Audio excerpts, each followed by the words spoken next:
we are all getting enriched by the deliberations of the eminent speakers. And there are active, very interactive business sessions. And in all sessions, there is an interaction. And I'm really very happy to see that we are going to have, or we are having already, and today also we are going to have a very important technical sessions. Now, today's session is, we are calling it a business session 5.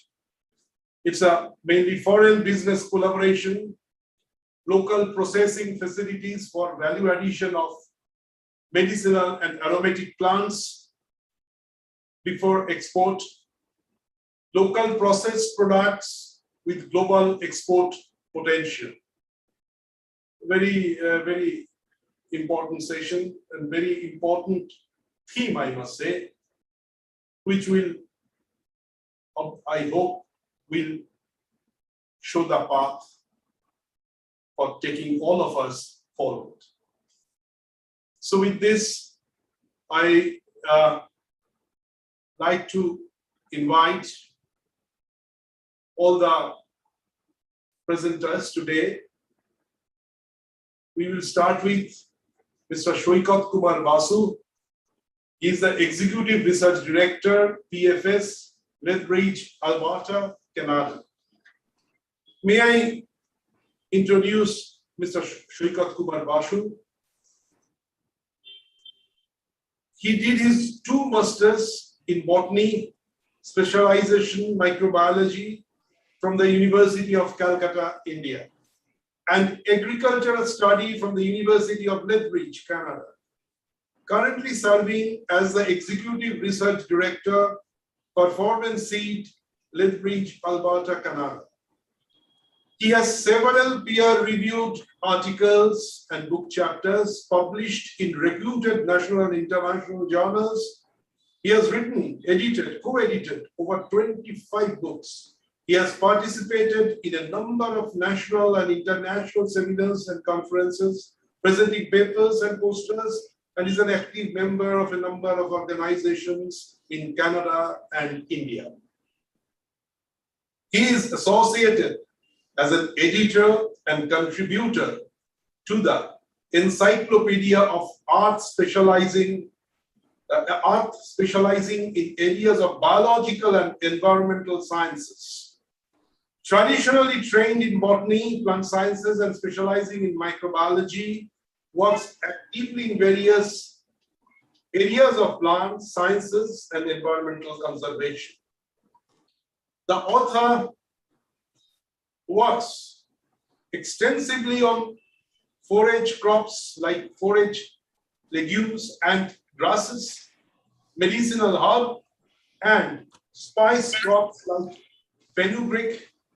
Currently, he is working in areas of pollinator insect conservation, integrated habitat development, and on establishing pollinator sanctuaries in various agroclimatic regions.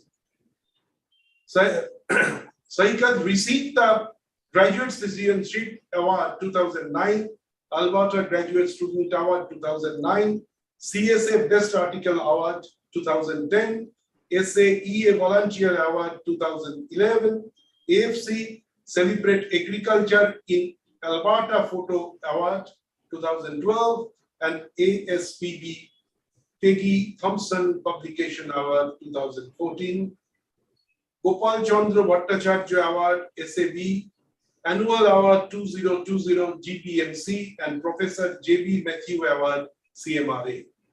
So we have such a enriched biodata of our speaker, and we are looking forward to get ourselves enriched, and we obviously looking forward how we can go forward, we can take our country in a leading position in this area of research, area of work. Thank you. I'm requesting Mr. Saikat Basu to please take over. Good morning, and thank you, Professor Ashish Majumdar, for an erudite and illustrious introduction. I am very deeply honored to be present here, and I'm going to talk about the challenges of commercial production and export of medicinal plants and some perspective and solutions of how to deal with it from the Canadian side. But I will also highlight some of the plights of our Indian exporters and importers that I have come across. Am I audible, Professor Majumdar? Can you hear me? You are audible. You are audible. Okay. Thank you. Okay, thank you very much. I will make the presentation very informal. I will not use any PowerPoint. And by the way, if I cross your time, please, signal me to stop over. And if anyone has question while I am delivering this, please feel free to stop me and ask you a question. I'll be very happy to answer you. Nonetheless, let's start and talk about these medicinal plant challenges that I'm talking about. Medicinal plant for Western countries, particularly from the perspective of European Union, Canada, Australia, New Zealand, and United States, is the fact that these countries do not produce or do not have varied agroclimatic regions other than United States to a certain extent to have a wide diversity of rich medicinal plants that our industry needs. And our industry is based on three sectors. Most people think that this is only a pharmaceutical industry. That is not correct. Pharmaceutical industry is the largest industry that look for getting medicinal plants from countries like India. But there are two other allied industries associated with it, which one is called the nutraceutical industry and the other one is called the functional food.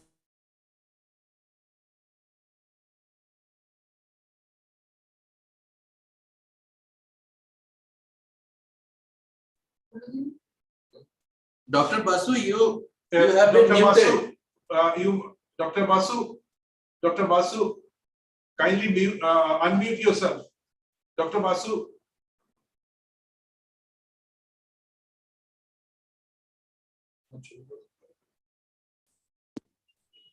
I am so sorry. It accidentally got unmuted. Okay now. Thank you. Okay. Thank you so much.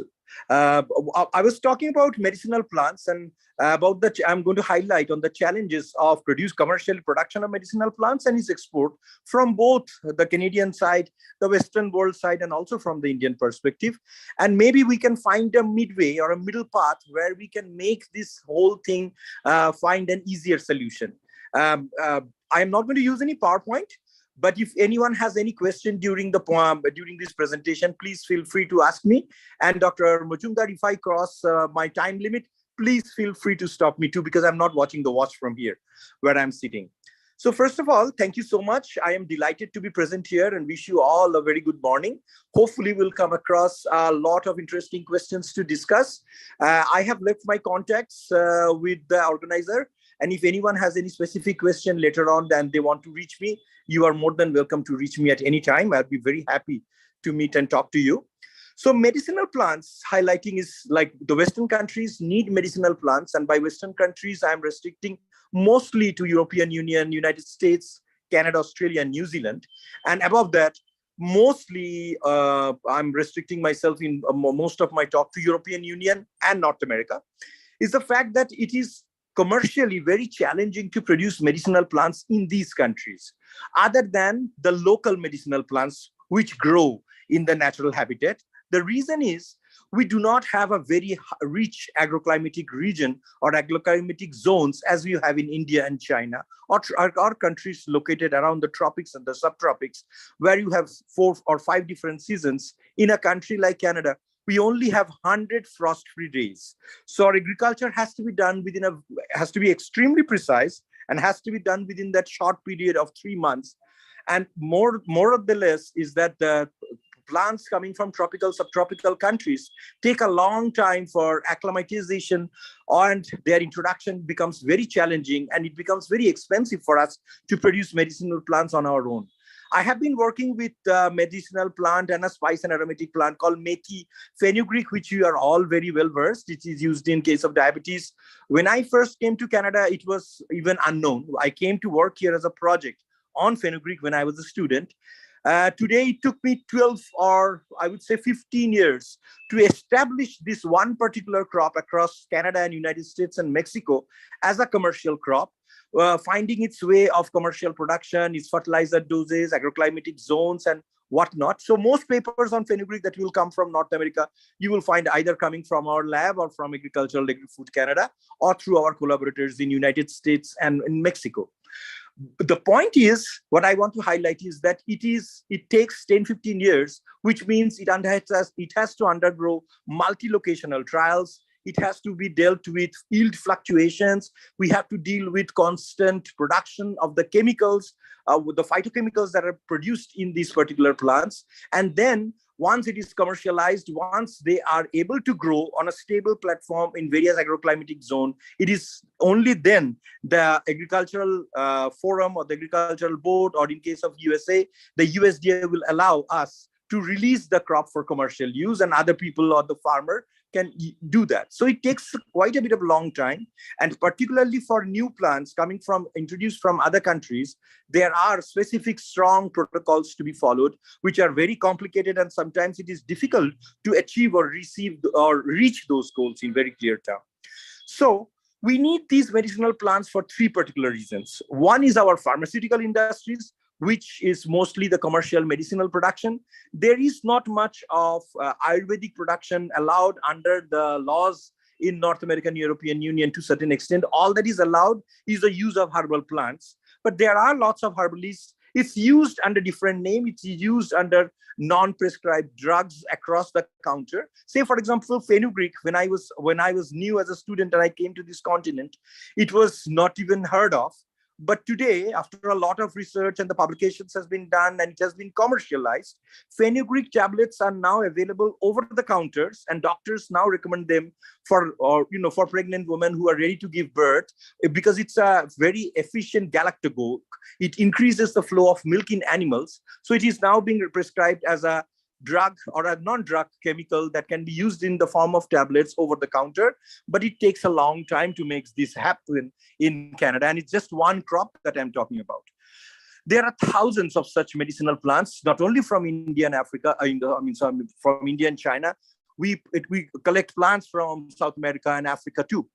But the challenge is that we need these for three industries. One is pharmaceutical, one is nutraceutical, which is mostly used as a plant source for boosting immunity. You can call this somewhere like our Ayurvedic applications, which is not exactly like Ayurveda, but somewhere where we get to use plants, where you get to use plant products, where you get to use products produced from plants, which are where you do not need prescription from the medical doctor, and you can use them for your health purposes, for immunity boosting, for probiotics and those kind of stuff. It's allowed, and it's a increasingly important international market that's happening with great interest in organic production. People here, or I'm talking about Western consumers, or I would rather be specific, a very specific section of very affluent Western consumers are interested in paying way higher money for food products, medicinal products, or health products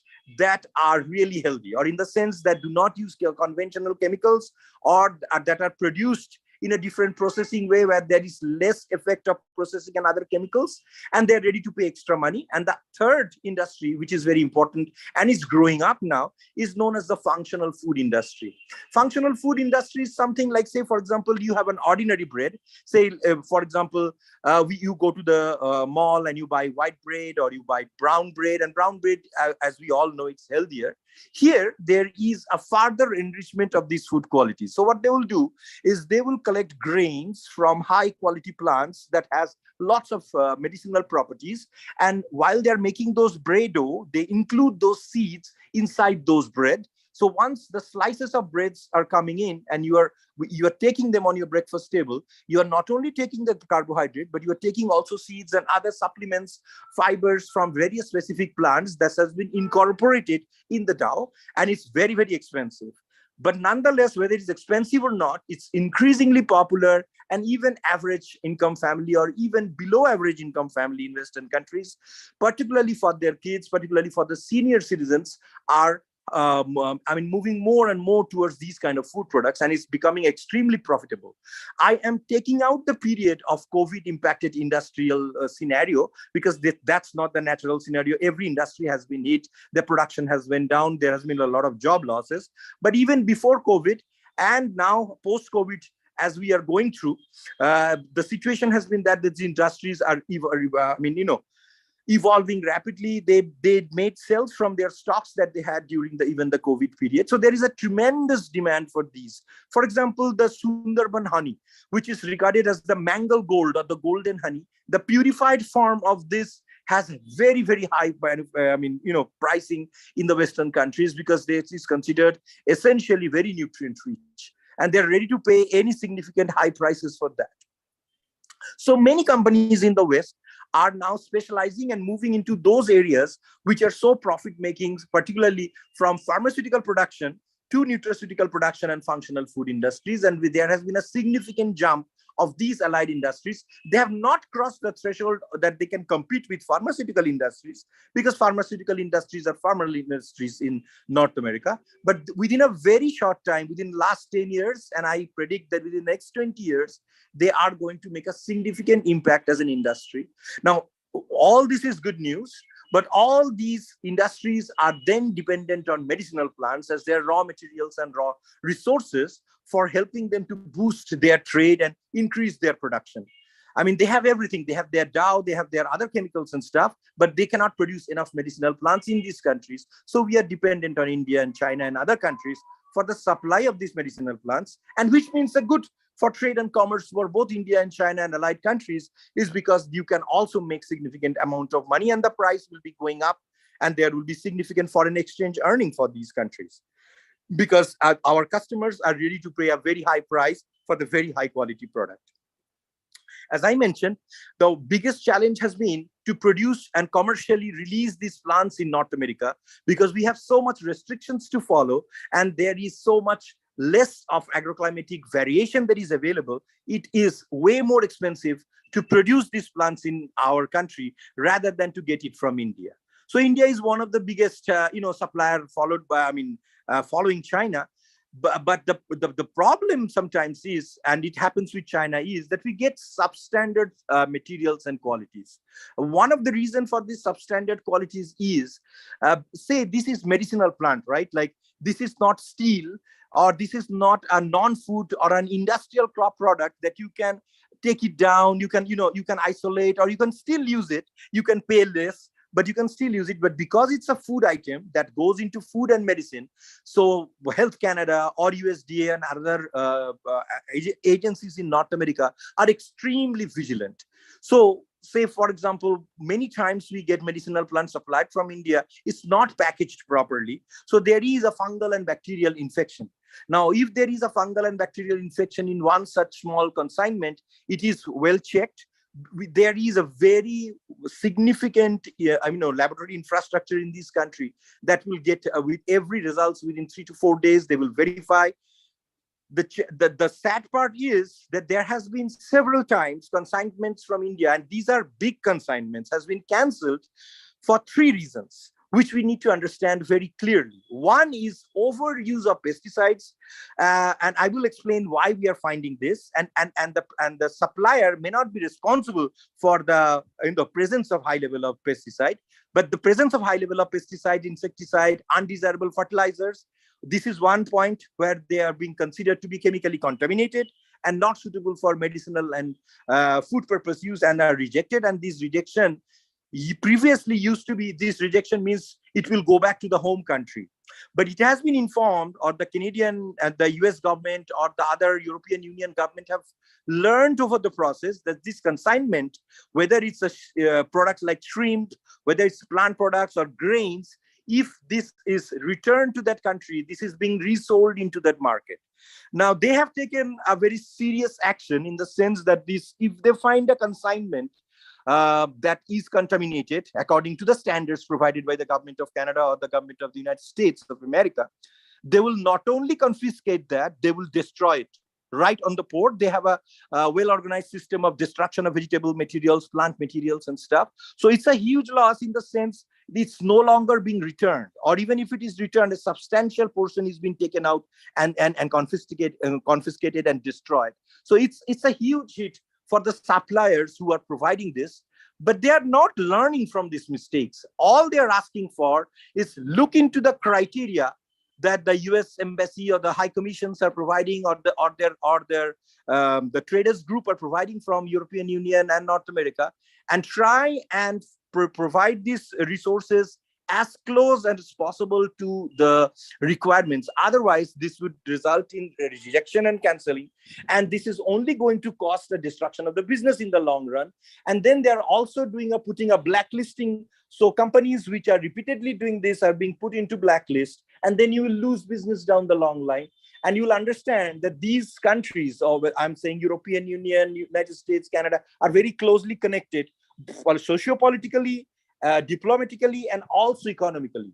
And if a company, say an X company, is repeatedly sending bad materials to Canada, it will be shared. This information will be shared with Australia. It will be shared with European Union.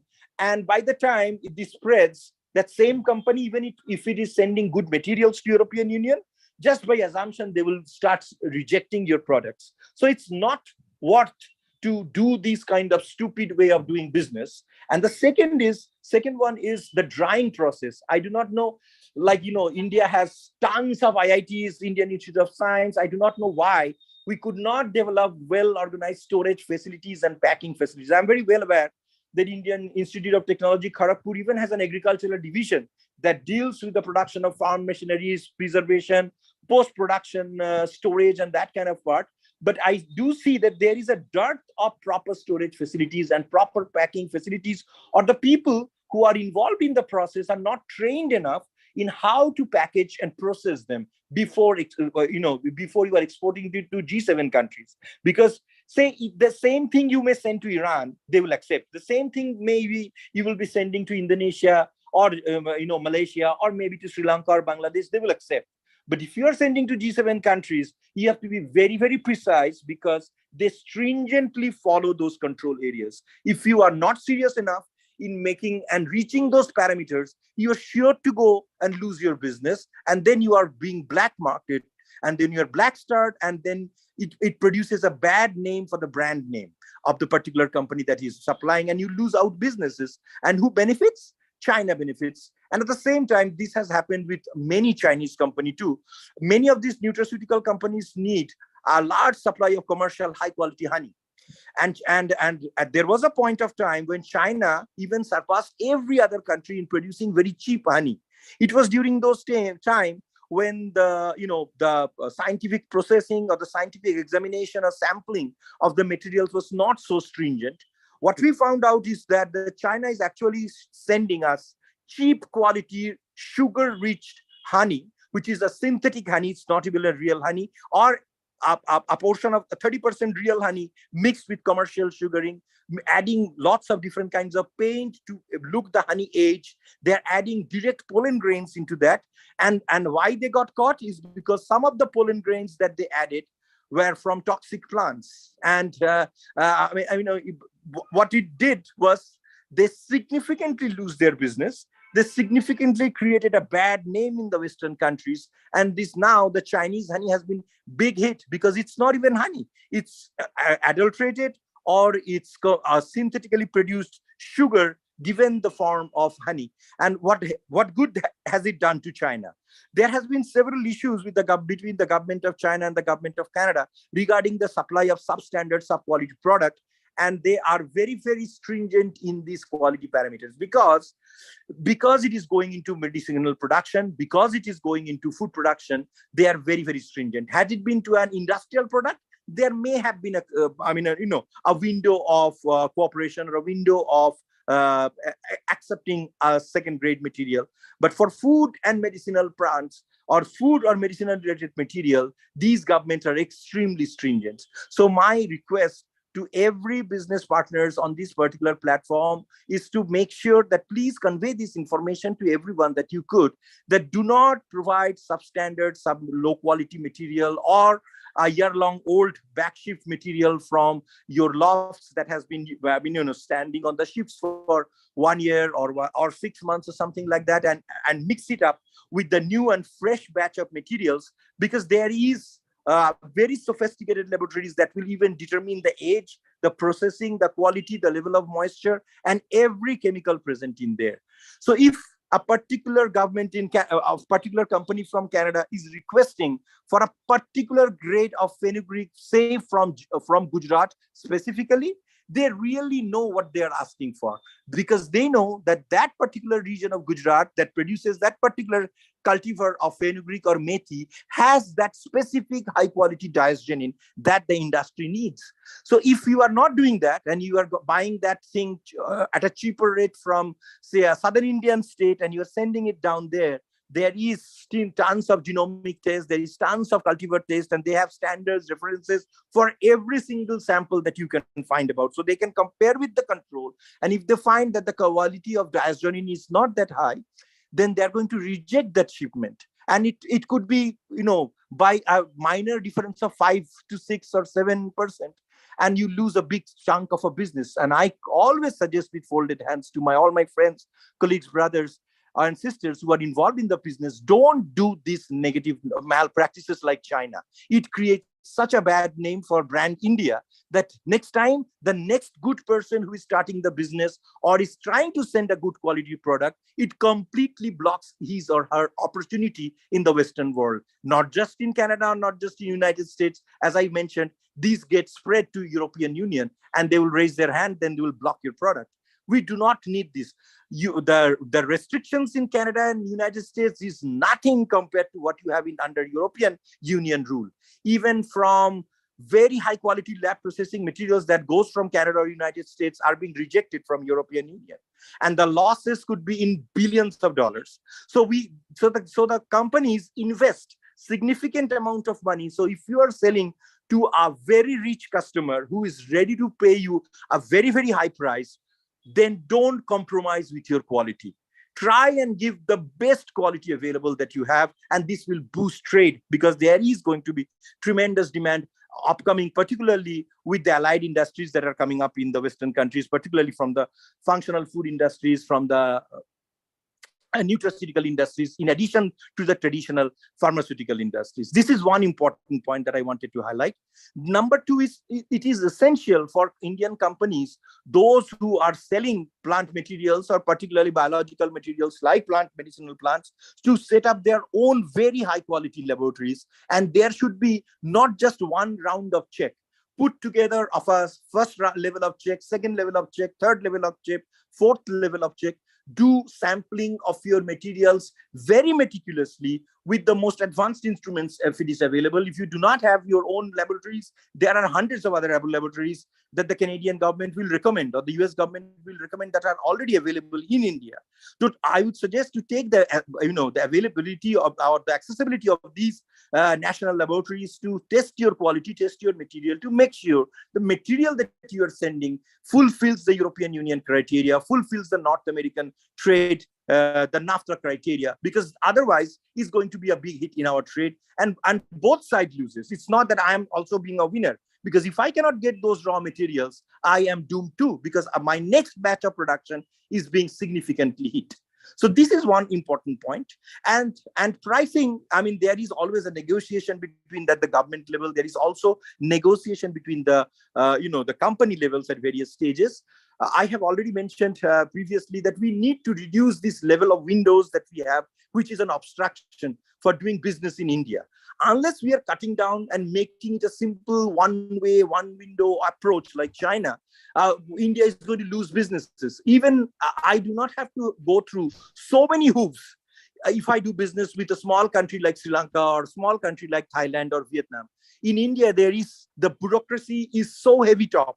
The bureaucracy is so complicated, and the bureaucracy is so slow that it kills our business. So a Western country will not be very sympathetic towards India if it keeps on, hampering the line of production, particularly because of this long chain of bureaucracy. This is the second point, which I have already highlighted in our previous meetings that we had on 28. The third point is the government of Canada, the United States government, take responsibility in the sense that we are buying a huge supply of medicinal plants from India and other developed and developing countries, underdeveloped countries. But we take responsibility in the sense that we are aware that these medicinal plants, a vast section of them are not commercially harvested in the country of origin. Say, for example, I'm looking for a particular medicinal plant. I am very well aware that this is not commercially produced in India, but it's a very high level plant or a very very rich plant in the sense that it has very high quality chemicals, and the company needs them for the pharmaceutical industries. But we are aware that how this plant is being procured. So we are aware that these plants are not harvested. They are being taken directly from the forest. United States government, Canadian government are very concerned about the forest destruction that's happening in India and China because of the medicinal plant trade, and in other countries like in Latin America and Africa. Why am I saying this is that they are very sympathetic about this ecosystem degradation, because the people who are harvesting this has zero training in handling medicinal plants. So most of the time, this business is being handled predominantly by some middlemen. The industries in India hand it over this responsibility to a middleman, who then hires local businessmen and who then hires very poor tribal people or forest fringe dwellers or marginal communities, people who have no land, to go into the forest and collect and harvest those plants. We are concerned that if this harvest goes on like this, we won't be getting these plants down the line. It is a degradation of the biodiversity. It is the degradation of the particular species of plant. And sometimes they are even harvested during their breeding seasons, which means at the time when they're flowering, when they're producing their seeds, spores, and if they are harvested in large number. And we take responsibility in the sense that we are also ordering a huge amount of these plants because they are so important medicinally. But at the same time, the government will be very interested to cooperate with the government of the origin, like the Indian government, if they are looking for conservation of these medicinal plants. I have also mentioned that Indian universities, particularly the agriculture universities, need to pick up these challenges of commercialization of various Indian medicinal plants, Ayurvedic plants used in homeopathy. All these medicinal plants which are available in India, it is not possible to develop a commercial package for all of them, but at least some we need to start. It takes a lot of time and patience to develop those packages for this. Say, for example, when I'm growing a spice plant. These spice plant has been grown for hundreds of years. We know about their requirements about soil, moisture, pH, fertilizer, kind of soil, their grades, the chemicals that they're producing. All these things have been standardized, just like a food crop, like rice, wheat, maize, grain, whatever you are growing. But with these new medicinal plants, where we know that we have those phytochemicals, but we really do not know the commercial packages of growing them.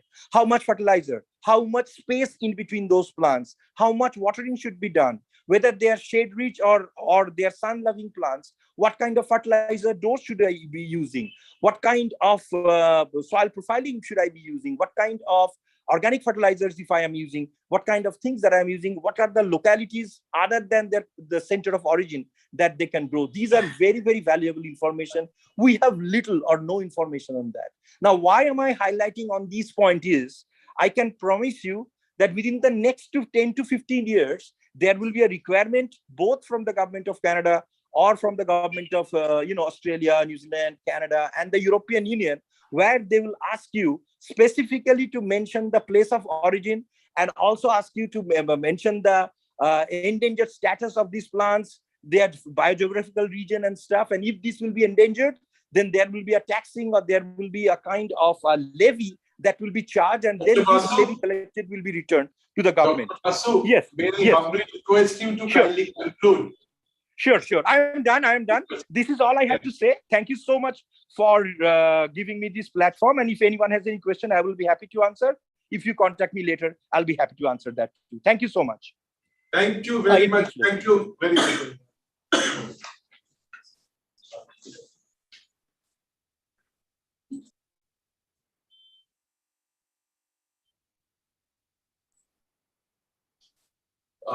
Thank you very much, Dr. Basu, for the wonderful presentation, in the sense that obviously you have not taken any help of visual presentation, but your audio and visual, your presence itself has revealed many of the important issues. Before I have one question that I'll ask, but before that, I rather request all my if there is any person to ask a question. Obviously, it is limited to only the panelists who are here, but still, any question, I think if there is any question, we can ask. Sure, you are more than welcome. Please. Question to Dr. Basu. You can have a ready answers now. Anyone has any question?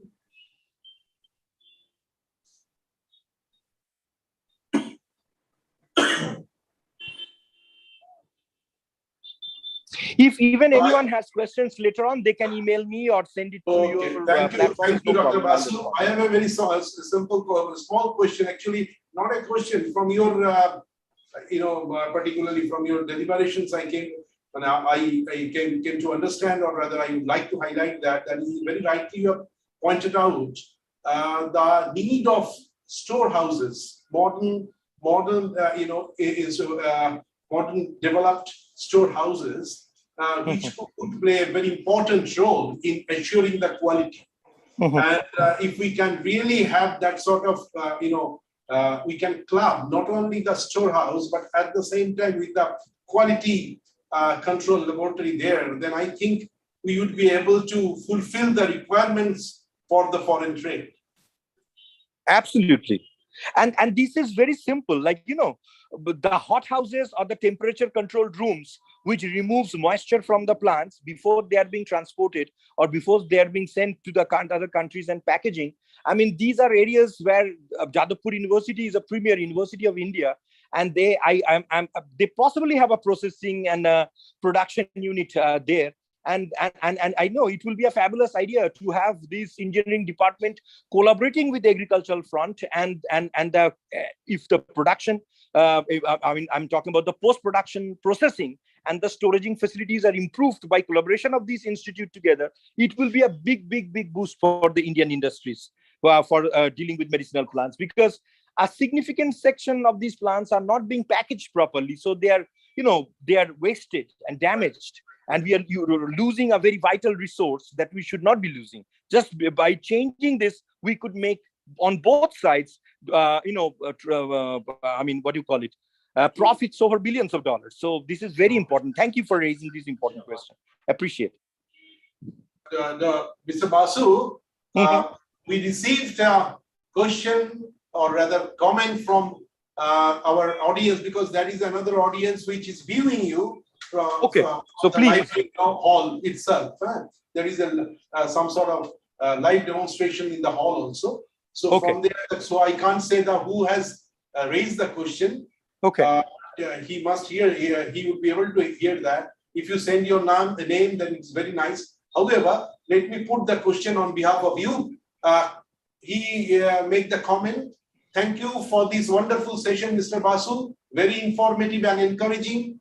Could you please let know what is the health Canada's acceptance? What is the health means? I think the health stipulation. So for the Canada, for the standard on Ayush certified licensed products such as Ayush Quat, which that's in 2021 during the handling this has been for this, they have so many guidelines, it will be difficult for me to, go through one by one. But I suggest that if you go to Google and put Health Canada, it will take you to the website and they will provide you two language options. One is in English, one is in French. Canada is a bilingual country, so there is two official languages. Click on English and it will provide you with all the restrictions, regulation. If you put on their search board your Ayush restrictions, they will take you to the page where they have all these guidelines pasted there. There's quite a number of them.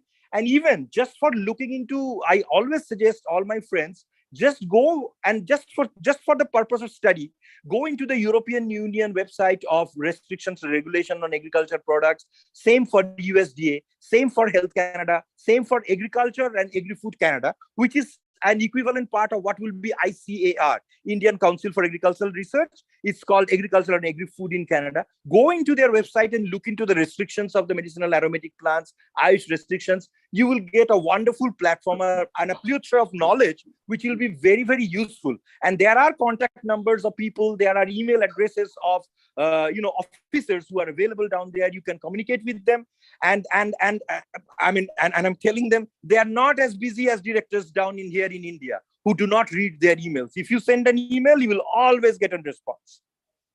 So please do that. Please visit these websites. You will get a plethora of information. If you have queries, you can email them. You can reach them through over WhatsApp or through the direct phone numbers, whatever is easy and accessible to you. There are people to help you and guide you through the process. They are very, very, very welcoming, very, very helpful. And it will be a one window process. You do not have to run from one pillar to post to find one person. If they do not know an answer, specific answer to a particular question or query that you have, they will direct you to the correct person with his information, address, and contact. So, this is something to learn for India too, like how to do business and how to organize this by making this a one window shuffling. I'm not being critical. I just want India to make as much profit as you do, saying that I was also born in this country. But unfortunately, our bureaucracy is so bad, so useless, and so frustrating that it creates a frustration for business across the Western world. And it creates a bad name, which unfortunately our bureaucracy is not understanding. Nonetheless, I also would like to say that there has been a quality improvement of work and doing what was 20 years back. For the past 10 years, we have seen significant improvement on the Indian side with respect to the business and response. But I'll still say we still need more encouragement and more improvement and more enthusiasm among the officers to help the business side to improve. Thank you. Very much, Mr. Basu. Yes. And I hope there might be many more questions, but since you have given us the opportunity to raise the questions through email, and we will try to answer all those questions. Sure. So it's my thanks to you. I think all the participants who are viewing this, they would be, if they have any questions, they are welcome to raise the questions through email. And thank you very much, Mr. Basu. On behalf of the organizing committee, I really thank you very much for your deliberations, for your kind presence in the inaugural day, and also taking part and playing a very important role in the interactive session, in the business session on the inaugural day. Thank you very much. Thank you very much. You're welcome, and I also sincerely thank you for getting me to this August platform. And I appreciate the initiatives that you have taken, to bring people from other countries to a common platform and discuss and find out solutions. Because every problem has a solution. We all need to change the attitude to look into how we can solve those problems. So thank you very much.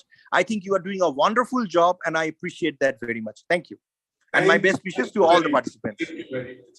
We would like to have the perpetuity of these conferences. Let us look forward. Now we are going to have our second deliberations for today's session, the business session 5, foreign business collaboration, local processing facilities for value addition of medicinal and aromatic plants before export, local processed products with global export potential. With this theme topic in view, this business session is arranged, and we have the first deliberation by Mr. Shoikat Kumar Basu, and now we are going to have another eminent speaker from Best Nutrition Products, INC California, USA, none other than Dr. Abhay Pati, the Chief Executive Officer of Best Nutrition Products, INC California, USA. Dr. Poti, let me introduce Dr. Poti first. Dr. Poti has been living in the USA for the past 40 years. Dr. Poti is an ex-student of J.B. Roy State College of Ayurvedic Medicine and Hospital in Kolkata. He is an author of more than a dozen books on Ayurvedic medicine, medicinal plants, herbs, fruits, nutrition, and functional food. He has formulated more than 200 Ayurvedic products and nutritional health products under the brand name of Best Nutrition Products, which are being sold in many countries in retail outlets.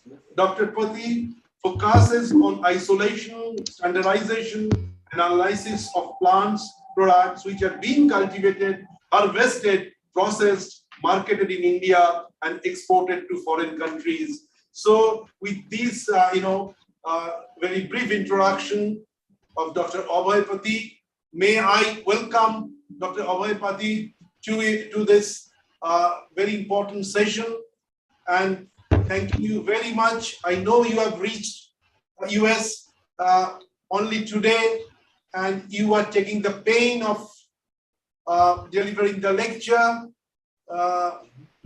after such a tiring journey, and for which we, the organizers, are very happy to see you. Now, Dr. Abhay Kumar Poti, please take over the mic and please deliver your important address. Dr. Poti, please. Yeah. Welcome, Dr. Poti.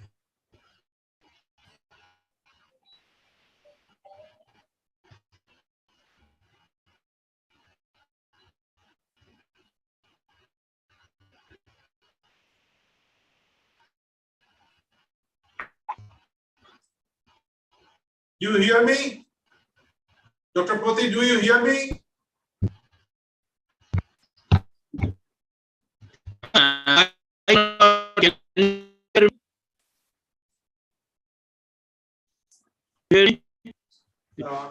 Sound is not coming properly, Dr. Poti.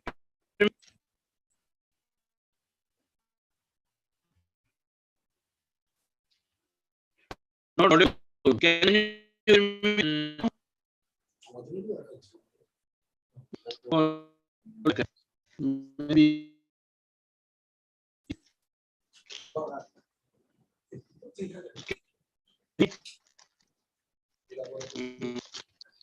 Okay.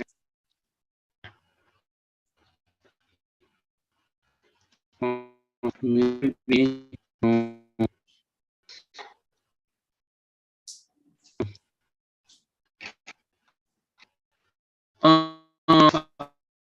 Let's see. Can you go?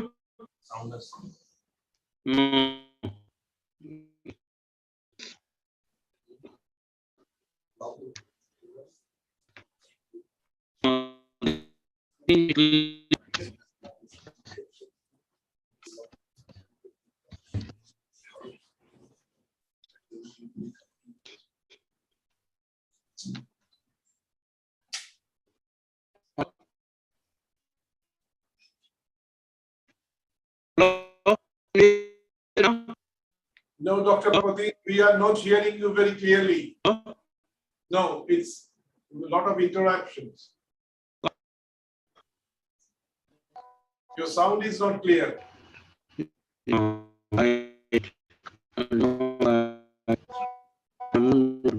hear me clearly?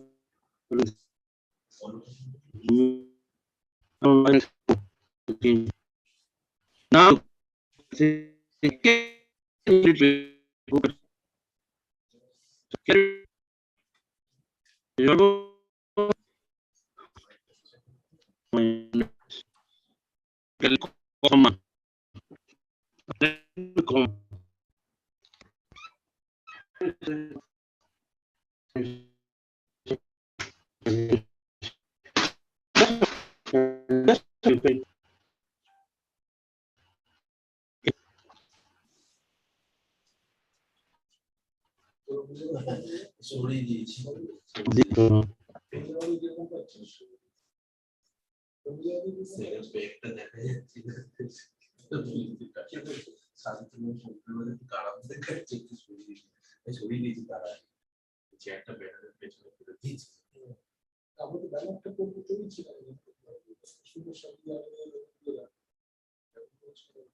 Thank you.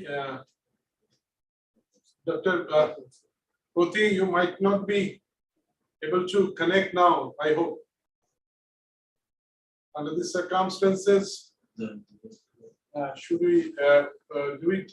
What do you think? Will you be able to join now? Okay, please reconnect. Okay. So he's trying to reconnect once more.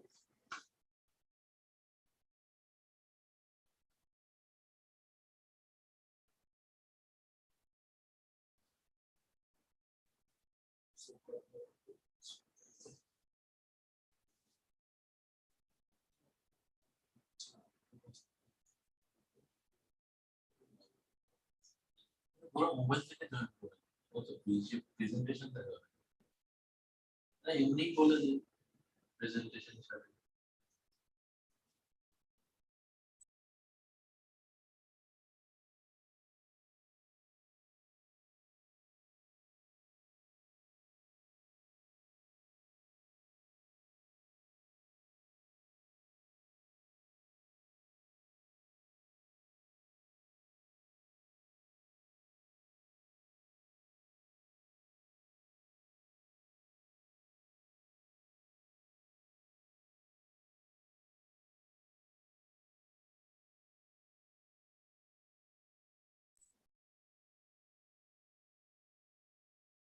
Dr. Abhay Kumar Pati, are you on the line now?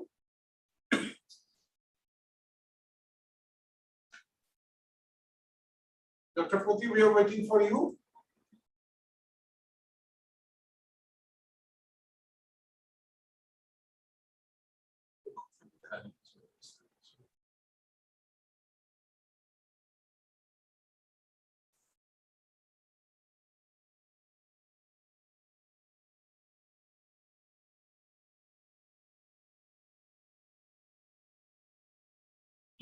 Please unmute yourself, Dr. Pati. Yes, now it is good. Now it is good. Now it is Now good. we- Now we hear you Yeah, very good. Very good. Very good. Namaskar. You are most welcome. And already Thank I you. have introduced you, sir. Already Thank I you. have introduced you. Good. And, so kindly, if you start your lecture deliberations, so it will be nice of you. Thank you. Thank you. Thank you. This is Dr. Abhay Kumar Pati from the United States of America. Actually, I returned back from Southeast Asia today. I was in Calcutta for a few days. Unfortunately, I was not able to meet any of you because I got busy with some friends and I did not see them for years. Last 3 years, I did not visit India. So I got very busy. Then I went to the Faculty of Ayurvedic Medicine for some paperwork I did not do for a long time. So actually, I'm an ex-student of Xavier State College of Ayurvedic Medicine of Calcutta, one of the oldest Ayurvedic institution in India. I have been living in the United States for the last 42 years. I'm an author of 11 books on medicinal plants, nutrition, Ayurveda, medicinal plants, and fruits of the world, etc. Now, I have designed a large number of functional food Ayurvedic products like aloe vera, moringa, amla, methi, mucuna, dopamine, etc., which are being sold in many countries. 42 years back, I came to America. That time, Ayurvedic medicinal plants were not very popular in this country. Chinese medicine was dominating the Ayurvedic and other traditional medicinal plants and functional food, what we see today. Here is the thing I want to mention to all of you. 75 years back, India got independence. Until now, India did not discover a single drug. Many drugs, modern drugs I'm talking, derived from Ayurvedic medicinal plants of India. Morphine, digitalis, dopamine, reserpine, and other things are there. Tons of other medicine, modern drugs. But forget those things. When we go into functional food, today in America, functional food or functional supplement or Ayurvedic supplement or herbal supplement now are becoming very big. It has a large demand, such as curcumin, ashwagandha, amla, triphala, tribulus, methi, and many things, guruchi, all those things are becoming very big. So now, what could be done? Actually, I'm very happy that the Department of Ayush, the government of India, has a cabinet minister as well as state minister for Ayush. And Prime Minister of India and government of India, they are promoting Ayurveda, Ayurvedic medical science, medicinal plants of India, a big way in America and in Europe. If we can convince Americans and Europeans to use the medicinal plants of India, the functional food of Indian medicinal plants, we will be very successful for exporting medicinal plants in a big way from India. It's getting big actually. Before 20 years back, 30 years back, it was not that popular. The medicinal plants of India, medicinal plants are becoming very big. So, but what we do, how it could be done scientifically? What I have done here in America, my company is called Best Nutrition. What I do, I buy isolated molecules from China and other parts of the world, as well as I have a unit in Odisha, Balasore, Odisha, which is very close to West Bengal. I do extraction of various medicinal plants such as moringa, ashwagandha. I have been buying also from West Bengal in Nadia. Also, I have bought a few times, and I want to buy more and more raw materials. That is my motto. I have about 6 to 10 big extractors. I have various types of dryers, such as spray dryers and spray dryers, big dryers. So medicinal plants, we need to process. We cannot grind into powder and put into capsule or tablet. That works. That is still molecules. But it is better to isolate those materials and into standardized materials. Then we put into capsule or tablet.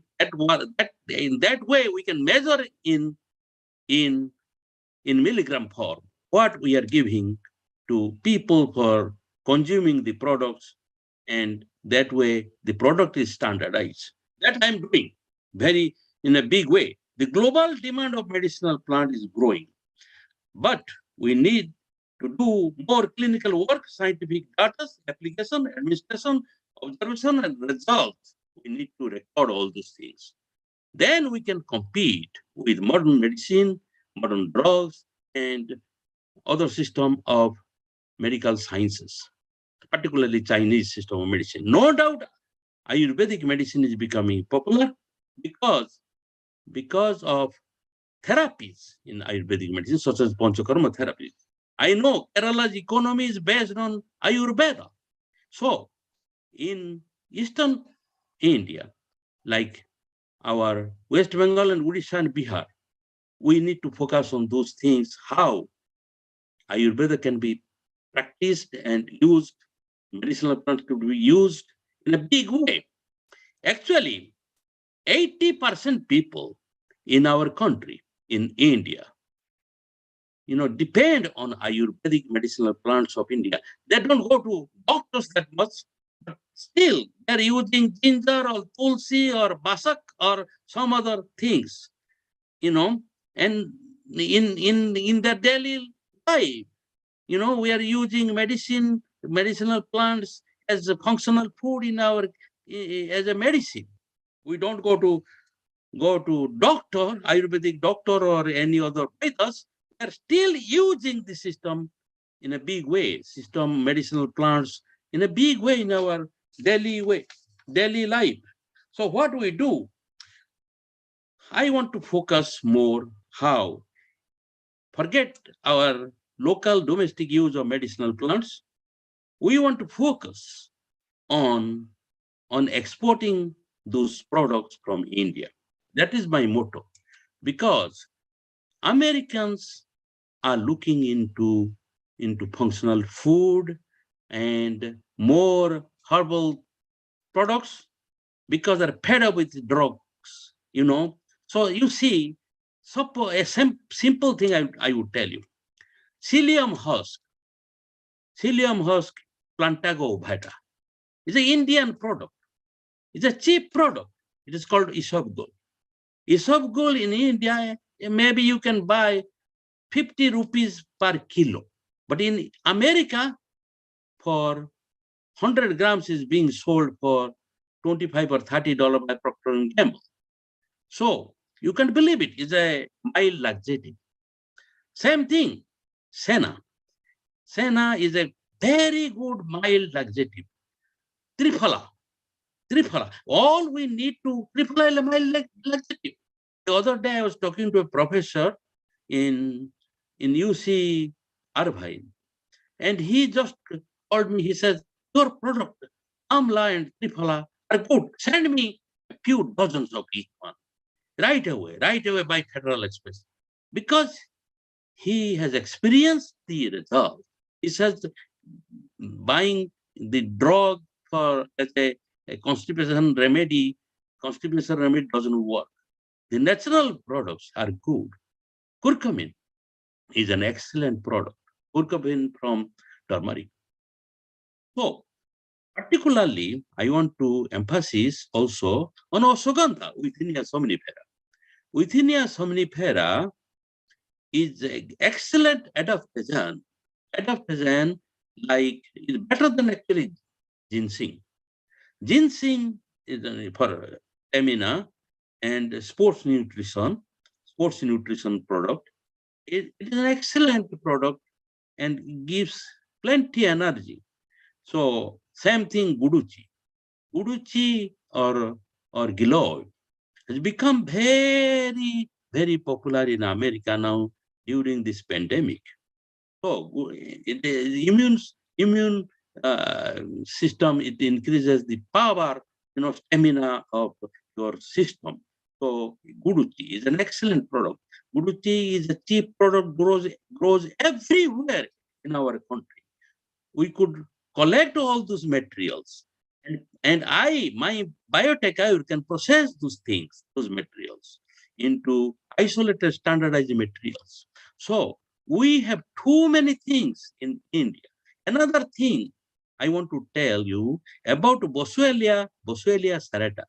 Boswellia serrata is what you say, that product Boswellia, frankincense. In jungle of Odisha, various parts of Karaput and other parts, if anyone can collect those materials and supply me all those materials. I wrote to government of Odisha for a department, nobody responses. But I'm buying from Indonesia. It is an anti-inflammatory product with curcumin. It works very well in arthritis.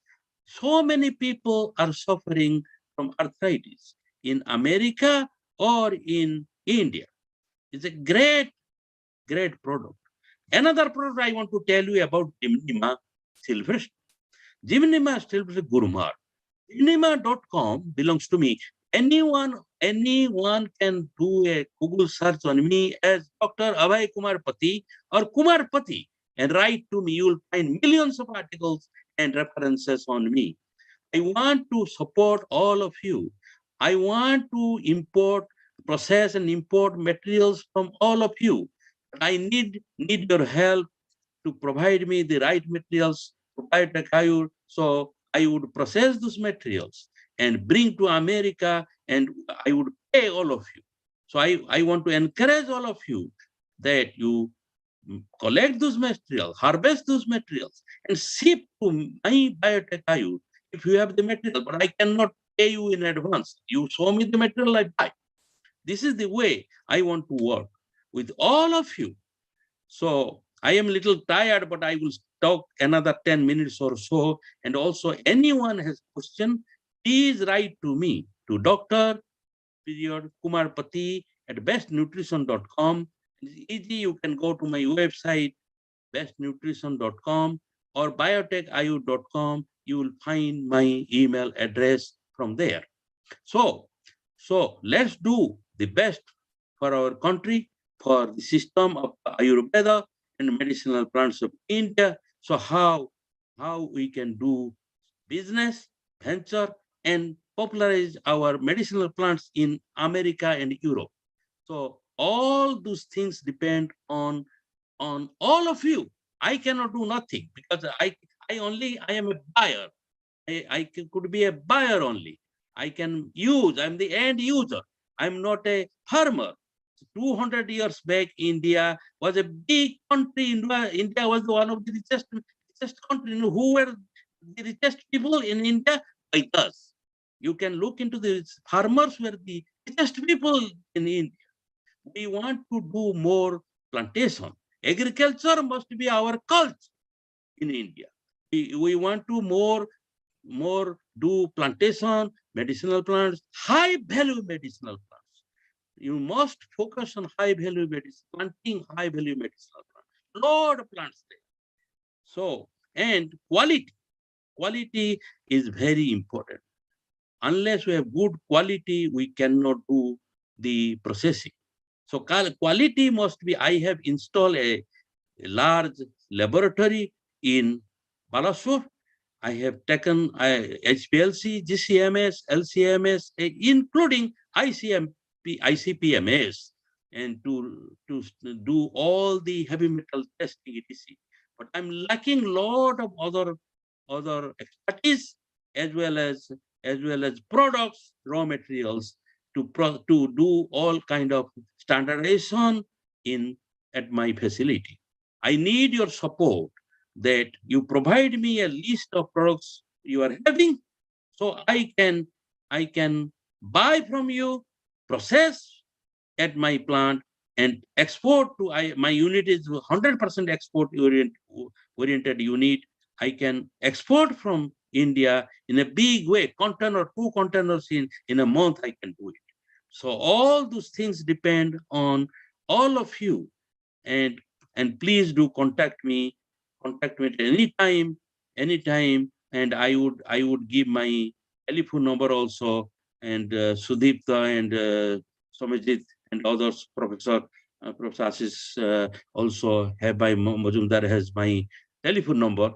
You can get my telephone number. Just send me a WhatsApp message. I would WhatsApp message and I would reply right away. So please, anyone has questions, please do ask me, and I would reply what could be done on my behalf, on your behalf. I am just an agent for all of you in America. Thank you. Thank you. Please ask me some questions you have.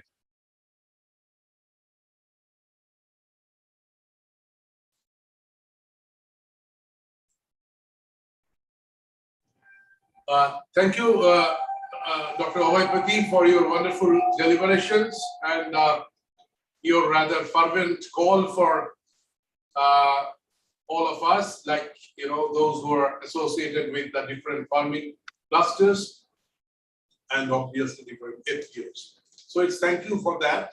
But before I raise any questions or anybody else, let me go to the the audience, who are present on the online. If any questions are from the audience, that will be taken up now.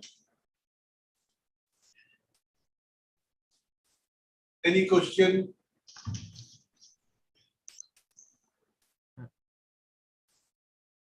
Good afternoon, Dr. Pati. Yes, I would like to ask one question. What is the possibilities of contract farming in the global perspective? That from your company, if requires some quality certified things. So if you want to cultivate through the cultivator in India, so how will what procedure should they follow? It's a good question. We are not a banker. We only can we can give assurance to buy the materials, ready materials. We are not interested in financing any project because we are not a banker. If anyone grows or anyone is having products ready, then I can buy. I cannot, I contract firm very good, but I can write a letter. I can guarantee that I would buy certain amount. Like I bought, you are familiar with my purchasing power. Last time, a few months back, I bought from Nadia. I would buy more from them also too. So, but I prefer to buy farmers who are having ready-made products, or because you need to first need to do the farming. I am not a banker to guarantee that I would buy the materials, but the ready-made product. But farmers must grow. I would buy, and others should buy too. I have other contacts. I have other users. So we are using in a good big way. But there are plenty other people who would buy, including Dabar, Baidyanath, and other people. But first thing, you need to grow and do the harvest and collect those materials and process those material, and you need to test if possible. Otherwise, we would test also the raw materials, then we would buy. Right now, I want to buy 500 to 1,000 kilos Osogandha. You tell me who is having the Osogandha now, I would buy 1,000 kilos.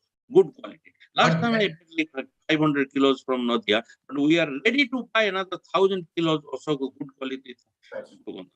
Anyone is having Osogandha, let me know. But that have to be meet some certain standards, na? Yes, so right. If farmer grows and the makes on certain products or raw materials, whatever it is, but it has to be meet some certain standards. If it is fail to meet up the certain standards, then what he will do if he is a marginal farmer? So that is a problem, brother. That could be his problem, not buyer's problem. But it should not be a problem. Most of the time, Osogandha content within a somnifera maybe 5%, 10%, 3%. It depends. Like curcumin, like it depends the I mean, what is the seed? Whatever you see so it depends. Like curcumin, turmeric in Odisha is not that good.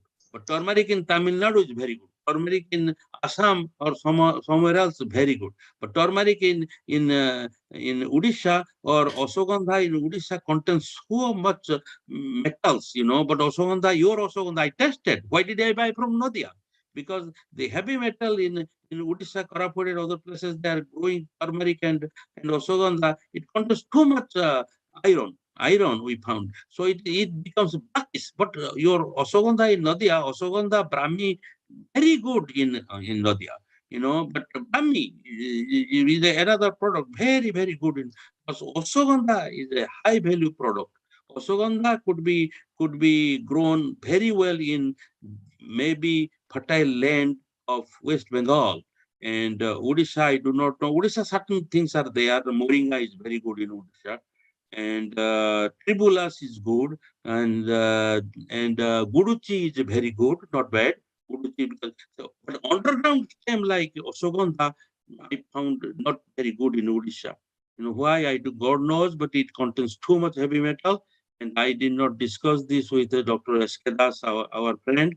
And I think I mentioned to him, but your Osogandha in West Bengal, I prefer to buy from farmers in West Bengal. So it depends, brother. This is depends, where we are growing and what kind of varieties. And so this is the thing, the culture, where you get the culture, where you get the mother culture. So this is depends on that too. Thank you very much. And what is the prospect of NTFPs? Does your company ready to procure that non-timber forest produces the collection, actually, the things from the forest areas? No, we can get it, but that depends on the government of state government or central government. I can buy. I want to buy frankincense. Frankincense, I mentioned to you the forest product like Boswellia serrata. Boswellia serrata is there, but forest products are there also in West Bengal, some parts of West Bengal too. But Odisha forest products are there. Boswellia, big demand, and no, it's going to waste so much in Odisha and Koraput and other districts, in Balangir, Koraput, in other districts. I told to Eskedas many times, my brother, help me. But unfortunately, nobody responses, in Odisha state. But forest, you need to get. I am ready to use a lot of forest products, but how to do it? How to do it. I told you the product like Boswellia frankincense has a big demand. I'm buying from Indonesia. Madhya Pradesh has it, but a forest product I'm not familiar with what to do. But it's better that we do our own, our regular medicinal plants like Osogandha, Amla, Moringa, and Tribulus, Guduchi, Brahmi, Kalmek. Kalmek is also good, and there are other things are there also. Gurmari also good. We are buying a lot from Madhya Pradesh and Tamil Nadu. Gurmari can be Thank you, grown. Dr. Pati. I think we took the points. Thank you, Dr. Shomojit Biswas, for raising a very important questions. But is there any other questions? Otherwise, I would like to we'll include. I would like to share some information with you. Is there anyone who would like to raise any other question? So I think before just thanking you, I would like to say that I have whatever I know about the last consignment sent by Nadia to you, Nadia Farmer Cluster. They have sent one consignment to you. So you are of ashwagandha probably. So you are happy with the supply? Yes, we did buy a few times from them. 3 times, I think 2 or 3 times we bought. Not only ashwagandha, some other things also we bought. We are happy. So you are happy with that? Yes, we are happy. We are happy, and we would like to buy more. So I would like to rather request you kindly share some of your priority, species that you'd like to have this year. Suppose in this year, during this point of time, giving us some 1 year of time, that it could have been sent to me, so I will be there to buy it. Right? So Thank you. If you give me this information, so I could share it with our farming clusters. If they're interested, they do that, obviously I will connect them. That's what I would like to share. But you kindly give us the list that you would like to prefer, the most priority list which you would like to prefer. And more or less, you can share some price with us also. The reason is that we can tell them not the exact price, but something like that you might get, provided you would be able to supply it as required by Dr. Pati. Is it clear?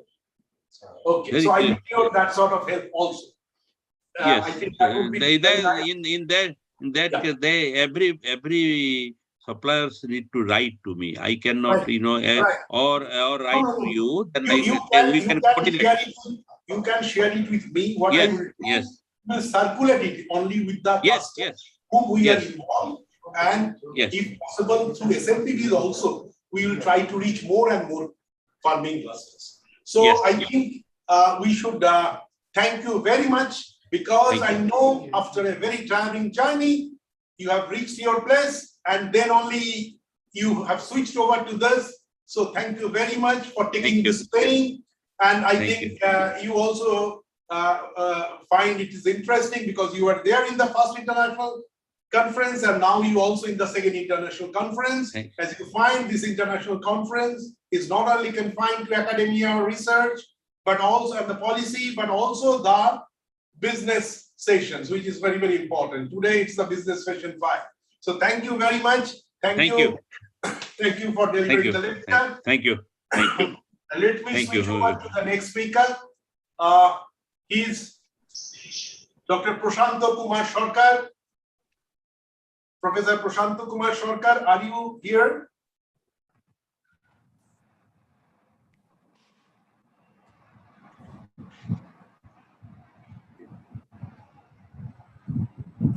Oh, good morning to all. Yes, sir, I can hear you. Yeah. Thank you, Dr. Professor Prashanto Kumar Sarkar. He is from the J.B. Roy State Ayurvedic Medical College and Hospital, Kolkata, West Bengal, India. Dr. Prashanto Kumar Sarkar completed his graduation BAMS from J.B. Roy State Ayurvedic Medical College and Hospital, West Bengal. So we have 2 lectures, one by one. Professor Dr. Pati is also from the same institute. So it's very nice that we are now listening to J.B. Roy State Ayurvedic Medical College and Hospital alumnus. So post-graduation MD Ayurveda in Rasha Shastra and Doctor of Philosophy from Institute for Postgraduate Teaching and Research in Ayurveda, IPGT and RA in short form, Gujarat Ayurveda University, Jamnagar, Gujarat. At present, he's working as a professor and head of the Department of Rasha Shastra, J.B. Roy State Ayurvedic Medical College and Hospital, once Raja Dinendra Street, Kolkata, West Bengal. He has additional charge of the directors, West Bengal State Medicinal Plants Board. He has more than 13 years of teaching experience and 9 years of administrative experience. He has 46 articles publication in national and international journals and 1 book he's produced. He is 2 times recipient of Best Research Awards from Indian Drugs Manufacturing Association, IDMA, in the year 2007 and 2012.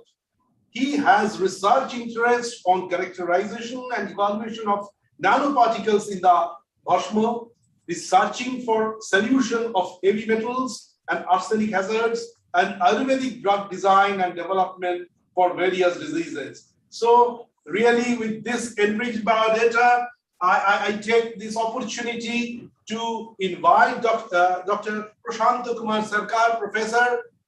Please join and enrich us with your enlightened research. And also I'd like to add one thing, whatever I have not read out from this because it is known to all of us. He did a marvelous job while he was I don't know exactly, but I say it's something like Chief Executive Officer of State Medicinal Plant Board and did a tremendous job for which I must appreciate taking this opportunity. Thank you. I am please requesting Professor Sarkar to please take the mic and it's the forum is open to you. Thank you, Professor Mohinder, for the introduction. Good morning to all. And as ex-director of West Bengal State Medicinal Plant Board, I would like to talk here from the medicinal plant cultivator perspective. Till date, particularly for the cultivator, it is marketing of the medicinal plant is a problem. So I would like to talk from the marketing of the medicinal plant perspective. So I have a small presentation. Let me start that.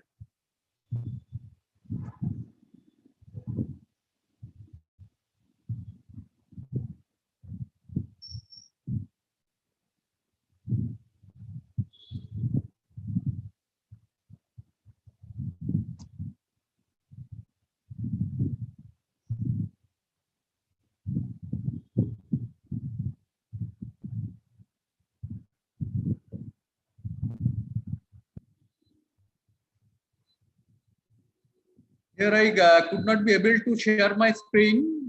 I think any technical matter is there because it is mentioned that post disabled participant screen sharing.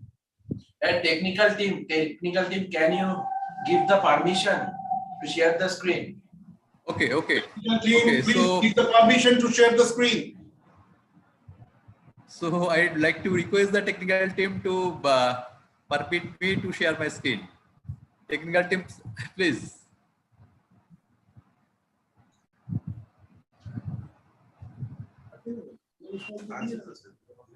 So during the inaugural session of this seminar, there was lots of talk regarding the marketing of the medicinal plants, whatever the present market share of India in the global market of medicinal plants. And at that time, it was discussed that although the market is very big, but Indian share is the global market is still less. So how can we improve?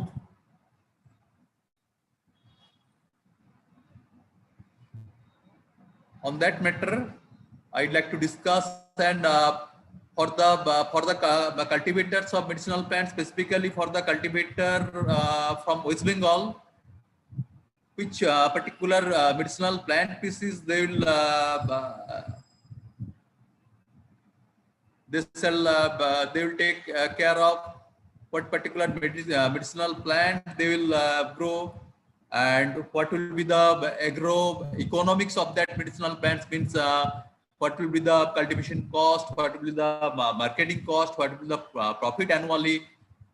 I have some agrotechnology of medicinal plants. I will also discuss those in this. Sir, can you try 1 second to share your screen once more? Yeah, I am repeatedly trying. What? Technical team, could you guide, please? Technical team. It is what message is coming? Technical team, I have some problem to share my screen. So yeah, now it is, now I can. Yeah. So can you Thank you. just start sharing? Yeah.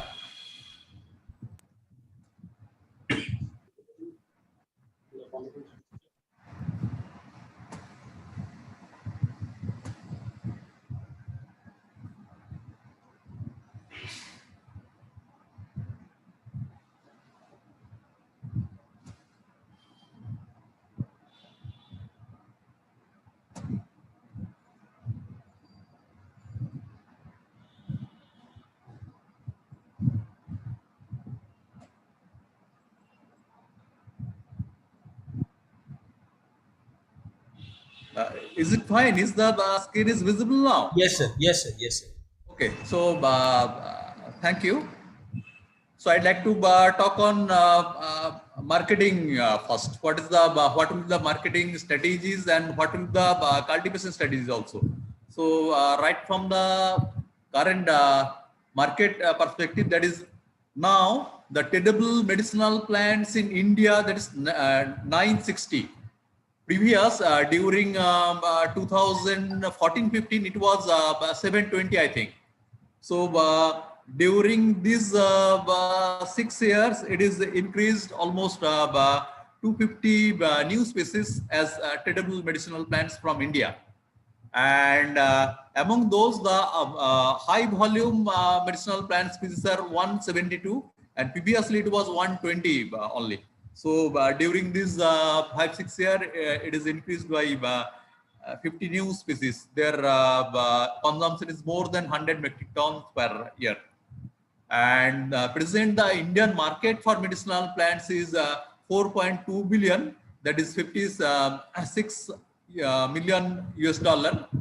That was in 2019, and by the community CAGR, it was expected that the growth will be annually increased by 38.5%, and by the year 2026, it will reach to 14 billion in India, the domestic market. But during this, means after 2019, there is a phase of COVID pandemic. So market of all means for all the commodities, those are decreased. So we can see what are the opportunities for medicinal plants during this pandemic time. Yeah, there is a situation during COVID of medicinal plants.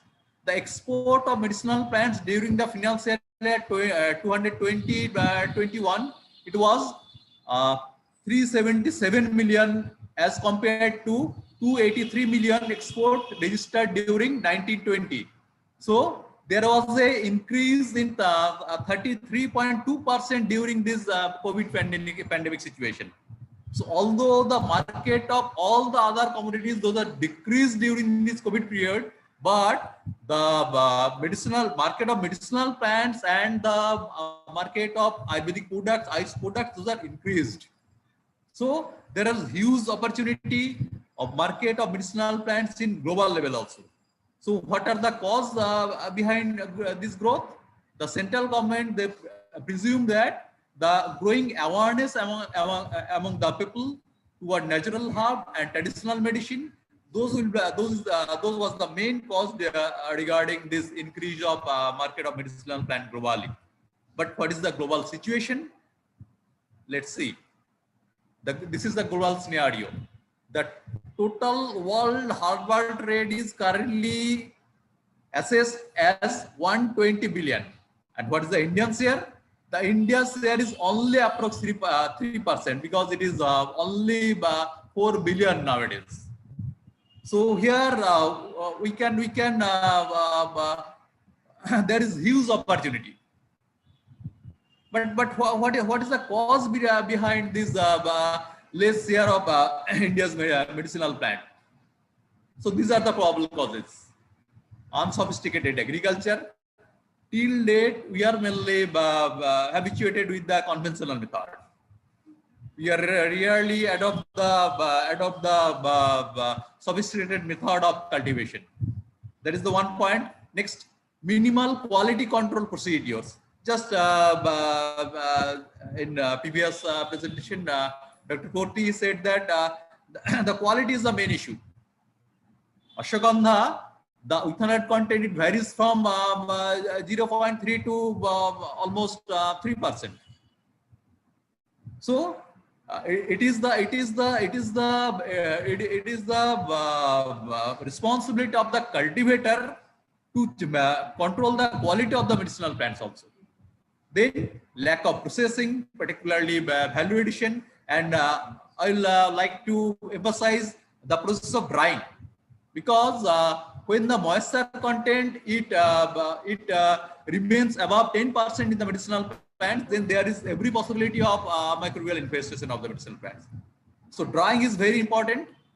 Then lack of research and development, particularly in the field of research and development in medicinal plants, still we are lacking. Particularly which particular region is favorable for which particular medicinal plants, and which will be the optimal concentration of the active principles.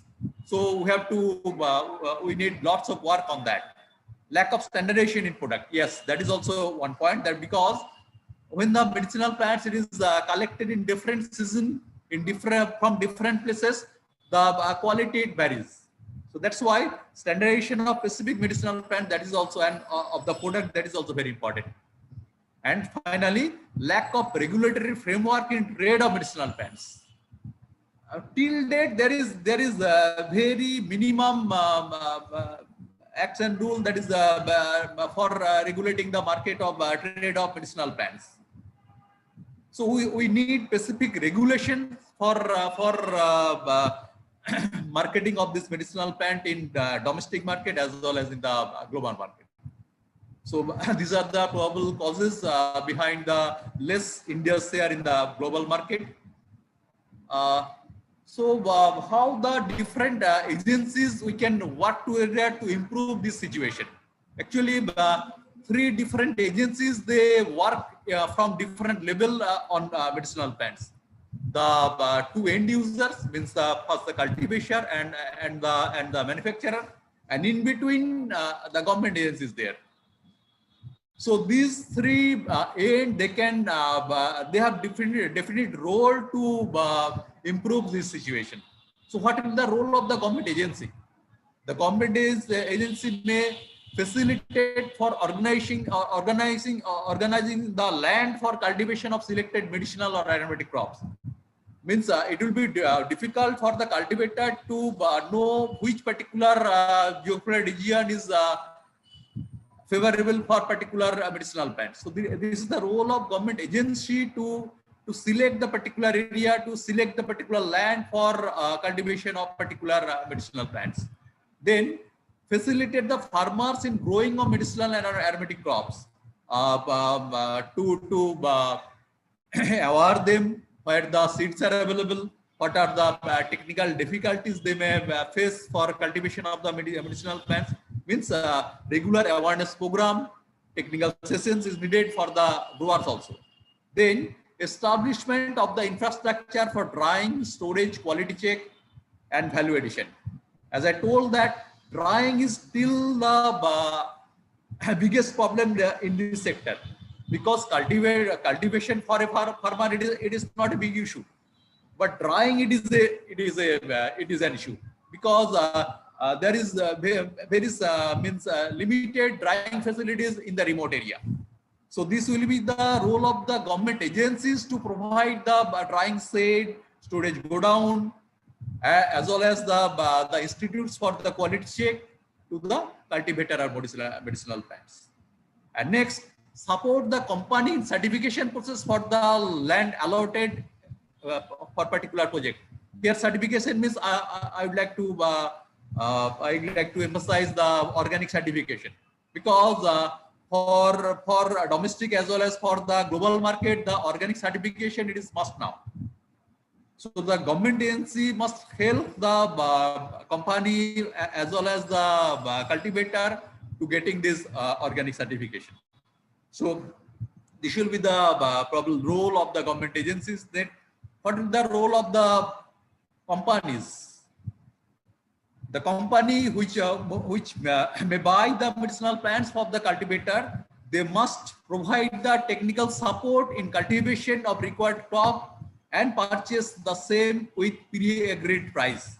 This is must, because the cultivator they have means a little knowledge regarding where the seeds will be available, what is the particular condition to grow the medicinal plants. So the technical support must provide by the company to the cultivator, and they should buy the medicinal plant produced by the cultivator in the same pre-agreed price. So that will be the first role of the company. Then they should provide planting seed material for the selected crop. Then only the quality of the medicinal plant can be maintained. The particular concentration of the active plant cell can be maintained by the cultivator. Then impart regular training to the implementing agency team members. Here implementing agency team members means the cultivator. The company they should arrange in regular basis the training to the cultivator. Then only they can produce the quality products. Then the company they should arrange for organic certification of the products also. This is not only the responsibility of only cultivators. This is the responsibility of company also. Means who they are buying the product from the cultivator for arranging the organic certification. So this is the responsibility of the government agency, of the company, as well as the cultivator to get the organic certification to get the market of the global market of organic products. Then what is the role of the implementing agency? Means the cultivator or the cultivator cluster or the farmer group. This they should the implementing agency would coordinated with the government agency and with the company. Then only they should get the regular training, the quality material. They should do the cultivation of crops without application of any synthetic chemicals or pesticide. Means the total cultivation will be organically also. then only the products will be organic. And they should enter into agreement with the company for supply of the selected crop. This is for the buyback agreement or for the contact farming. The farmers should do the agreement with the companies to sell to grow the specific medicinal crop and to sell the medicinal particular crop to the company. Then they should meet the quality and quantity requirement of the cultivated medicinal plant. As Dr. Poti just said that not only the quality, the quantity also very much important.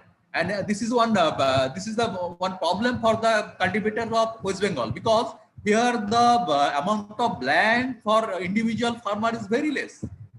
It is in Katha, it is in Bigha, but in Rajasthan, in Madhya Pradesh, in other, it is in acres. So to cultivate the required quantity for the cultivators of West Bengal, that is a big problem. But they should meet. They should create the farmer groups to increase their cultivated land. So they must meet the quality as well as quantity of the required cultivated medicinal plants. So this will be the role of three ends of medicinal plant cultivation and marketing. First, the cultivator will grow the medicinal plants. Then the end user means the manufacturer, and in between there will be the government agency. This should always make a bridge in between the cultivators and manufacturers. Then only the field will be sector will be successful. Yeah, these are some front runners states of medicinal plants: Rajasthan, Uttarakhand, Himachal Pradesh, Madhya Pradesh, as well as Tamil Nadu. Those are now big players in this field. Although West Bengal now it is running well in this field. So what they implement to make this sector to come forward. These are the Uttarakhand model. They issued the issue actually in Uttarakhand. Most of the medicinal plants, those are collected from the forest, as well as in situ some cultivation is there. So the issue for collection or harvesting from the forest, the Forest Development Corporation, they issue the transit pass. And in Uttarakhand, there are 3 mandi specifically for medicinal plants. And from those mandi, open auction is carried out in the interval of means it is doing fortnightly in the interval of 15 days. And before the auction, information through different advertisement through different electronic and print media, it is spreaded that this particular medicinal plant crop will be auctioned from that particular mandi. So this is done by the Forest Development Corporation in regular basis, and they have coordinated the whole procedure, and they have documented all this. So this model we can follow by all the other states also.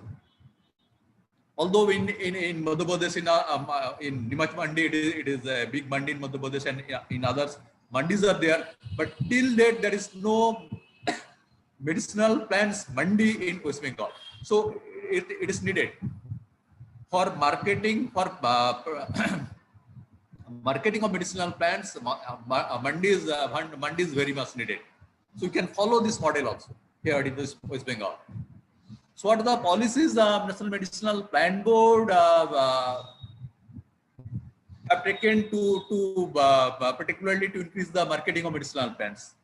They are setting collection center for collecting for storage of the medicinal plants from a particular place. In West Bengal, we have one big collection center in Darjeeling district. They have supported for establishment of mandi also, so we can take the opportunity from the NMPB to establish a mandi in West Bengal.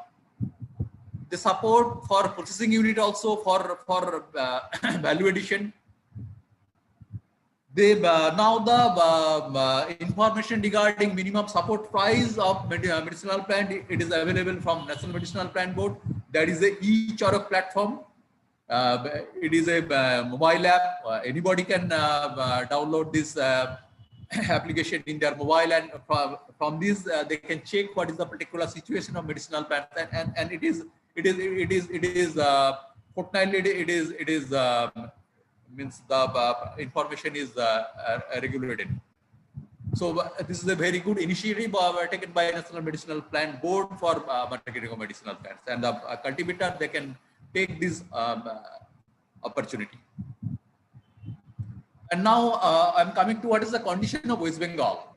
So what are the strategies, or what is the strategies they may take, what is the marketing opportunities, and finally some agro-technology of some medicinal plants, means particularly agroeconomics, means what is the cultivation cost, what is the cost of marketing cost, what is the profit. So first, I would like to. So there is huge opportunities in West Bengal for cultivation of medicinal plants because of the different agroclimatic zones. In West Bengal, there are 6 different agroclimatic zones, right from hill zone, then Tarai, then old alluvial soil in Malda, then new alluvial zone in Nadia, Murshidabad, then red laterite zone in the southern district like Bankura, Birbhum, Jharkhand, Paschim Medinipur, then coastal saline zone. Actually, in West Bengal, we can grow all types of medicinal plants. So these different geographical zones, it gives huge opportunity of medicinal plant cultivation in West Bengal. So we can take this opportunity. So what are the strategies for cultivation of medicinal plants in West Bengal? First, identification credible species, like Brahmi. It has a huge opportunity, and the cultivation is going on. So the identification of specific species, it is must. Then formation of medicinal plant cultivation group, medicinal plant cultivation cluster, because as I just told that here the amount of land with particular farmer is very less. So if they create a group, then the amount of land will be increased. So formation of cultivation group is it is needed. Then providing subsidy for medicinal plant cultivation. That is the role of the State Medicinal Plant Board to facilitate this the cultivator with the subsidy. Then only it will grow. Then organization of regular basis training of medicinal plant cultivation. Again, this is the role of the State Medicinal Plant Board to organize this type of training camp, particularly in the block level for the marginal farmers, for the marginal cultivators of medicinal plants. Then opting for organic farming. This is because from this medicinal plant, medicines are prepared. So organic farming is must, and for that the training is needed. And then organic certification. Here the Medicinal Plant Board, they can help the cultivators as well as to the manufacturer to get the organic certification for the land. Then the marketing will be it will facilitate the marketing of medicinal plants. Then quality testing of medicinal plants. Some institute here some Ayush approved lab are there, like Nardapur Ramakrishna Mission. So such type of lab should be established in different regions of West Bengal. Then the cultivator can test their product in those labs, and they can claim that their product can contain that amount of particular active principles. Then the value of the medicinal plant will be high. So those will be strategies for a better market of medicinal plants in West Bengal. Then what is the specific marketing strategy? There may be contract farming. Contract farming of Bacopa, it is going on in South Chobis Pargana district. There may be contract farming for other medicinal plants also. There may be buyback policy with the manufacturer, that the particular cultivator group, which they will produce, the manufacturer, they will buy back the product from them. Set up of collection center. Actually, if it is established in district level, then the whole products of the district, they can be collected in a single place, and from that place it can be marketed. Then planning for medicinal plant mandi. As I told that in West Bengal, there is no medicinal plant marketing mandi. So it is very much needed. So here also the state medicinal plant board can take the initiative. Tying up with the manufacturing unit. Till date, there is gap between the manufacturer and the cultivator. If the state medicinal plant board can take the initiative to tying to make a bridge between the manufacturer and the cultivator, then it will be better for both. For manufacturer to get the specific product, and for the cultivator to sell their cultivated products. What are the possible buyers of medicinal plants? First, the medicinal plant traders. In West Bengal, there are big players of medicinal plant traders. They are mainly seated in Barawazar area or in Siliguri. So traders are there. Then plant extract manufacturer. Actually, they are the big buyers. The plant extract manufacturer. Actually, they extract the active principles like bacoside from bacopa or andocaphalloid from kalmeg. So they extract the active principles from the medicinal plant, and then they export that particular extract. So this is they buy huge amount of medicinal plants. Then Ayush manufacturing units, the Ayurvedic, Unani, Siddha units in West Bengal now total I think 310 medicinal Ayurvedic manufacturing unit, and among those 310, 300 Ayurvedic manufacturing unit and 10 Unani manufacturing units. They require the medicinal plants, and the total 50 homeopathic manufacturing units are also there. All those means they require medicinal plants. So they are the possible buyer of medicinal plants in West Bengal. Then I am coming to the constraints. What are the constraints of medicinal plant? Not only in medicinal plant cultivation, not only in West Bengal, rather in India. First, lack of agro-technology. Till date, there are little agro-technology developed on medicinal plants. Here, agro-technology means not only agro-technique, agro-economic also. Agro-economic also means what will the cultivation cost, then what is the cost regarding for simply plowing, for what is the cost of the seeds, means everything, means agro-technique as well as agroeconomy is there, is needed for medicinal plants. Lack of harvest and post-harvest knowledge. For this reason, means if I take example of kalmeg, in previous days it was available in plenty in the forest of South Bengal districts, but nowadays it is available in few, means rarely it is available because of less knowledge of harvesting and post-harvest management. Lack of knowledge of market price.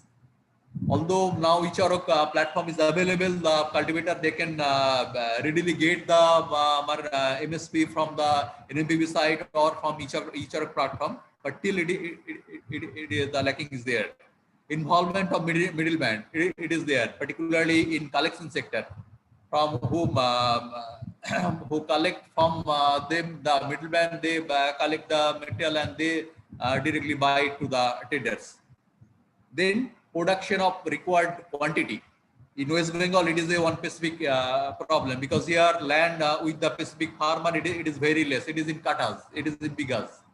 So if they don't create the medicinal plant cultivation group, then it will be very difficult for them to produce the required quantity. Then maintenance of quality. Just in previous talk, Dr. Pati told that he procured ashwagandha from Nadia. Ashwagandha is cultivated in Nadia district, in Murshidabad district, in North Chobis Pargana districts, in Bankura Purulia districts. But the ethanol content in ashwagandha, it is more in the ashwagandha which is cultivated in Bankura Purulia, in laterite zone. So maintenance of quality, that is very, very important for marketing of medicinal plants. So what are the possible way out? Direct trading. The farmer group, they can directly tie up with the manufacturer, and here the State Medicinal Plant Board can play a role for this making the bridge between the two ends. Then tie up with the industries, produce buyback. They can do the agreement with the manufacturer that the particular medicinal plant species they will cultivate, the manufacturer will directly buy that particular medicinal plant from them. Then contract farming. Here also the State Medicinal Plant Board can play the role. They can just contact with the farmer group, with the manufacturing unit, manufacturer of Ayurvedic product or manufacturer of extract. They can make the bridge between the manufacturer and the cultivator, and there may be contract farming. There may be produce buyback policy in between the end users. Here I have just given one district level planning, that how it can be means it can be proceed. Establishments of nursery. Quality medicinal plant is the first need for quality product. So that can be supplied from the nursery also. So establishment of nursery in different blocks, in different districts, in different zones of West Bengal it is needed. Then set up of medicinal plant zone. Actually, in the particular field where the paddy cultivation, where the potato cultivation is going on, in those fields, organic cultivation is very difficult. So for cultivation of medicinal plant, particular zone should be notified that in particular zone medicinal organic farming should be done for medicinal plants. Then cultivation of specific species of medicinal plants, that is also important, that we in that particular district which particular medicinal plants are can be grown, which are the particular species can be grown in that particular district. Post harvest management, drying, shade and storage go down. As I told that till it is a problem for the marginal farmers for drying their products, because in West Bengal the humidity it is always means most of the season it is above 50%. So it is very difficult to dry the medicinal plants properly. Professor Sarkar, yeah, may I request you humbly that if you kindly try to conclude the session as early as possible. Yeah. Well, just within 2 minutes I'll conclude. So and others like training workshop. Now the MG-NRE convergence medicinal plants cultivation can be done. So these are the implementation, how this can be implemented, and I have these are the medicinal plants in demand from West Bengal, like Brahmi, then Kemperia Galanga, Akangi, Kalmeg, Moringa, that is Centilla, Guruchi, Ashwagandha, Vingaraj, Sharpagandha, Tulsi. And yeah, these are the agroeconomics. As I told that for ashwagandha, the cultivation cost is 24,500 per acre, and this is the total sale 78,000. So this is the profit for per acre cultivation of ashwagandha in West Bengal. That is 53,000 per annum. So it will be profitable. So like Brahmi, it will be 74,000. For Tulsi, it is 56,000. For Centilla, it will be 68,000. For Kalmek, it will be 42,000. For Vingaraj, Eclipta, it will be 53,000. Moringa, it will be 88,000. For Bhumi Amloki, it is 30,000 per annum per acre. So thank you all.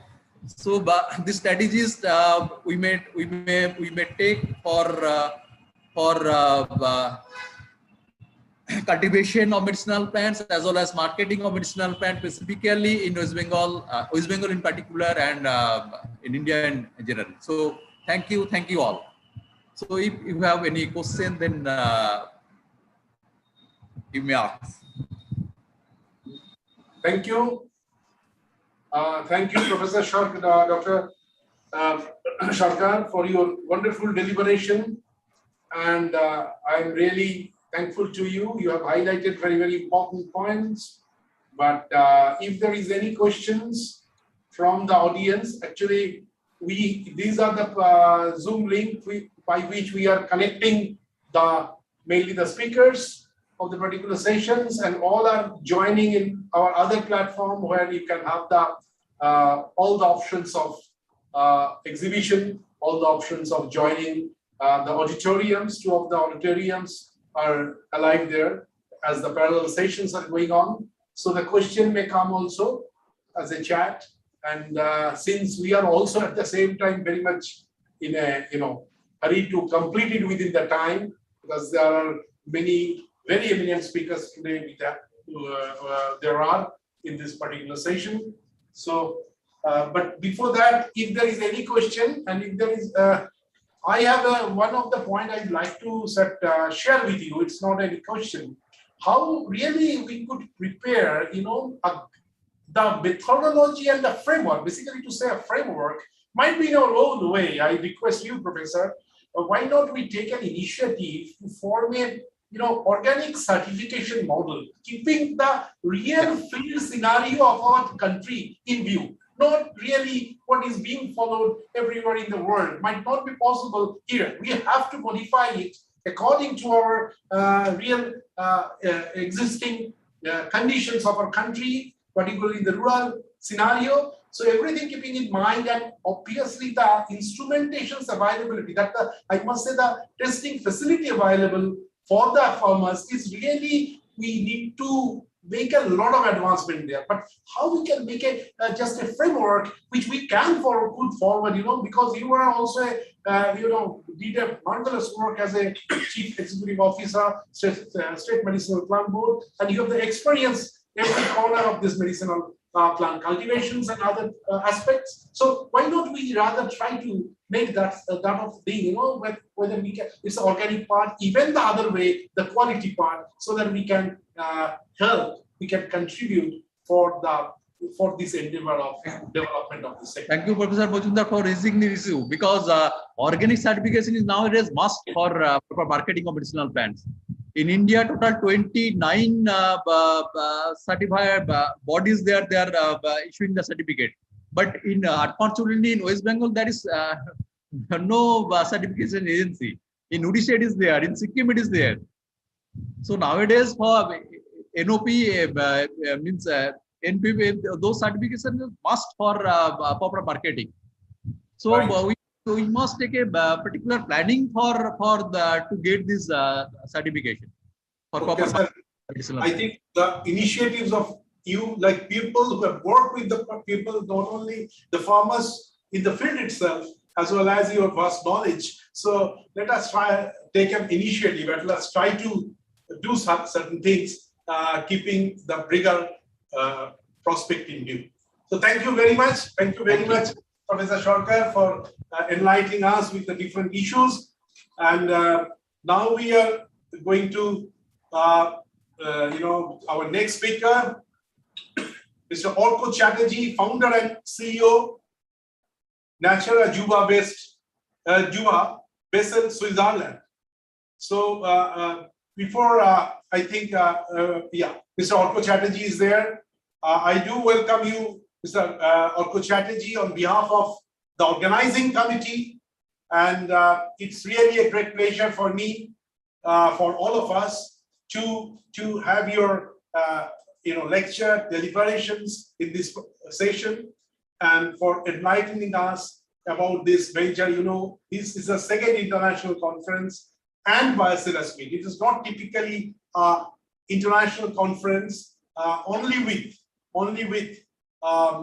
this academic or research perspective in view, but we want that without the overall business scenario, and how we can really ensure better livelihood of our farmers. That is one of our main concern. And National Medicinal Plant Board, Ministry of Ayush, and this RCFC we are the regional town facilitation center, National Medicinal Plant Board, Jadavpur University. We are also here. So the Jadavpur University took this initiative of organizing this conference. It is the second international conference, and buyer sellers meet. And what we do is that particularly we try to make that linkage with the academia, with the research, with the all sort of stakeholders of medicinal plants. Before I request Mr. Orko Chatterjee to deliver his lecture, let me read out the brief biodata of Mr. Orko Chatterjee, founder and CEO, Natura Juba, Basel, Switzerland. He completed his bachelor in mechanical engineering from University of Mumbai in 2001. He was key account manager at Gunebo Industries during 2004 to 2005. He was also manager strategy corporate development at LANXESS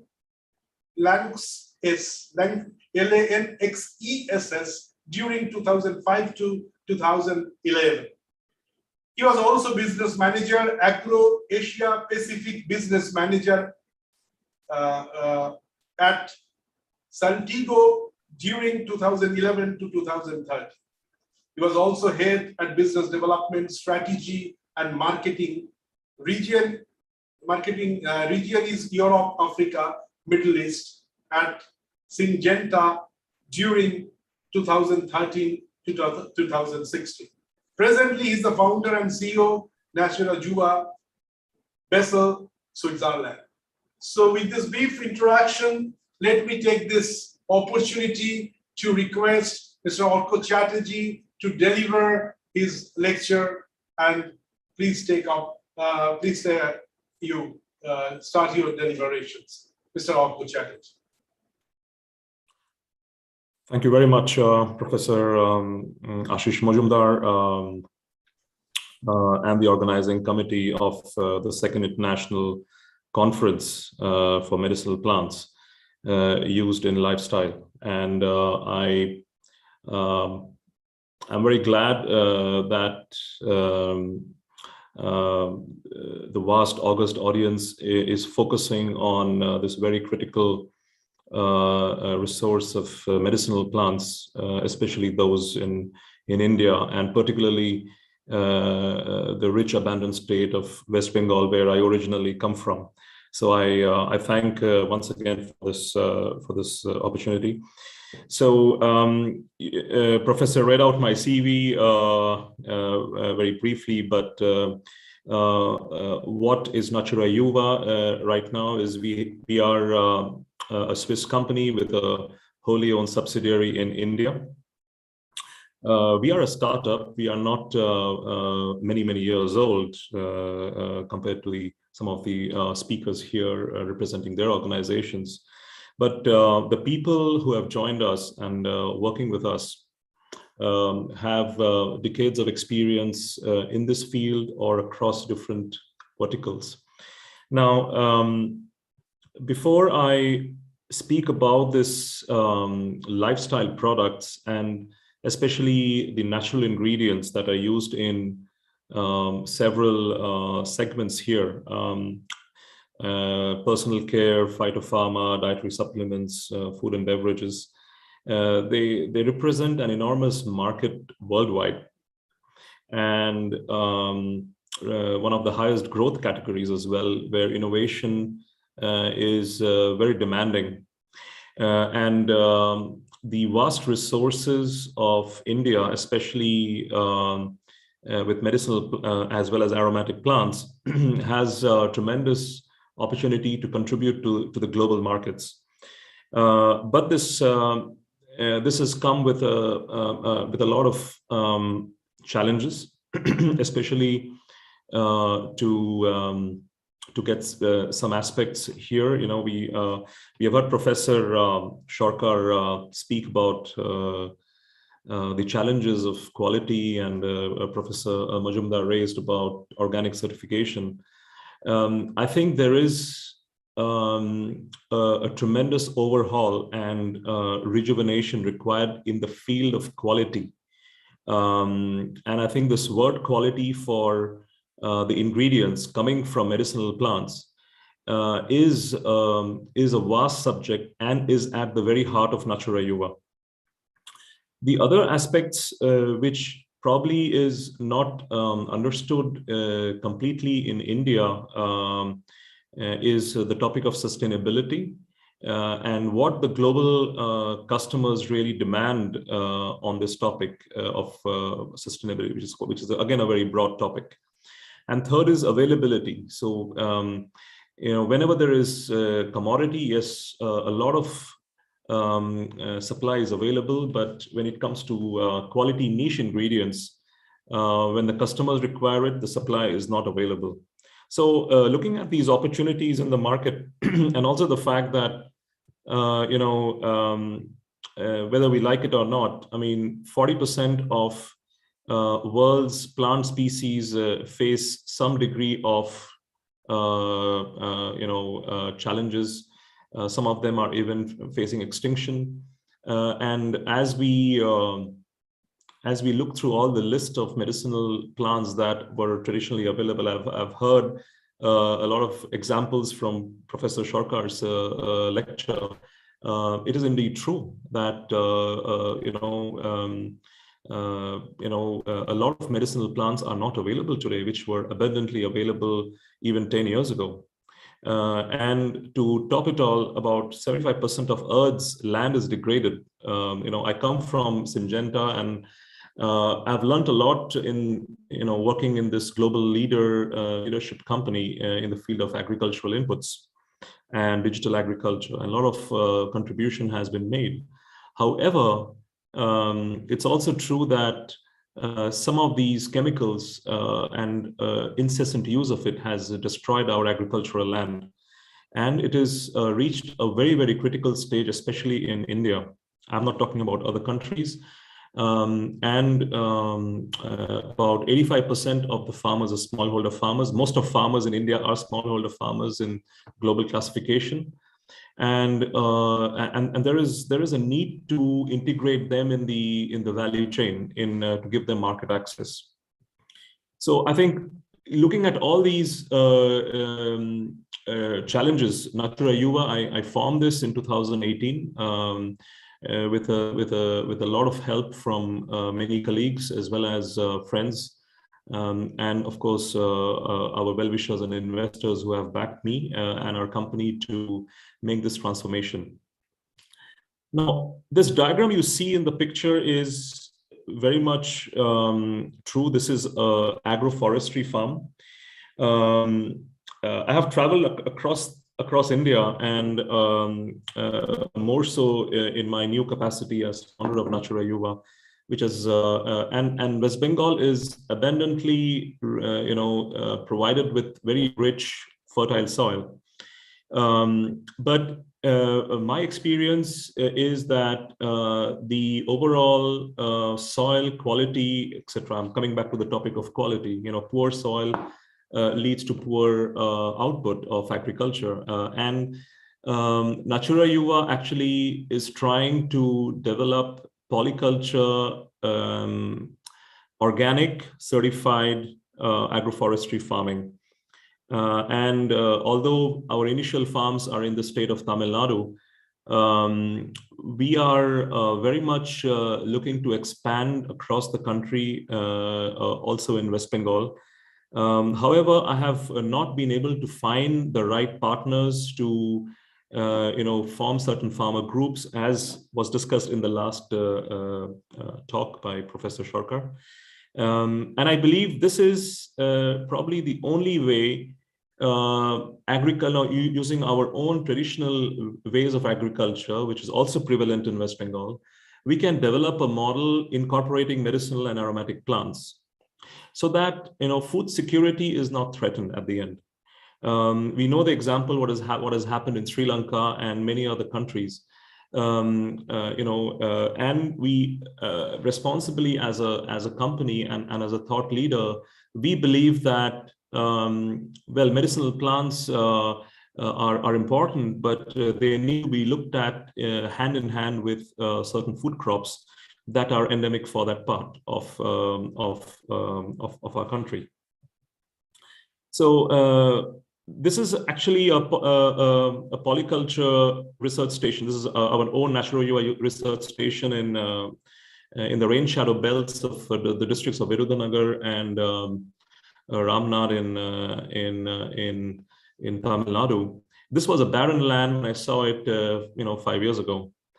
And we have developed about a polyculture model of different plants, trees and shrubs. About 30 different varieties are growing in the farms at the same time. So I'm holding this is from my visit to this field last month, and I'm holding a Moringa oleifera tree. There's about 5,000 of them that are growing really. We have 5 varieties. Some local varieties, some traditional varieties, and some from the wild. There's a wild variety also. And there is tremendous nutritional properties, which is unheard and unseen in some of the PKM 1-2 models that is grown so prevalently across India for Moringa. And the plants growing around is actually Hibiscus subderifa, which is used by our customers for preparing tea, herbal tea. The white flowers is dried and used. So, and there is also kalmeg and senna and many other crops, indigo tintifera and many other medicinal plants are grown here at the same time. So it's a polyculture model that we believe in. And just coming back to the issues in our industry. So, somebody was mentioning about forming groups and many other things, but the point here is, even if there are formation of groups, the distance between the selection of seeds and starting material for medicinal plants and the ingredients is filled with middlemen, and the supply chain is disjointed. And that leads to lack of traceability, which is very important for maintaining quality. And it is difficult to make a point-to-point, calibration of quality. And I'll explain about what our quality management process is. But Natura Yuva, we decided very early that without a vertically integrated system, where we directly get involved with contract farming, bringing the right quality seeds, starter materials, or even recommending the right starter material. Sometimes the farmers are well aware of the right sources of starter materials, so it's great in that case. And we invest at farm gate infrastructure. We talked of warehouses at the farm gate level, or a certain level of organic input infrastructure. We need the desi cows. We need instead of hybrid cows, to get good quality manure. The manure has to be properly dried. Vermiculture technologies and several agricultural technologies for organic farming needs to be brought in at the farm gate level. So we do all that. We also have our own processing unit, which actually brings the goods that our farmers have harvested and we have stored at the farm gate to be brought at the right time to our processing unit, and it is then used to manufacture high quality ingredients, and then we supply directly to our customers at their doorstep. So we eliminate the middlemen and diffuse any chance of adulteration, lack of traceability, and many other things to step in. And this has been hugely appreciated by the global industry. And this also is backed by certain well-wishers and investors. So we want to invest in West Bengal in a large way. And we want to meet the right partners for us to bring this entire package to West Bengal. So I take this forum to reach out to different stakeholders, including NMPB and the academia, as well as the farming groups to work with us and create this infrastructure in West Bengal. I'll come to this a bit later. So of course, we from the plant biomass, we supply powders or dried leaves or extracts or essential oils, but our products are essentially organic with the certification, NPOP and EU certification. Our market right now is primarily target in European countries, which has the highest level of quality expectation. And I find not many organic suppliers in the market here, primarily because beginning of this year, EU has clamped very heavily on almost all certifying agencies in India for flouting certain norms. And this has completely dented the image of India abroad as far as organic certification is concerned. It doesn't affect us because we follow our quality metrics ourselves, but it is very important for everyone to self-regulate oneself and not expect NMPB or somebody else to regulate things for us. We are completely accountable for our own image, and we have to take accountability in our hands. So I emphasize this very strongly to the group. It's easy to give theoretical lectures. It's very, very difficult to implement what Natura Yuva is implementing on the ground. And it needs serious self-introspection of every stakeholder who is participating in this conference. So a bit about our quality practices. So, all our competitors, everybody, which is difficult enough, everyone does quality by inspection, QBI. They take a sample, a representative sample, put it under a right instrument. Some of the instruments cost millions of dollars, some costs nothing. But then you get results. So only by a fraction of analysis from a small sample, a whole batch gets analyzed.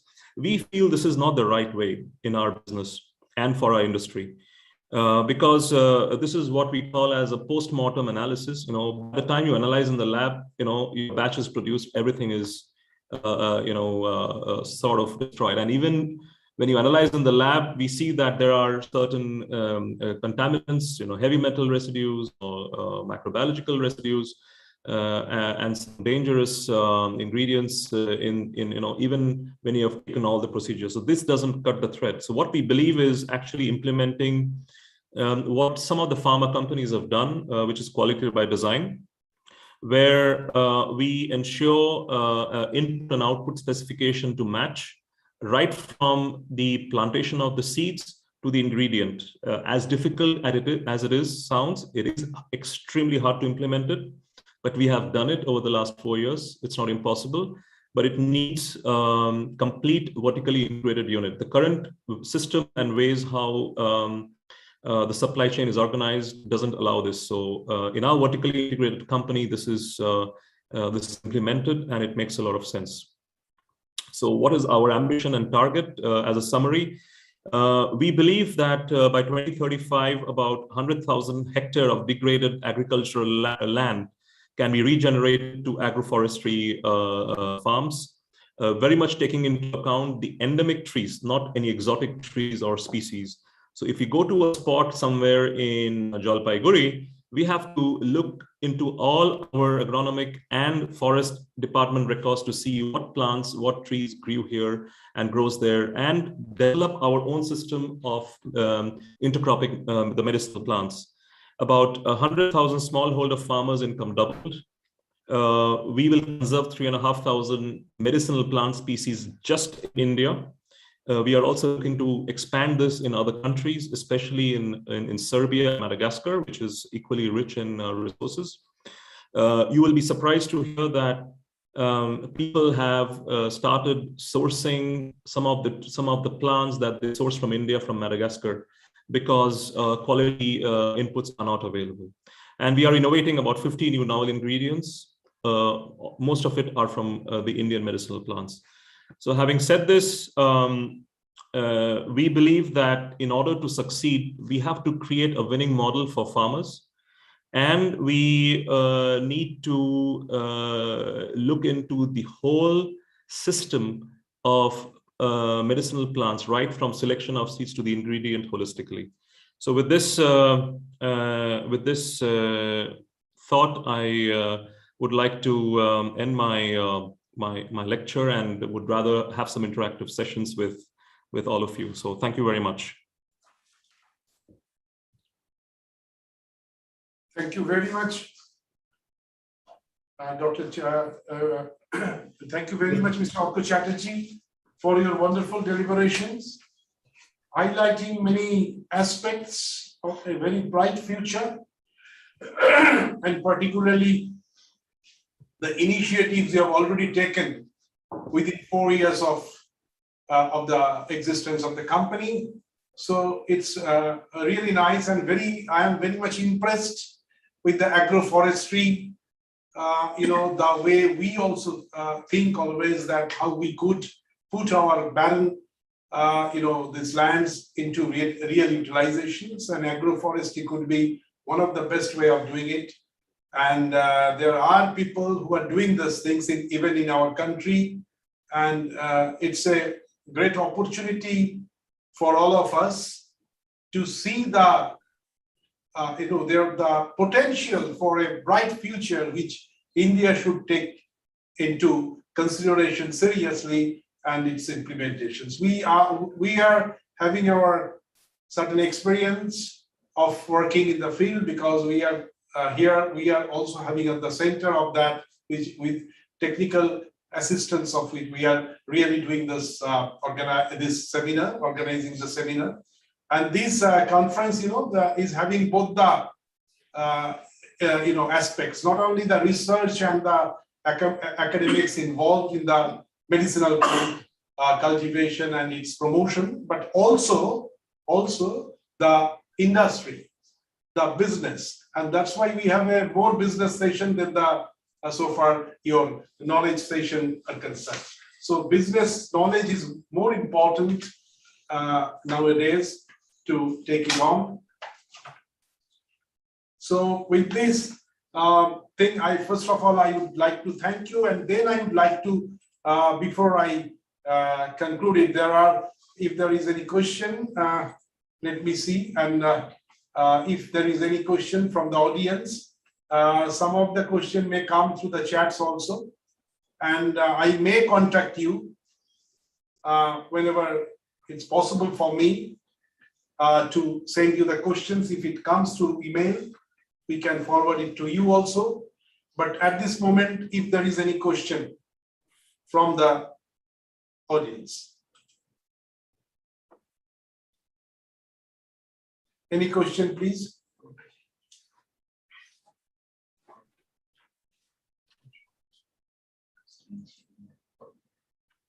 May I request Mr. Chatterjee to kindly, so that we can see you. And if there is any question from any of the audience, we'll be happy to take it up, because Mr. Chatterjee is now available online. I would like to ask one question. Mr. Chatterjee, I believe you are using some kind of certification or using the certification standards in your process. So can you kindly elaborate what are the certification standards that you are looking into to smoothen your total integrations process? Thank you for this question. Now we have certification standards for agriculture, for the cultivation side, as well as for the processing side. Now, for the cultivation side, we follow, of course, the organic NPOP, NOP, and all these norms, but we also look at certain, some of the WHO standards and GSEP ways of agriculture. Global Gap is also one of them. So not all farms have all certifications, but most of them are definitely organic certified. and which is actually, as I said, is quite challenging today because of the enormous level of contamination that is set in our agricultural farms. So on the processing end, we besides organic processing certification, we would like to implement ISO and the usual quality standards that one expects. But for us, the most important factor is, doesn't matter which quality standard you follow, one has to follow a rigorous documentation process and a rigorous implementation of true documentation with real-time data being noted by our colleagues as and when things happen. When things don't happen, they write down, things haven't happened. But we are not just gathering data for the heck of it. We are doing it to build a voluminous amount of data, which then helps us understand how do we design, how do we create our design space in our QBD concept, and ultimately go to the level of real-time release, which helps in reducing costs up to 50–60%. So I believe if Natura Yuva goes on to a certain level of scale, I think we could be a new standard for the industry.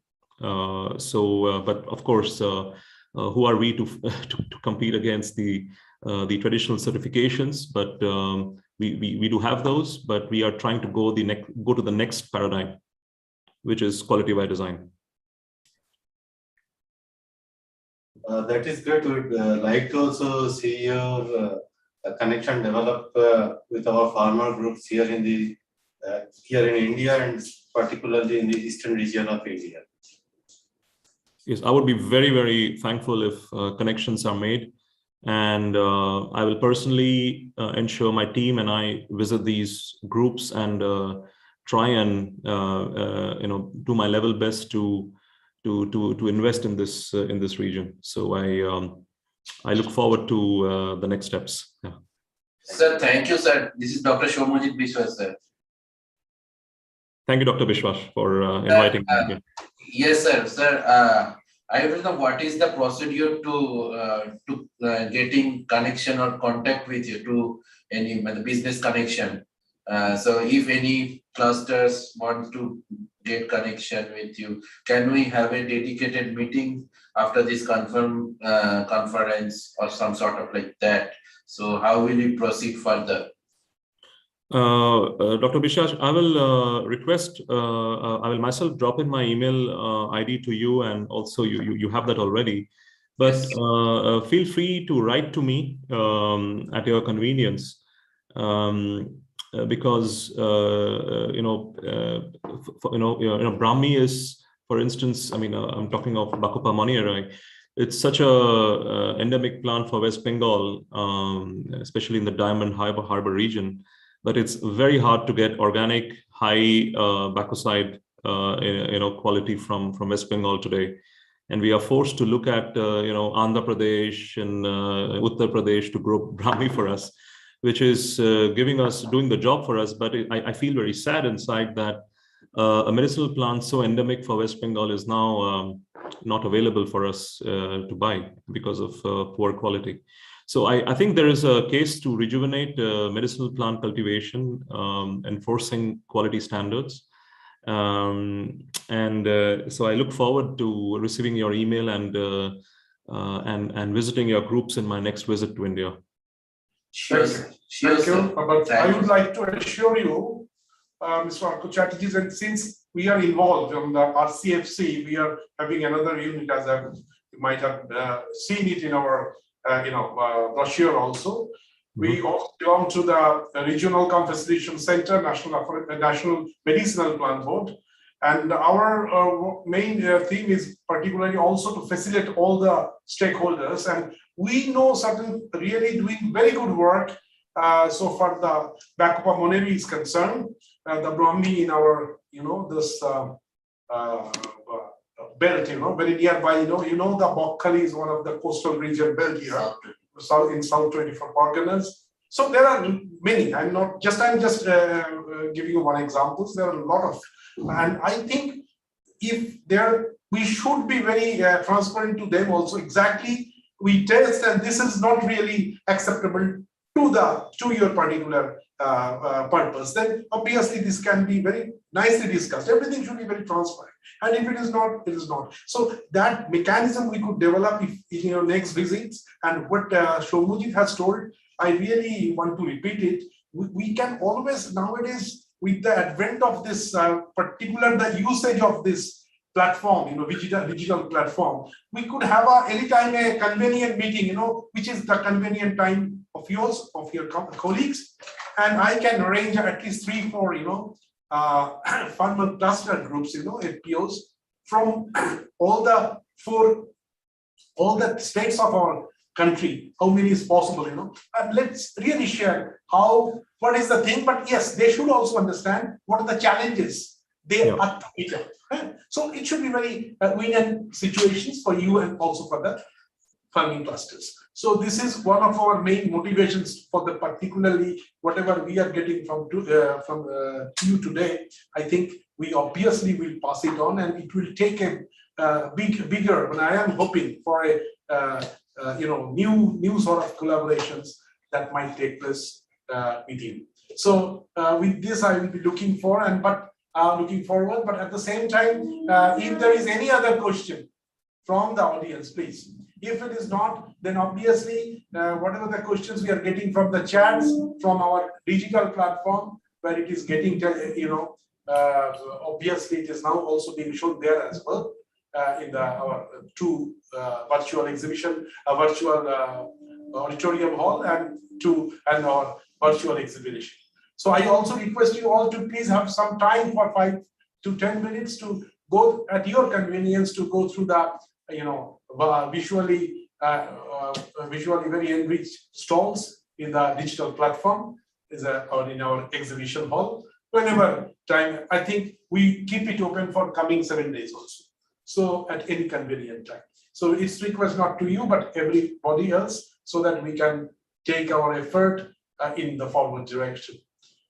Thank you all. Thank you very much, Mr. Orko Chatterjee, for your wonderful deliberations and very inspiring too. Thank you so much. So here on the organizer, I'm very much thankful to Mr. Orko Chatterjee, and now we'll be switching on to our next eminent speaker, Dr. Durga Shankar Bhaur is the Managing Director, Animal Publishing Company, West Bengal, India. And obviously, homeopathy is also one of the very important, component of Ayush or traditional medicine. And, this, or alternative medicine, whatever you call it. And I have the, I would like, Namaskar, and welcome Professor Prashant Kumar, Professor Dr. Durga Shankar Bhaur, Durga Shankar Bhaur, and Dr. Bhaur. Before I request you to start, let me read out your biodata, very short resume, very brief introduction. That educational qualification you do have, like MSc in chemistry from Calcutta University, then you did your PhD in organic chemistry from Calcutta University, worked as postdoctoral fellow, a number of publications on natural product chemistry as well as homeopathy in different first-grade international journals.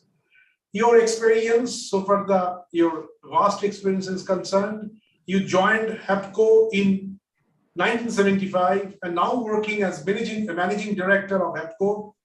Since 2008, engaged in basic scientific research for understanding nature and content of homeopathic potentialized medicines, as well as in determining expiry time for homeopathic medicine, member of various central government committees, Homeopathic Pharmacopoeia Committee, Pharmacopoeia Commission for India, Medicine and amplifications probably, and homeopathy, and expert committees on drug standardization of CCRH, etc., as well as of West Bengal Council of Homeopathic Medicine, member of editorial advisory board of Journal of Research in Homeopathy, IJRH, president of Federation of Manufacturers of India, and executive committee member of Bengal Homeopathic Manufacturers Association.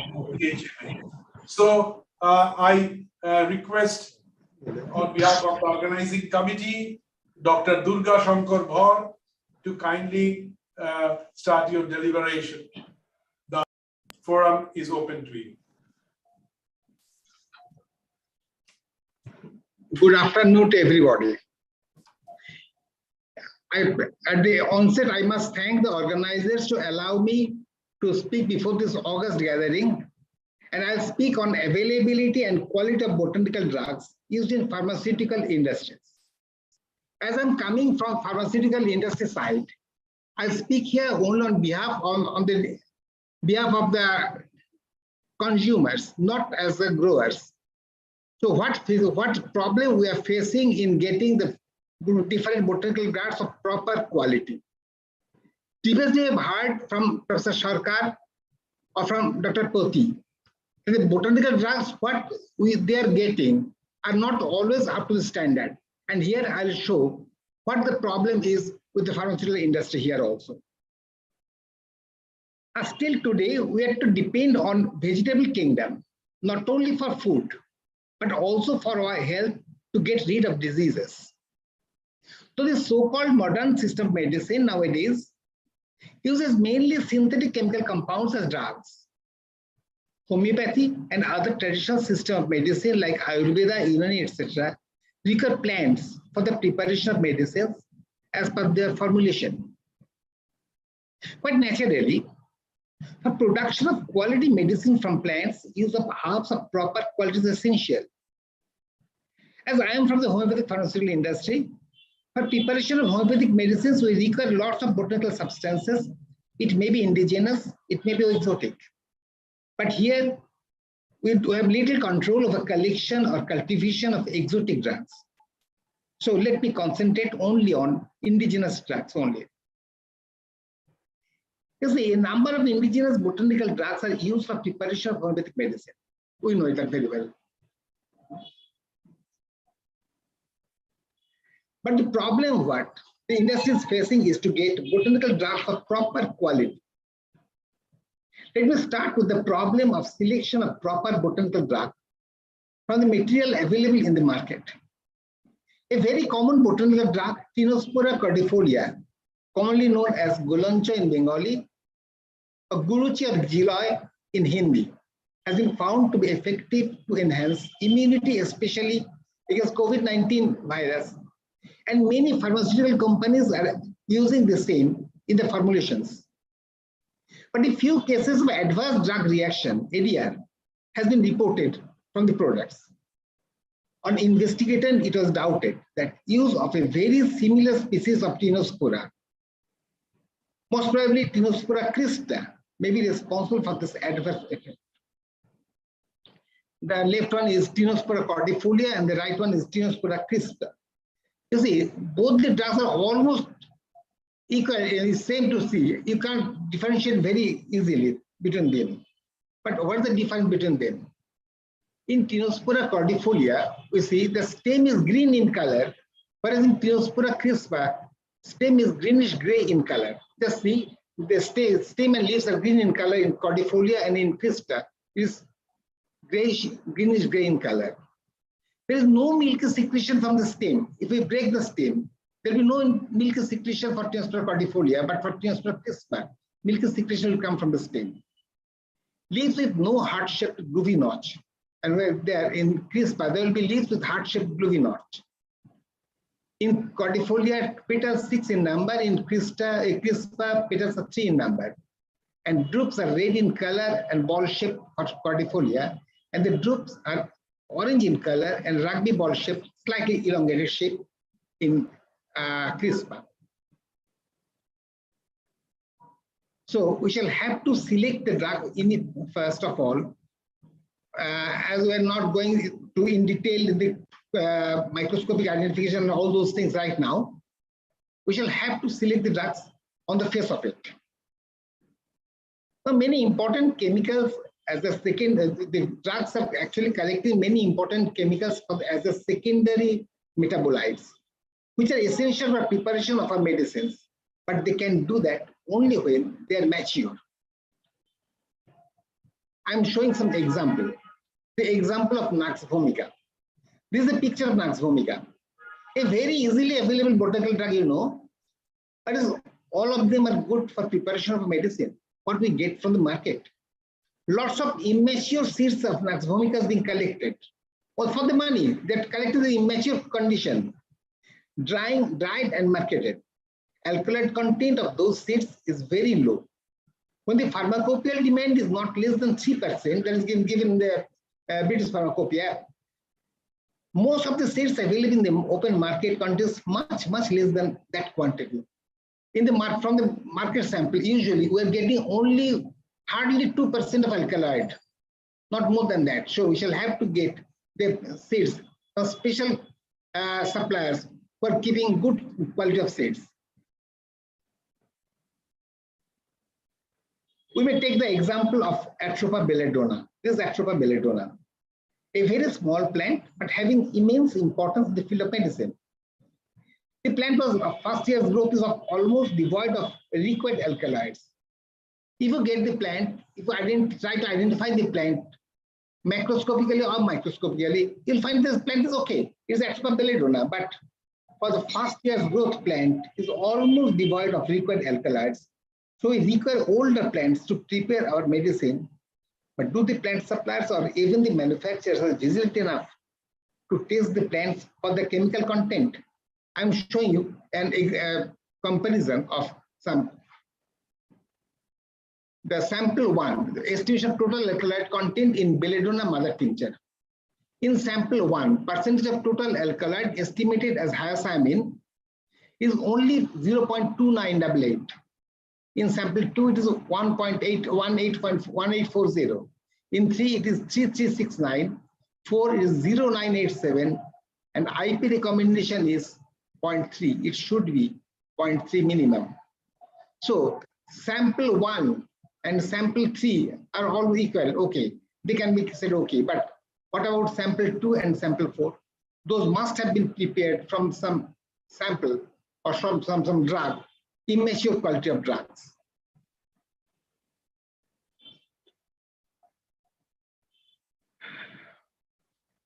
Similarly, is the drug for Ipecacuanha. Ipecac. This is being cultivated in the hills of West Bengal. We find sometimes the root available in the market contains lesser quantity of alkaloid than is actually required. This also may be due to harvesting of the drug before maturity. Identification of spurious drug is also very important. For example, let us take the example, the case of Saraca indica, colloquially known as Ashoka tree, a very ancient sacred plant. Extent of the bark of this plant exhibits a number of potent pharmacological effects, like antioxidant activity, no, or anti-breast cancer activity also. The bark of the plant is used for making Ayurvedic as well as homeopathic medicines. But where will you find genuine Ashoka bark nowadays? This is Ashoka flower. Then in this picture, the left-hand side is Ashoka, genuine Ashoka tree, and the right-hand side is false Ashoka tree known as Ashoka pendula. The market is full with the bark of a very commonly available tree known as Ashoka pendula or weeping deodar. Botanical name of that plant is Munnon longifolium or Polyalthia longifolia, variety pendula. Color and texture of bark of this Ashoka pendula resembles genuine Ashoka, but microscopic analysis as well as testing of chemical constituent will reveal the truth. This is a microscopic analysis. I'm not going into detail. There will be a yellow band of stone cell in genuine Ashoka, and there's a spurious Ashoka. I'm not going into detail of that. The same story repeats for Rauwolfia serpentina. It is Sharpaganda. Sharpaganda is Rauwolfia serpentina, but the market is full of some other species of Rauwolfia canescens. If you go to the market and ask for Rauwolfia, you will get plenty, but most of those Rauwolfia is not suitable for preparation of a medicine, as they are not Rauwolfia serpentina, but some other species of Rauwolfia, maybe Rauwolfia tetraphylla, commonly known as canescens, a closely allied species of Rauwolfia serpentina, but devoid of required alkaloids. This is a microscopical difference between Rauwolfia serpentina. Left one is Rauwolfia serpentina, right one is spurious Rauwolfia serpentina, Rauwolfia canescens or Rauwolfia tetraphylla. You'll find the scleroids are present in the microscopic analysis. I'm not going into detail. Now let us think of the ecological factor also while collecting plant material. We're thinking of cultivating some exotic plant in our country. Whether that will withstand a quality test or not, that is very important. The ecological factor where the plant is growing is also important. This is a cinchona plant. I'm talking about only cinchona. The case of cinchona is a classic example for the same. Bark of Cinchona officinalis, collected from Nilgiri region of a country, is less bitter and contains lesser quantity of important alkaloids like quinine, etc., than the bark of the same plant grown in Darjeeling district of West Bengal. We know that biosynthesis of different chemicals in a plant depends on so many factors. The climatic and ecological variation are very important among them. Let's think of, say, Darjeeling tea. The exquisite flavor of Darjeeling tea is not produced in any leaf tea plant grown elsewhere. So to be sure about the quality of any botanical drug substance, one must collect it from a natural environment at proper time, as well as examine it chemically to become sure about presence of essential chemical constituents in it. But again, story repeats. Even though cinchona trees grow almost widely in our native state West Bengal, it has almost become endemic. Still, the alkaloid content of most of the market sample of the bark will show to contain much less quantity than the standard quantity of alkaloid, where it should be at least 6%. And we find in most of the bark, even the bark collected by the government, West Bengal government is collecting the bark and marketing it. Sometimes it is as low as 4%, hardly 4.5%, not 6%. There is a pharmacopoeial quality required. I'm giving you an example. This is the estimation of total alkaloid content in Cinchona officinalis, mother tincture. A sample, 4 samples has been taken and percent of total alkaloid in mother tincture has been shown. In sample 1, it is 6.9, sample 2, 6.0, sample 3, it is 3.1, much lower than the required quantity. In sample 4, it is 7.8. So sample 3 is definitely substandard. And this substandard quality of botanical drug is flooding the market now. This happens principally because the collection of immature bark with a view of making faster money and at the cost of quality. Now, it is also important to mention here that due to lack of arrangement in collection facilities, some botanical drugs, though available in our country, are not being collected, and the industry has to depend on import. I'm giving you only 2 examples. The example of Vargascum thapsus is available in the Kashmir Valley. We require the whole plant as well as we require the flowers itself. Only the fresh flowers are required. We are getting the whole plant from the valley, but we are not getting the flowers, as because there's no collection of the flowers is being done there, and as because we require the it is to be transported immediately after collection to the manufacturing centers, and that arrangement has not yet been done. Another example is Artemisia sina, a very important medicine of homeopathy. Though sina is grown in Kashmir Valley, we still have to import this sina bud from Europe, as because we're not the actually collection of sina is not good in Kashmir.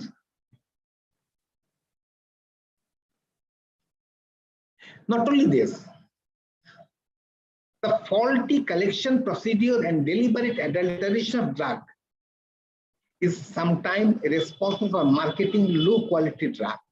During a collection, adulteration is being done. Let's look for Ferula asafoetida plant.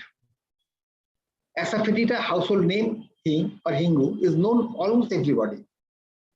Asafoetida is basically a gum resin obtained from the root of the plant Ferula asafoetida. And asafoetida finds many uses in so-called allopathic medicines, in Ayurvedic medicines, as well as in homeopathic medicines.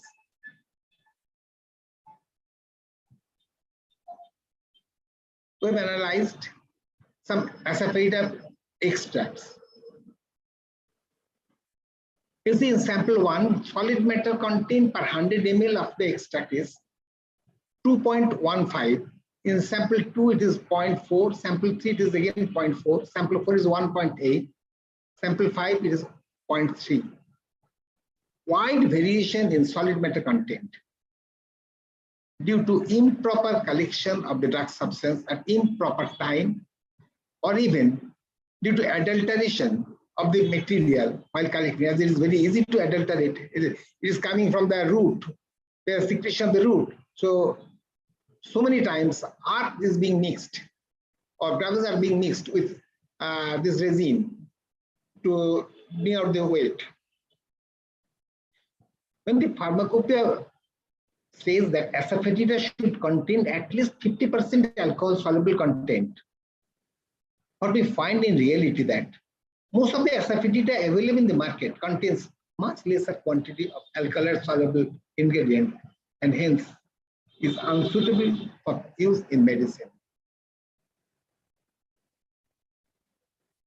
Another means of preparation in pharmaceutical products from botanical drugs is presence of insecticides and fungicides. This means has not been said in previous lectures. We are talking about organic farming. Yes, organic farming is of course required. But even while organic farming, even in tea plantation, we find that insecticides are being given. Some neem-based insecticide or some other type of insecticide being given.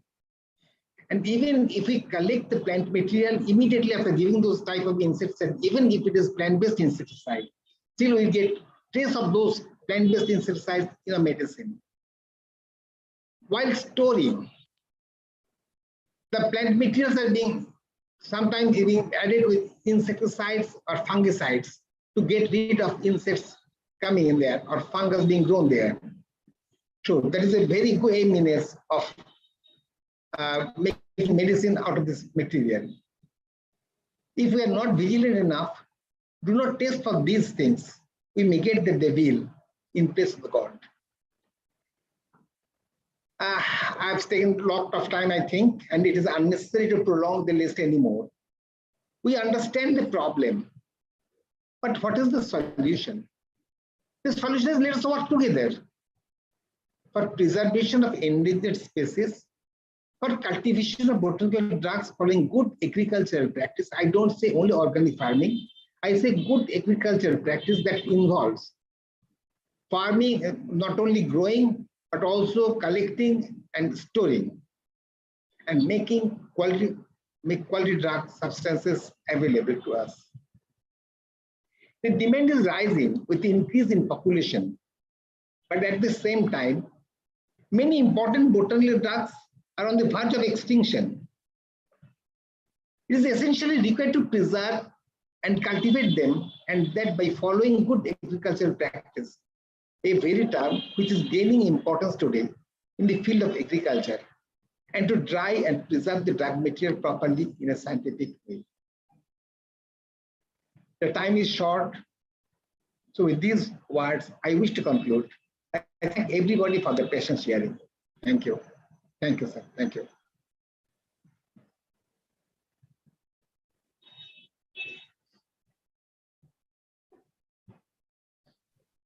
Thank you, Dr. Bhaur, for your wonderful presentation. And really, I'm very happy to see that you have also mentioned the important medicinal tree of Ashoka Saroka. So that's really, Saroka Ashoka is one of our very important thing, and I know the use of Arjuna in homeopathy is really very important. And I do not have the much knowledge about this, but I know that it might be used also for the heart diseases or cardiac diseases. So it's really nice to know that the observations that you have made, the problem of false, sort of bark available to you all, which really hinders the very purpose. If there is any question from the audience, we will be very happy because Dr. Bhaur is available online now. He could answer whatever you would like to ask him.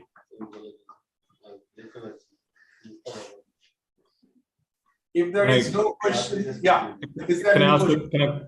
Can I ask a question to? Sure, Mr. Chatterjee, please. So I found your insights very similar to our feeling, and unfortunately the art and science of ethnobotany is sort of declining in our country. But your presentation is kind of hints towards ethnobotany and a lot of good agricultural practices. So would you have some more experience of say some other common plants that you see not giving high quality or any other, or because we see it practically in every plant, but you shared some of the examples. Are there any some other examples you can share with us in this forum? You see, I've given examples of only a few Indian botanical drugs, but even the exotic drugs, what we are importing, sometimes we find that the quality is not up to the standard. Say, for example, Hydrastis canadensis. Well, sometimes we're getting Hydrastis canadensis from USA or from Canada, but sometimes we find that those Hydrastis canadensis are not well measured Hydrastis canadensis, as the alkaloid content is not good. So the problem is not only in India, the problem is everywhere, where people are trying to make money faster. That taking the immature botanical samples sometime and drying it and sending it. Or sometimes it may so happen that it is not being dried properly. That problem has been come in the previous lectures again and again. The materials are not being dried properly, and which is destroying some of the important chemical constituents in the plant itself. So the collection of in proper time and collection, and after collection, drying and preservation is very much important here. Not only in Indian plants, but also for exotic plants, we find that. Thank you. There is a question, Dr. Bhaur, for you from our audience, because that question comes to us through the our tech team. Let me put this. This question is from Sri Gandharva Gopal Joshi. He has put the question this way: even if we can't use plant-based as it stresses in harm insecticides, what is the alternative to keep the crop safe from insects? What we find in our laboratory, we try to preserve the plants in carbon disulfide environment sometime. That carbon disulfide environment, carbon disulfide is not being absorbed by plants. It is giving the insects are not coming in carbon disulfide environment. What we tried, we're keeping a band of carbon disulfide environment where we're keeping our plants outside of that keeping area, and that sometimes deters the insects in coming. But it is very difficult to store the plants for a long time, as because storing for a long time may bring moisture, may bring insect, or even some of the important phytochemicals may also get destroyed because of the presence of oxygen. So it is always better to use the plants within 6 months of cultivation. And after proper dying, I think keeping plants for 6 months will not be very difficult for us.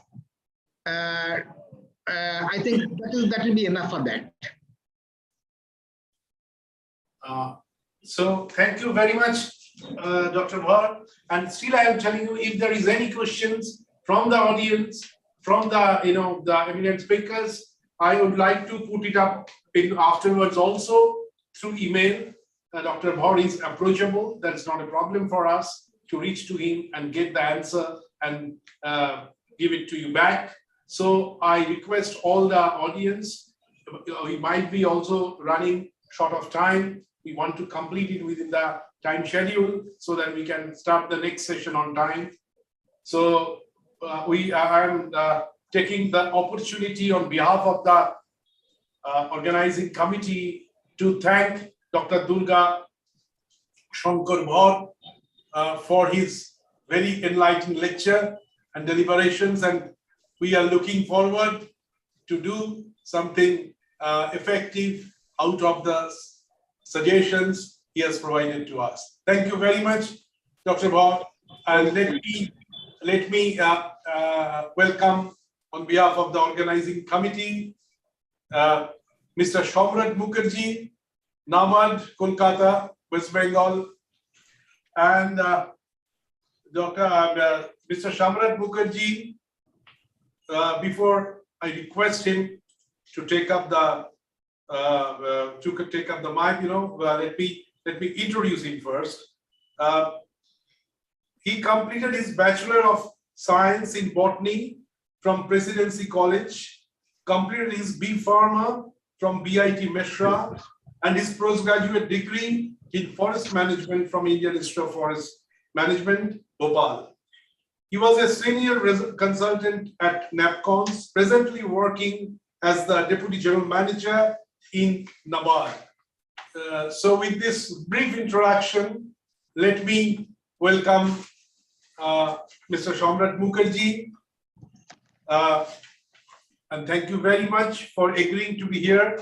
This session is a business session where we try to highlight the different aspects like foreign business collaboration, local processing facilities for value addition of medicinal and aromatic plants before export, local processed products with global export potential. So it's covering many important aspects. So for our Indian aspect in view and obviously the global prospect in view. So may I request Mr. Mukherjee to please deliver your lecture. A very good afternoon to all the empaneled guests out here in this panel, and also to the people who are listening to this session. So I am not making any presentation as such, but I would like to bring forward some key points which holds a lot of relevance in how we are going out in this medicinal and aromatic plants scenario in the country. So first, I will just touch upon few things which are happening in the country right now and which we need to know.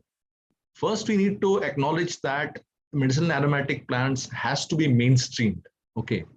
Now, I work in NABARD, and NABARD is an apex financial institution in the country, and it has mainly three functions. One is providing refinance to rural banks and other commercial banks for increasing the flow of rural lending to all borrowers.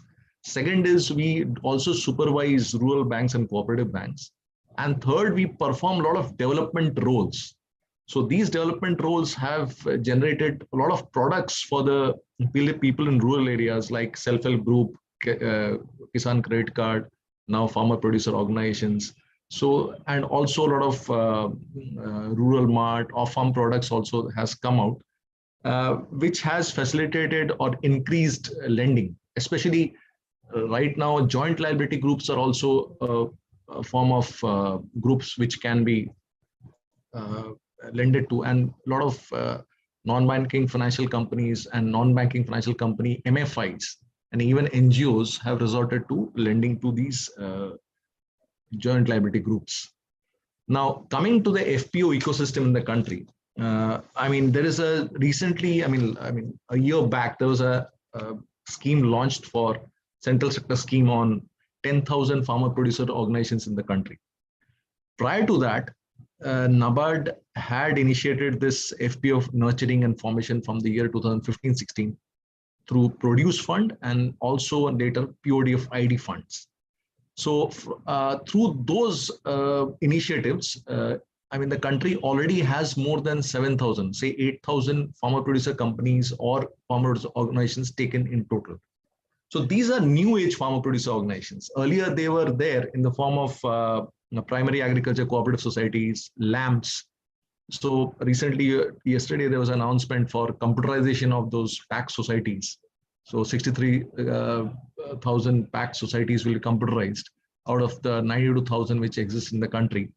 And there's a separate department for that, Ministry of Cooperation, which has been created a year back.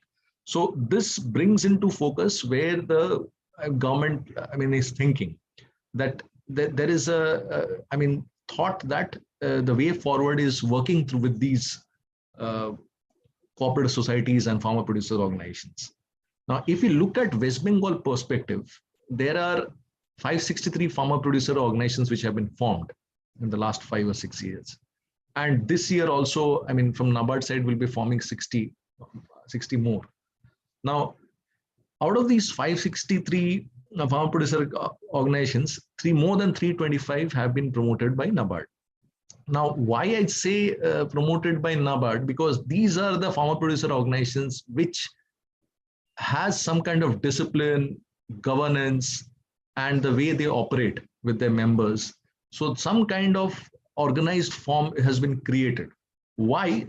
Because any business entity who wants to do business with farmer producer companies or organizations has to look at 3 aspects. And these 3 aspects is a form of a triad, you can say. One is trust. That's the foremost. Now, once trust is built, it leads to creation of certain kind of value.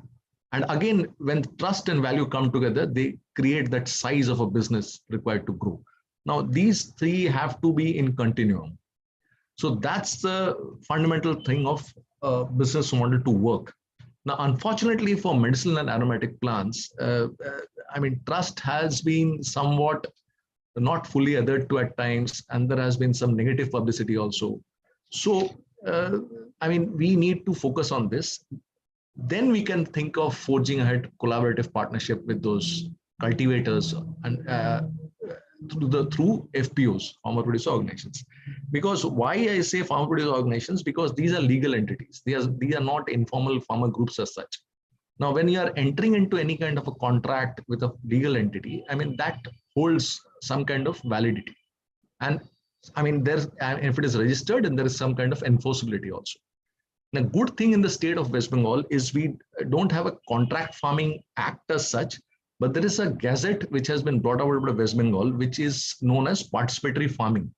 And this has been brought out by Department of Fruit Processing and Horticulture. So that exists there in the state. Now, that kind of initiative existing in the state, I mean, it gives opportunities for private sector to come and participate and enter into these kind of arrangements. So this will bring about a lot of transparency in the operations. Now, this is where our focus should be when people who are looking to invest. Now, out of these 325 farmer producer companies that I was referring to, I just scanned how many are into medicinal aromatic plants cultivation. Now, in Malda, there is a Habibpur Farmer Producer Company Limited, which is into production and marketing of medicinal plants like Tulsi, I mean, Adha Toda, Vasaka, and Ayapana. So these 3 species they are cultivating. In Darjeeling, there is NBPO Agro Producer Farmer Company, which is into production and marketing of plants like Tulsi and Ashwagandha. In Nadia, there is Srijoni Farmers Krishi Udyog Producer Company, which is into aloe barbadensis and aloe vera. So these are the 3 farmer producer companies, and there are few more that would be like to be interested. But the word of caution here is, see, any medicinal aromatic plants which has to be grown, and there are business entities who want to procure that, it's always better to have a form of a kind of an agreement, so that farmers, if they grow something on the land, I mean, at the cost of any other agriculture or other crops, so that has to be met with some kind of price support. Now, unless that happens, I mean, only one instance of not fulfilling that promise, the entire atmosphere or the environment gets disrupted. So later on, it will be very difficult to get plants out of medicinal plants out of West Bengal if that is not adhered to. Now, regarding the agroclimatic regions, already Dr. Prashant has spoken, and also regarding the soil fertility. Now, just one thing I'd like to indicate, since I look after all the agriculture crops and allied sectors, a lot of things go out as seed or planting. If you know West Bengal, there is a huge huge number of farmer producer companies in East Midnapur and West Midnapur who have commercial nurseries. Now, what I'm trying to drive home is a point: a lot of quality planting material and seeds go out of the state to other states because it has good, nutritional value, as well as the genuineness of the planting material is there. Even with related to fisheries, a lot of hatcheries are there in West Bengal from which the seeds are taken to Andhra Pradesh, Telangana. Fish is grown, and that fish is again marketed back to West Bengal. So that is the kind of situation there in West Bengal. So the potential is there. It just needs to how we build the trust to grow this business. Another signal which has come from Government of India, there is a scheme for Infrastructure Fund, Agriculture Infrastructure Fund. Now, it primarily aims at post-harvest operations and primary processing. Other than technology-based interventions to intensify or precision agriculture, that part is there, and also custom hiring or public-private partnership models. Those 2 interventions are there, but the main intervention which is focused on is on primary processing and storage. So, and post-harvest operations. Now, amongst those fruits and vegetables and jute, tea, coffee, these are identified. There are 2 segments which are of interest to you all. Is processing has also been identified for Moringa oleifera, and second is for herbal and aromatic plants. Now, this Agriculture Infrastructure Fund is actually an agriculture infrastructure financing facility. Why I am stressing on this?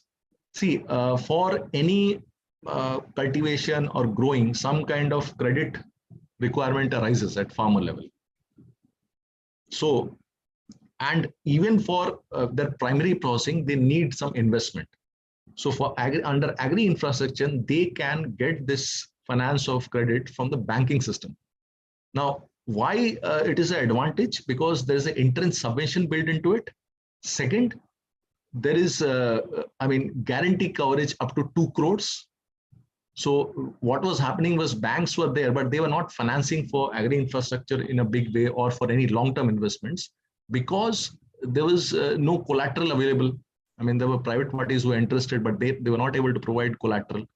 However, in this facility, banks who will lend for this creation of agri infrastructure can avail guarantee from CGTMSC. So that facility is there. So any borrower or private player can avail of this facility.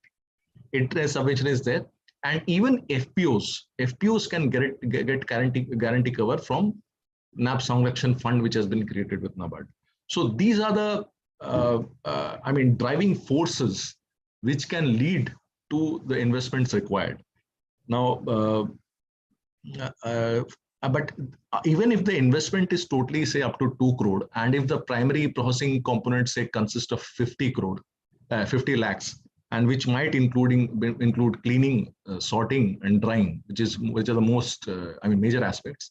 So till that extent, the interest subvention will be available. Especially the finance should be there for establishing those kind of units.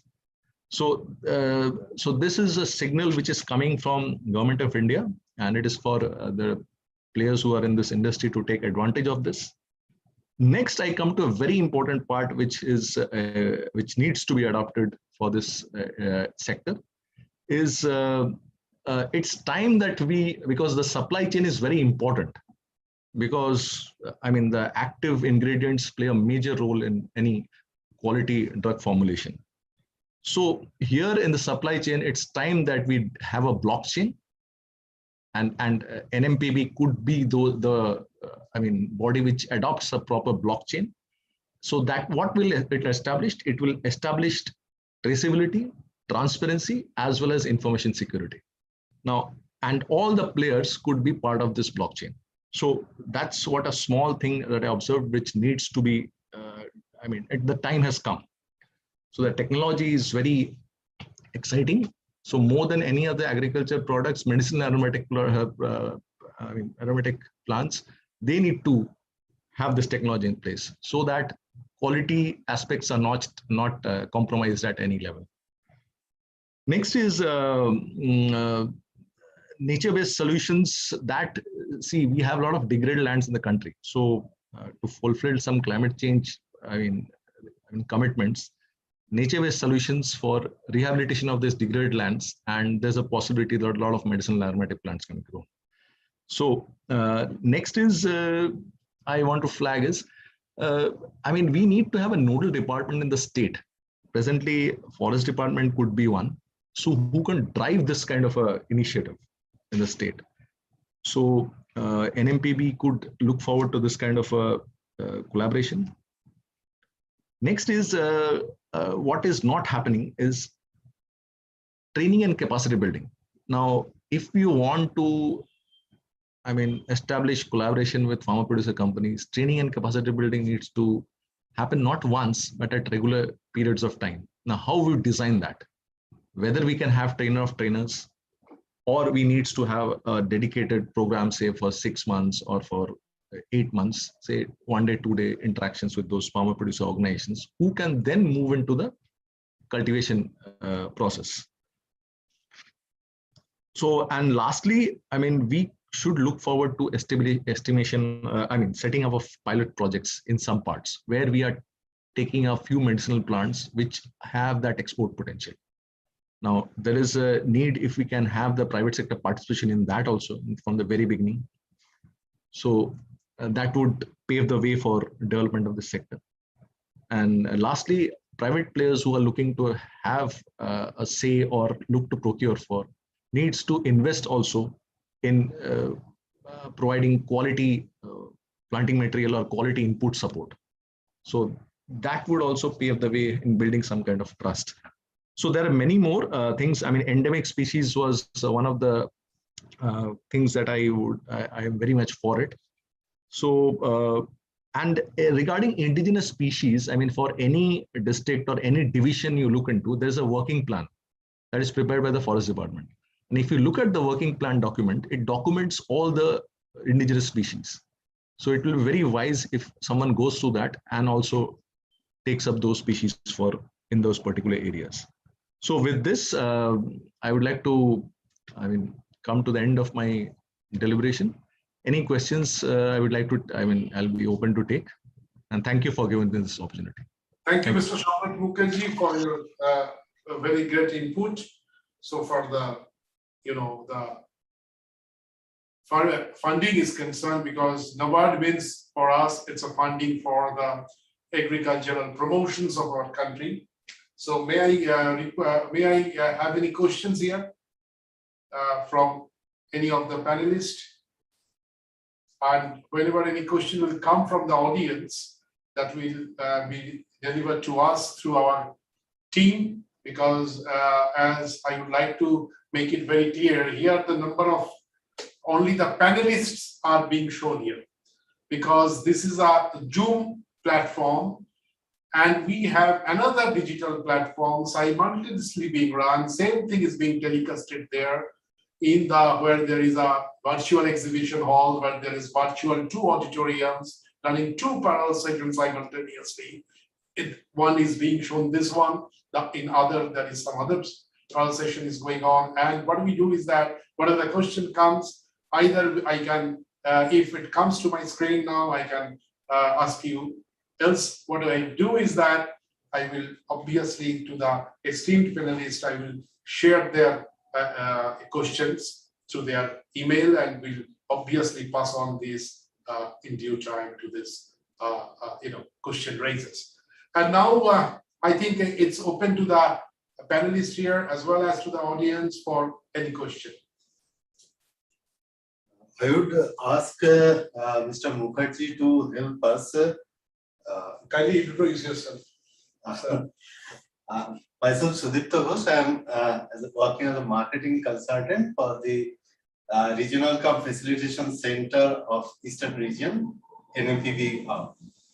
So I would ask Mr. Mukherjee to help our center navigate all the schemes that are being looked upon by the government of India and being introduced into the system. So can you help us like creating a platform or kind of a tool where one person is trying to take benefit of these schemes, he can navigate his works and footsteps into those things? Yeah, I mean, very good question. I mean, thanks for asking this. I was waiting for you to ask someone to ask, how do you grow this ecosystem? I mean, that's where I mean, why NMPB and SMBB should be there. So I have given you a platform. I mentioned about this, about these more than 500 FPOs in the state. Why don't you look at FPOs which are well governed and which have been promoted by NABARD, SFAC, or the state government? Now, I have given you 3 FPCs who are also involved in medicinal plants. But what is required is how do you develop this ecosystem further? Now, as a training module, it is yes. I mean, we can start this way. And where do you connect with? So what we have, I mean, more than 325 FPOs, we give support to these FPOs over a period of 3 to 5 years. So they receive financial support from us, but this financial support is conditional. They have to perform certain levels and they have to grow to certain levels. So, and they are graded also. So more than 30 lakhs turnover, I mean, and doing good business, they are in A grade category. So in NABARD promoted FPOs, there are 5 FPOs who are in the range of more than 10 crore and few FPOs who are moving to this 5 to 10 crore category. Now, what is required is you have to have some standard protocol for cultivation practices. Now, how you can reach out to them? I'll share with you the list of poppies whom we called producer organization promoting institutions. So that list is around 33 or 34. So I can provide you this list, and through this list, you can get in touch with those FPOs in the state. Similar thing will exist in other states also. So if you can get to those FPOs which are interested in, I mean, see, each FPO will have 500 member size. I mean, 400, 500, 1,000, 1,500. But amongst those members, there would be 50 or 60 members who would be interested in this kind of activity, which fetches them high value. And they are those farmers who can be taught the best practices. So if you have the standard protocol for some crops which you have developed, you can reach out to these farm producer companies. That is one way. And second is, I told about this pilot project. If you want to take up somewhere, it could be through these poppies and FPOs and with state medicinal plant boards also in the fray. And there could be a private player who also participates in buyback. So, I mean, you need to develop these kind of pilot projects where that trust thing is built in the entire proposition. So we'll be able to support and we'll share the details of schemes and guidelines also. Thank you. Thank you very much, Mr. Shamul Mukherjee, for your deliberations. And it's really enriching. Now, since the time is very limited, I think we should switch on to the next, but the last speaker, but most important deliberations will do that. Mr. Saurabh Agarwal, Mr. Shobrav Agarwal is from the Stevia Biotech Private Limited, New Delhi, India. I do welcome Sri Shobrav Agarwal. He is, let me read out his biodata. Awarded with Corporate Excellence Award for Best Business Research on Stevia by Amity International Business School, Amity University, India. He's Chief CMD of Stevia Biotech Private Limited, New Delhi, India. He holds a Master in International Trade Management with more than 25 years of experience in international business. He's also President of India Stevia Association, New Delhi, India, with a strong membership of farmers, processors, researchers, food and beverages companies. Widely traveled around the world and organized and addressed many national and international conferences and workshops on international trade and stevia supply chain management in South Africa, China, Europe, Singapore, South America, Australia, India. He is also founder of Stevia Knowledge Group. He has established stevia processing industries in Baddi, Himachal Pradesh. He is actively working on various stevia cultivation and processing projects in India and abroad. With this brief introduction, let me request Sri Shourav Agarwal, if you please deliver your address, keeping the theme, overall theme in view. Mr. Shourav Agarwal, please. Am I audible? Yeah, you are audible.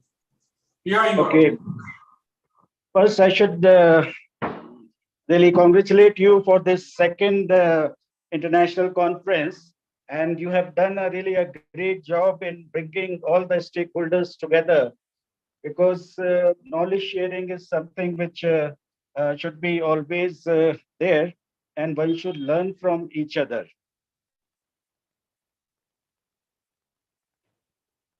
So what I feel is that the participants over actually I'm not rightly placed with the hall. I should be in the Arvando hall rather than in Vivekananda hall.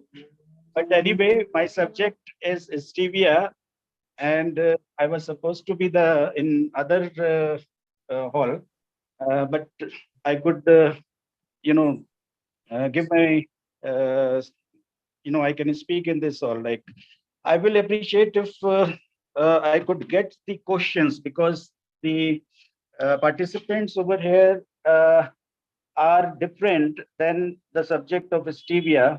So it will be better if I could get some questions.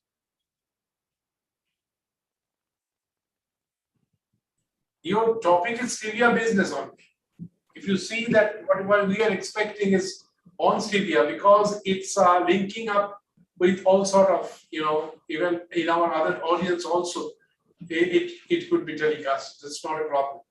You may please focus on stevia and the prospect of business in stevia.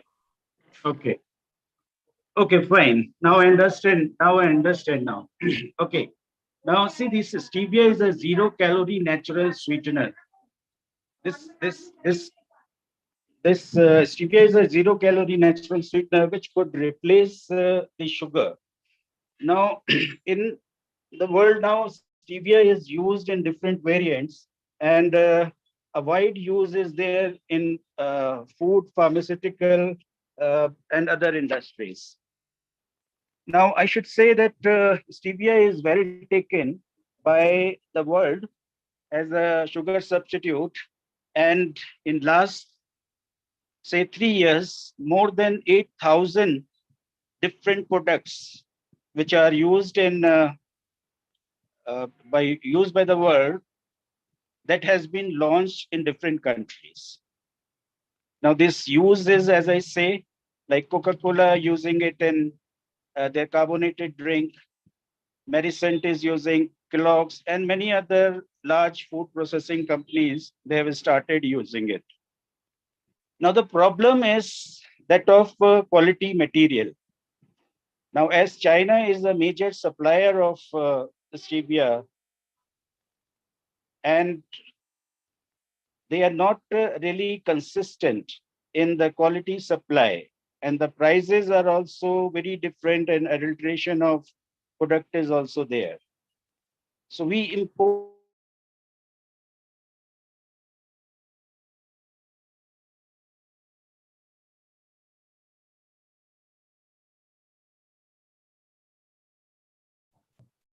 You're not audible.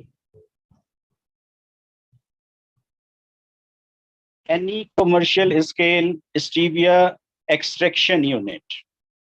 Now that is very surprising that India is a big country and been using stevia since many years. Still, we are not able to establish a commercial scale extraction unit. So with your organization and with many other participants, those who are here, I will make an appeal that there should be something done so that a large commercial scale extraction unit should come up. Now there are extraction units, because if you have to use stevia in food or pharmaceutical, that has to be as per JECFA and CODIC specifications. And I have found that the materials which are circulating in India are not even fulfilling the FSSAI specification, leave apart Codex and JECFA. So the need of this day is that we should work on the technology which should be producing a commercial scale. I'm not talking about the tabletop technology. I'm talking about a commercial scale where we produce 500 ton of steviol glycoside material. So this is my emphasis. Yeah, Professor. Any comment?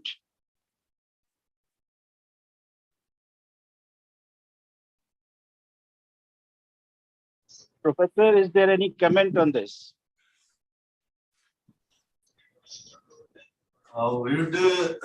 The session is open for questions.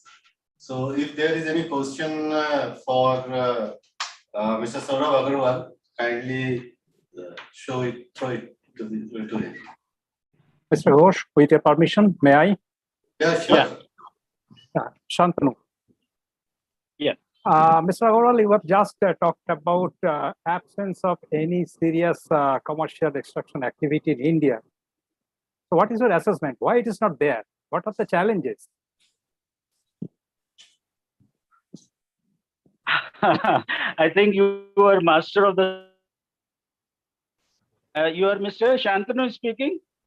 Yeah, I'm Shantanu Chakraborty. Shantanu, actually, you know what the problems are. IHBT since very long has been working on stevia technology, and they claim to be, given many kind of patent technology and all that. But practically speaking, there is no large scale extraction unit put through this technology. Now, the technology which you are working, if that is scale up, and I suppose that could be scale up, there will be many entrepreneurs, those who like to put this extraction. Apart from that, the stevia planting material which is circulating in India, which is giving to the farmers, is of not that quality which to be used in extraction.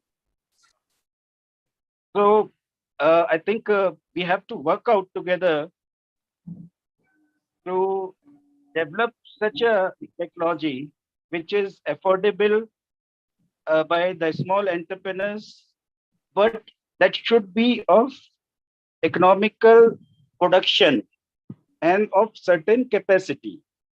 Because if China is producing 500 ton of material in 1 year, one single factory, and we are not producing even 100 ton altogether in 1 year, so that is quite surprising. So I think we should work out with the technical organization, and you have already, have gone a long way in establishing this technology, and further this technology should be promoted to the Indian entrepreneurs. So I look forward a large scale extraction unit rather than small units which are difficult to produce product of international standard. Thank you, Mr. Agarwal, for your nice lecture. I would like to I want to raise a question. Though you are the founder of the Stevia Knowledge Group, so why till now stevia has been granted as an artificial sweetener? Why it is not recommended as a natural sweetener? What is your opinion? A very good question, and that is something everybody is asking from the regulators also, because as per JECFA and other codex organization or US FDA, this is a natural sweetener. But as we put applications since 2009 to Food Safety Authority, they took almost 7 years to approve this as a sweetener, but they have put into the category of non-nutritive sweetener. So there are certain people sitting in FSSAI or through their other vested interest, they does not want to put this product in a natural category. Though stevia is very much eligible to be put in the natural category. Yes.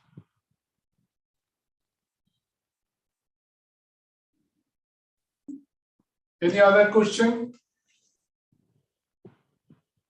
If any question from the audience, we'll be very happy to pass it on to Shri Saurabh Agarwal. If there is no other question, actually, Saurabh ji, your lecture is very illuminating, and obviously you are highlighting the very high potential of stevia, and you will be happy to know National Medicinal Plant Board, our present Chief Executive Officer, Professor Dr. Tanuja Manoj Desari, is giving a lot of emphasis, and she is also sincerely trying that it should be one of the, the saver for all of us. Particularly, all of us know that in near future, India might be having the maximum number of, if not now, number of diabetic patients. So under that condition, obviously, it is a preventive way of combating with this bad disease or deadly disease. Please. There is a lot of effort being made by regional offices of Medicinal Plant Board also, and subsidies are being provided to farmers to grow stevia as much as possible. But practically on the ground, I'm not very satisfied with the way the things are going on, because some organization has to take the responsibility of the quality of the planting material, availability of the quality planting material, and up till now, I haven't seen any serious output of the efforts made by these organizations on the ground. Sorry, I'm quite straight of saying that, but I have to say that practically nothing is visible on the ground. And if it is there, it is as per the Indian size, the size of India, it is negligible. So a proper policy has to be built. I'm good to hear that the CEO is interested in doing it, but she has to also first understand what are the bottlenecks, what are the challenges.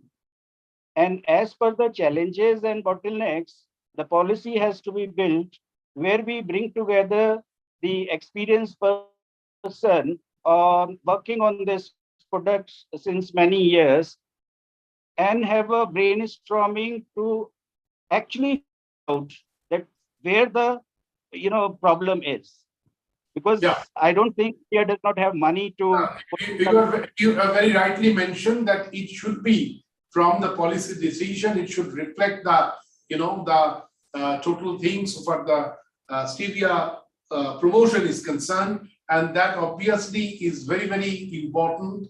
And as I'm telling you, there I'd like to assure you, a lot of work is being tried upon, like for finding out the best cultivar for this stevia, that is being tried upon with a collaborative work where Mr. Shantanu Chakraborty is playing a very important role in developing that cultivars. Doctor, I really appreciate that, and that should come in practically. It should be used by each and every entrepreneur who is looking forward to establish a factory. We are also looking forward really to reach that point, and then obviously how to propagate that QPN in a bigger manner that we are looking for. That is the path forward. And I am finding Mr. Shantanu Chakraborty is also here in the this platform. So if Mr. Shantanu Chakraborty would like to make any comment on it, let us listen to one him. question. Yeah, please, Mr. Shantanu Chakraborty, please. Myself, Dr. Anand J. Patel.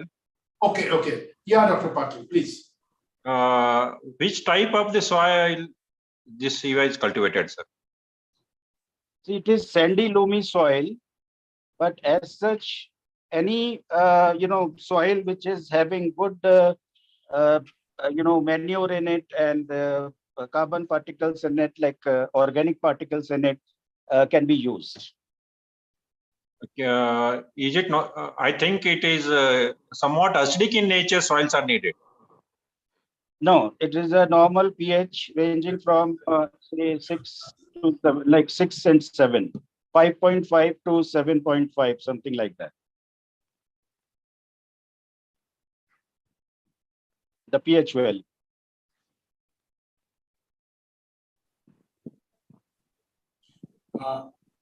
Hello. Yeah, Mr. Shantanu Chakraborty, please. Yeah, so what I feel, and I also agree to Mr. Agarwal's some of the points, definitely. And in India, the problem is actually multifold. Firstly, the most neglected part is availability of the proper cultivar. And at present, the farmers who have been cultivating stevia now, they do not have any clue about what is the content of the steviol glycoside in the leaf, what they have been producing. And frankly speaking, the varieties which are in vogue right now in India doesn't have any value in most of the cases in extraction point of view. They contain very little steviol glycoside, total steviol glycoside, and specifically the percentage of desirable glycosides are very low. And this is the most neglected sector, the bringing in the highly genetically improved varieties over here. It is almost like creating a handicap by ourselves. And if we cannot match the raw material quality with the other global players, we won't be able to compete with them at all. And secondly, there are other problems as well. Right now, the cultivation belt is absolutely fragmented, and it's a logistic nightmare to collect dried stevia leaves in bulk quantities. 1 hectare maybe in Kashmir, the other hectare can be available only in Kanyakumari maybe. Exactly. So this is a huge problem for any serious bulk extraction. And the farmers are also apprehensive because there is no commercial extraction activities in India. So they are apprehensive if they produce stevia glycoside, who will be the buyer? And since there is no farming activity, the potential startups who are ready to establish stevia extraction plants here are also apprehensive about availability of good quality raw material. So definitely we are got stuck into a chicken and egg situation here. Exactly. See, Shantanu, you also have been working on this since long, and I know how seriously and how with the focus idea like you are working, and you have developed, so many of processes where you have put, and you are only also supplying your machinery to South Africa, and slowly, we are able to reach to South Africa, but we are not able to produce something in India. So that way I am saying that the organization responsible for this in India should go seriously, and they should build up a task team which should evaluate and give them the right, suggestions where, the money should be spent, where, what effort to be done. I think you are the best person to tell all these things. I am just one of the person who can talk about this along with you as well.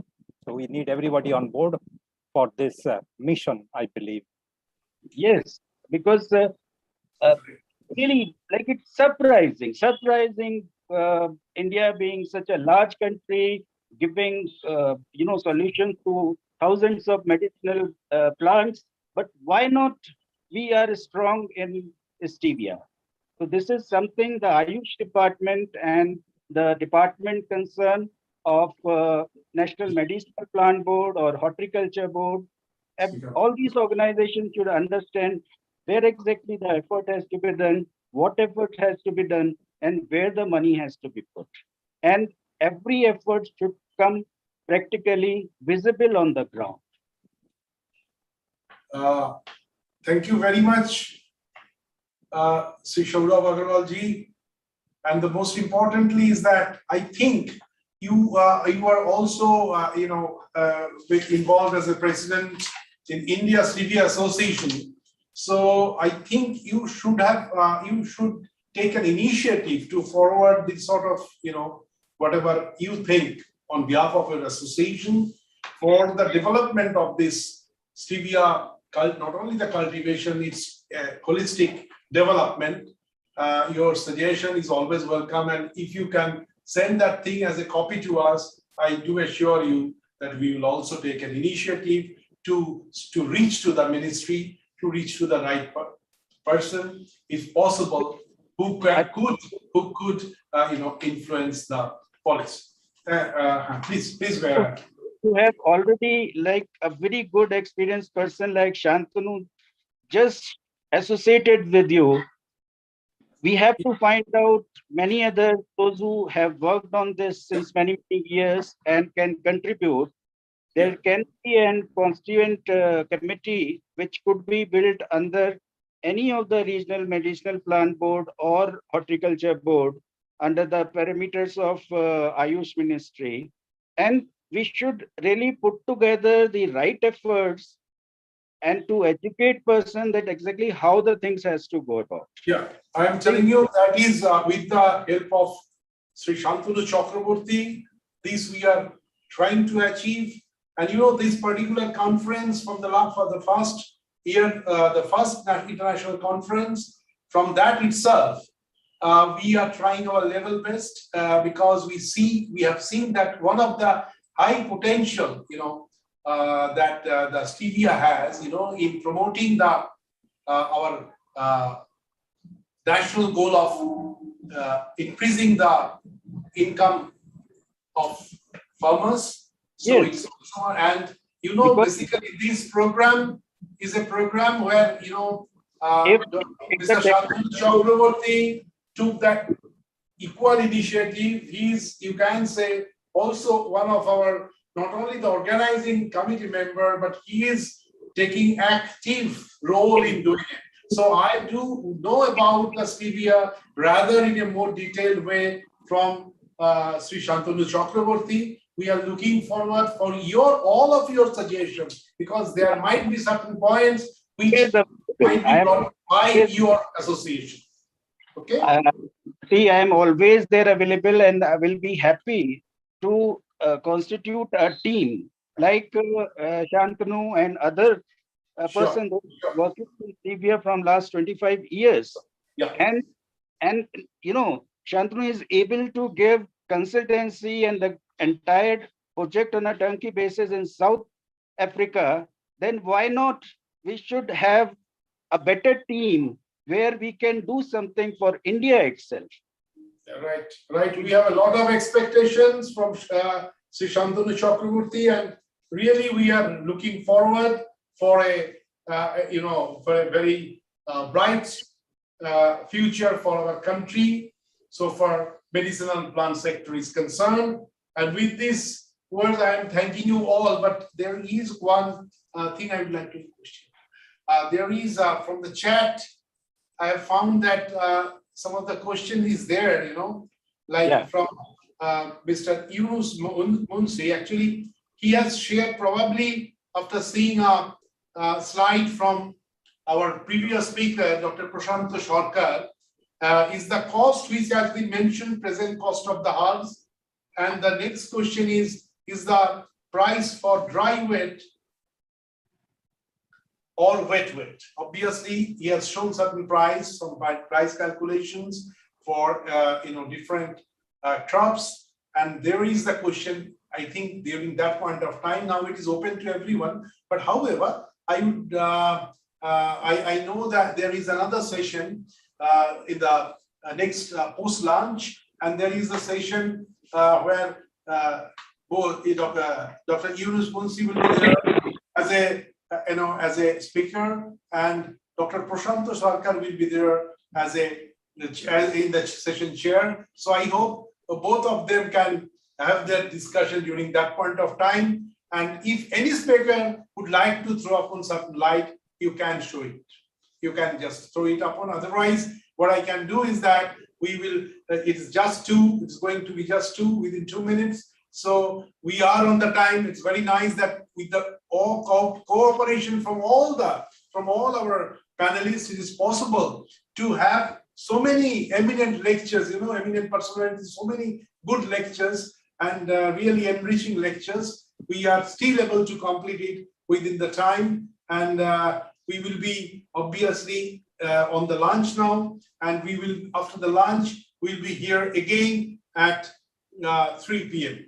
just after 1 hour. So I expect all of you to please join if possible. I hope all of you will love to join, and my best wishes to all of you and my sincere thanks to all of you on behalf of the organizing committee of the second International Conference and Bioseller's Meet on Medicinal Plants used in Lifestyle Products. Thank you. Thank you very much. Namaskar. Yeah. For giving me an opportunity. Thank you. Thank you. Thank you very much. So we will be meeting again on 3, just after 1 hour.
Technical team, can we resume our session now?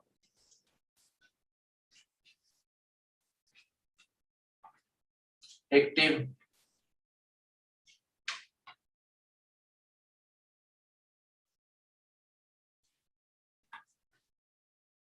Technical team, can we resume our session now?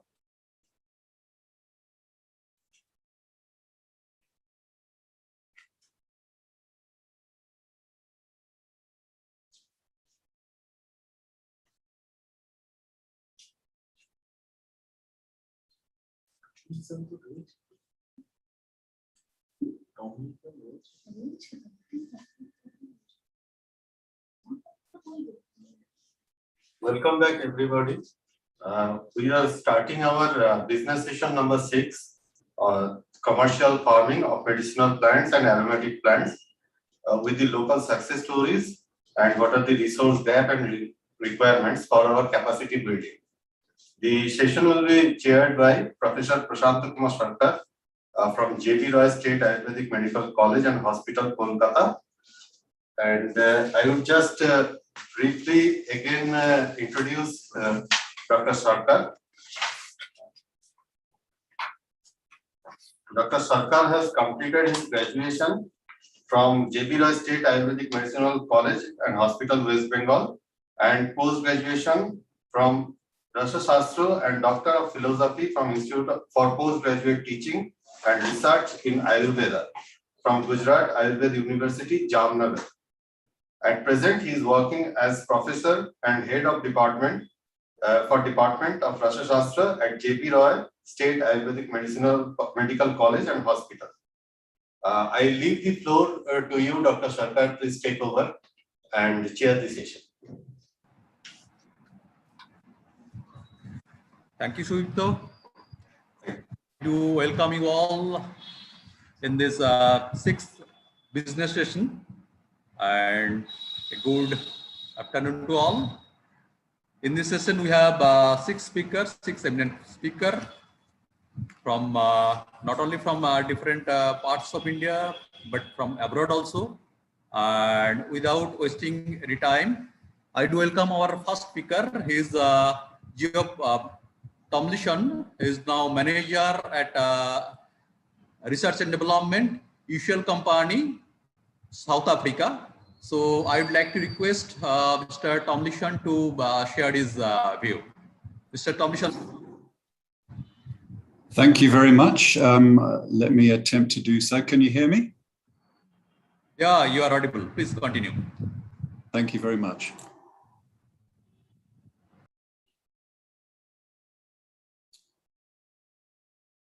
Let me just see.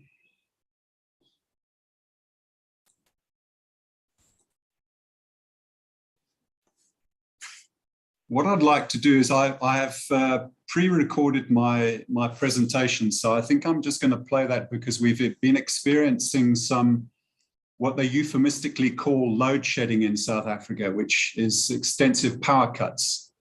So I'm afraid that I might lose contact. So I'll be available after the presentation to answer any questions, but let me see if this is going to work.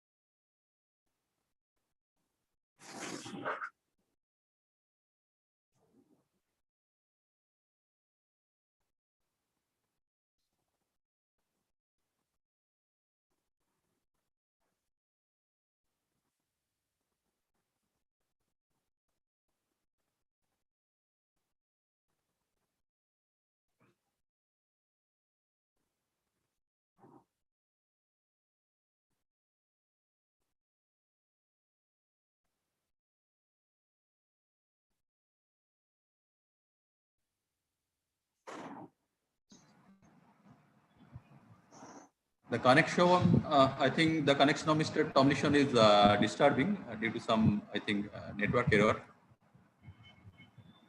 So, is the presentation not showing? video is not presenting. It's not Okay, coming on screen. let me try something else.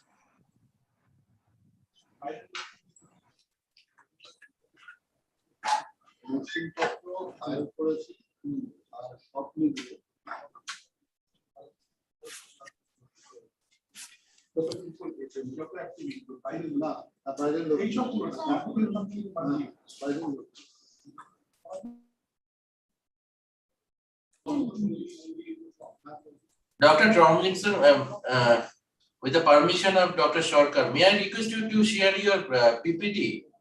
I think it Yes, will. please. Please do. Please go ahead.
Is it working?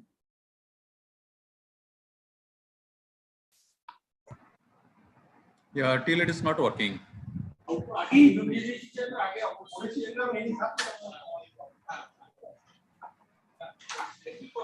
Can I try something else? Dr. Tomlinson, I believe with the permission from Dr. Sarkar that if you can start your presentation from your end. Okay, let's give it another try.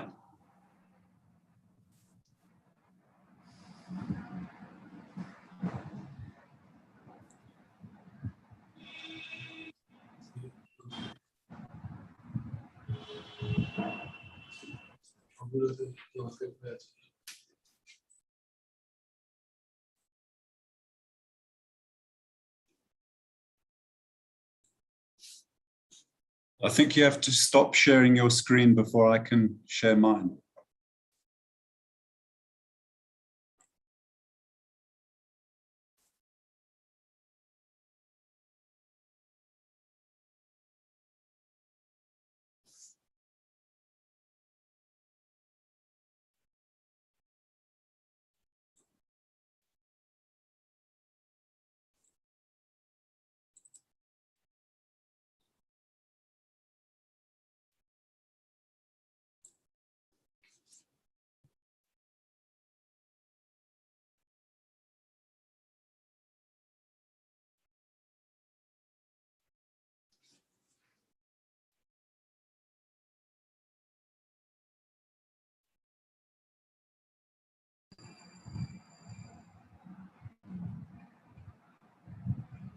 Yeah, Dr. Tomlinson, now it is working. You may start your talk.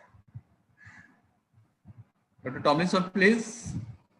Yes, I think that if you could perhaps go back to the beginning, there is audio with it, but it just needs to be unmuted.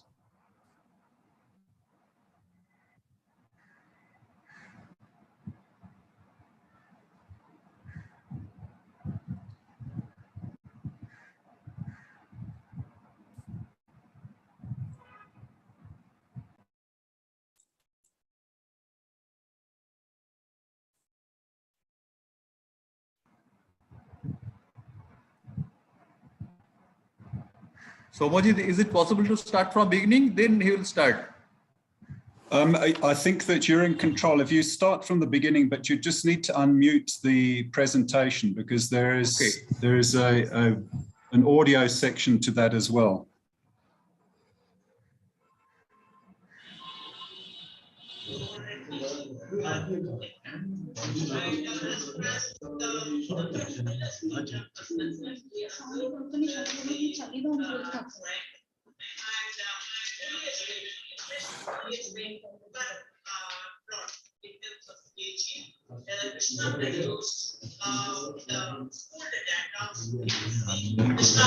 Commission, please start. Please start, Dr. Commission.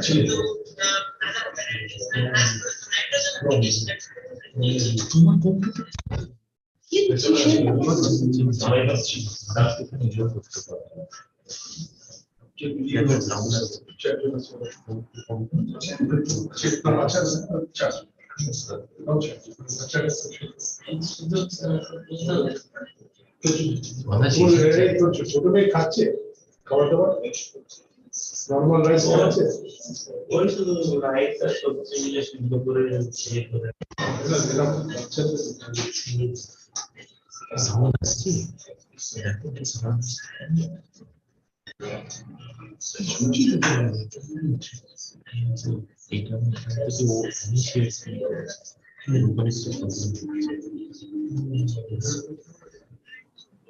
Dr. Tomlinson, can you hear me? Yes, I can hear you clearly, but the presentation that you're showing is not giving any audio. Maybe you could close that. You may talk. You may talk along with the video. I'd rather try something else. Let me try and share my screen once more. If you could perhaps. Bangladesh was introduced into South Africa in the 80s. I hear the audio on the presentation now.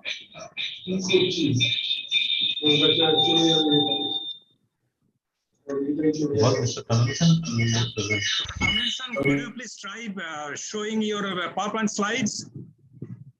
I think it will be easier than trying to figure out what is going on.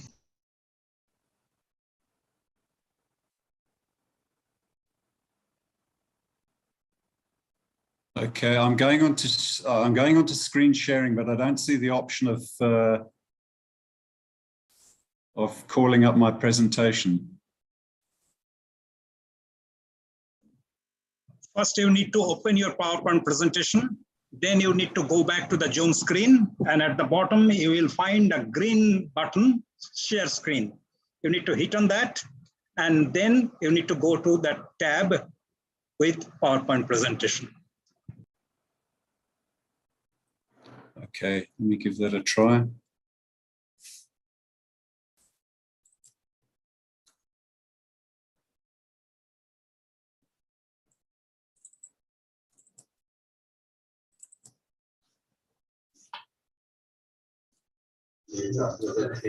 Can you see something now? No, Dr. Tomlinson, yeah, you have to share screen here, but it's not coming. It has been stuck in one place.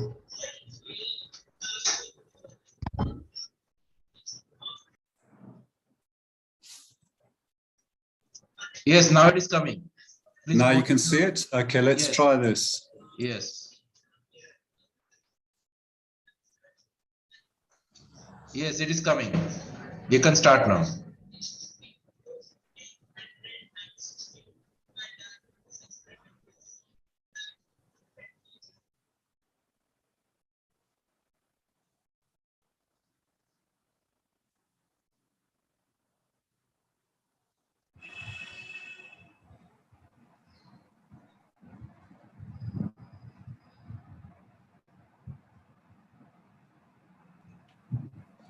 Tomlinson, are you speaking? Please start. Please start. Can you not hear the accompanying audio? No sound is coming. Okay, let's try something else. You may talk, please.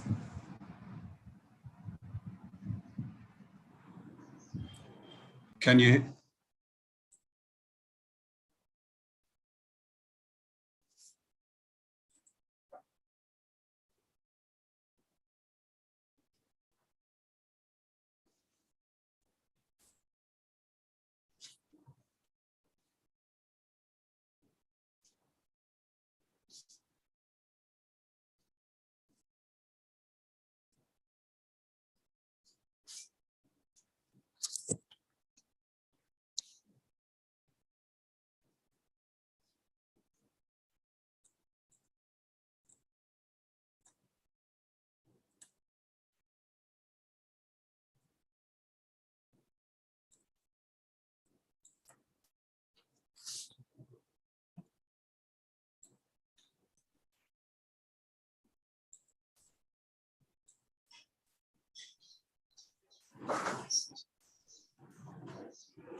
I seem to be having some technical problems. Is it not possible to show the video presentation from your side?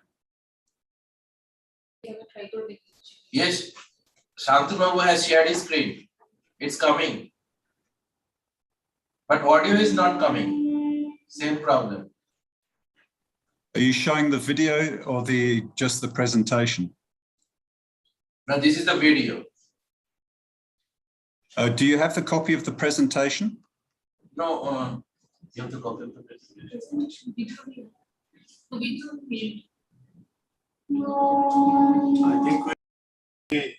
I think we only have this video. So if you can kindly share your screen and try on the presentation and talk through that. Yeah, you see, unfortunately, the presentation it comes with the audio. I'm not quite sure how to turn that off. Dr. Tomlinson, can you speak in the background according to the video? You can leave that. Okay. Let's try that. Let me just try sharing my screen again.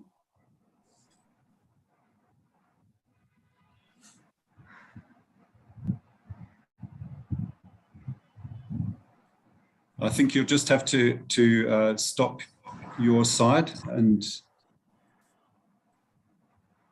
Dr. Tomlinson, I think it is a technical error.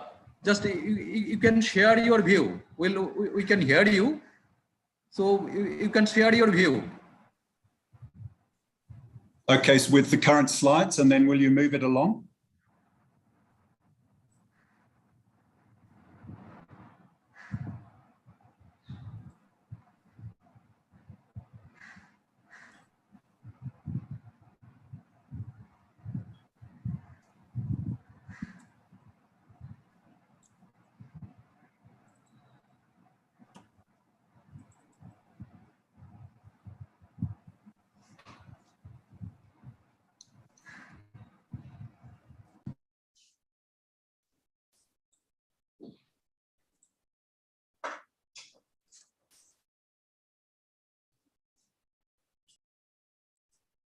Are you able to see anything?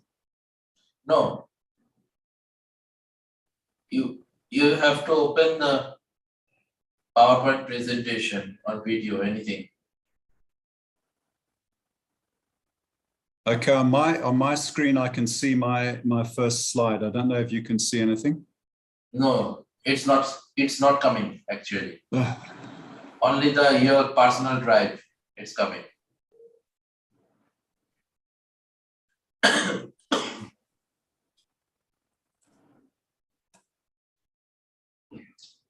Yes, now it is coming.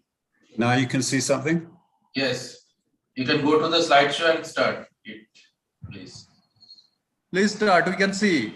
We can see. Okay. Please start. Yeah. Please start.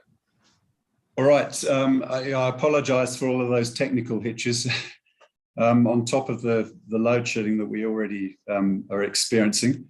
But before I get into the detail of the subject, I'd like to start off with a few fundamental definitions. So the title of my talk is Application of Wattle Bark Extract in Vegetable Tanning of Leather. And I'd like to thank the conference organizers as well as the attendees for listening to this talk of mine.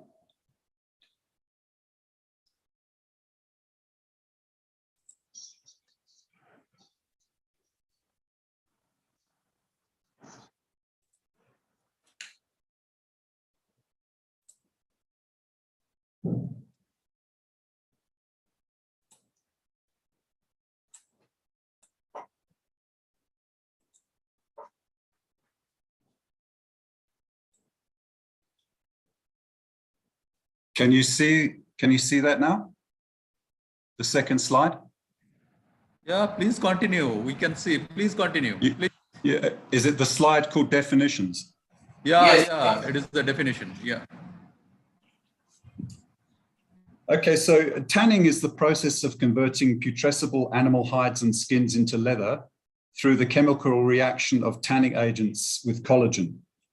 And vegetable tannins are compounds of plant origin containing polyphenols of molecular weights ranging from 500 to 20,000, capable of precipitating certain proteins like gelatin and reacting with iron salts to give a dark purple complex.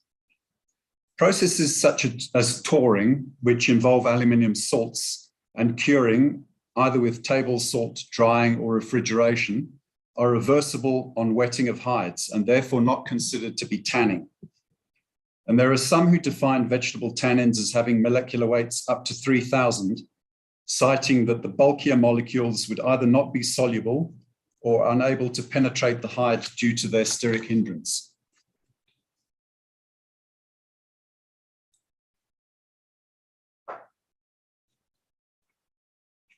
Black wattle was introduced into South Africa in the 1800s from its native southeastern Australia and Tasmania. Initially, the tree was used as shelter belts for livestock, as a source of fuel, for fencing, and so on. The bark of the leguminous tree is rich in condensed tannins. The tree is considered to be an invasive species in South Africa and requires a government permit to carry out restricted activity, including growing, harvesting, and processing. The plantations are grown on a 10 to 12-year cycle, and the Union Cooperative Bark Milling Company, later to be known as UCL Company Limited, was founded in 1924. And initially they produced ground bark and whole bark and solid for pit tanning operations. And then later they produced powders by spray drying technique for drum tanning applications. So if you look at the photographs from left to right, you'll see a typical wattle plantation in the mist belt of the KZN Midlands, showing how they manually strip the bark. The second photo shows the bark strips bundled in 3-meter lengths with the cambium facing inwards to limit the discoloration of the tannins. And the last photograph shows the bark bundles in the bark offloading shed.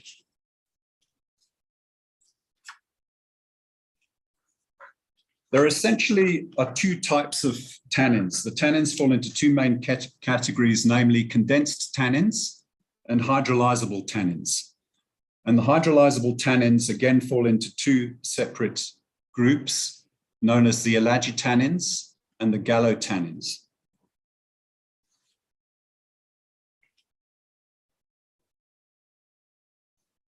On the left-hand side, you'll see a picture of what we term solid extract. And it might not be clear to you, but it's actually packaged in a jute or Hessian bag. And these bags were typically placed into large pits into which skins and hides were statically dipped, and the process of tanning took several months to occur. On the right-hand side, you see a powder, spray-dried powder version of one of our compounds, Mimosa ME, which is used in drum tanning operations.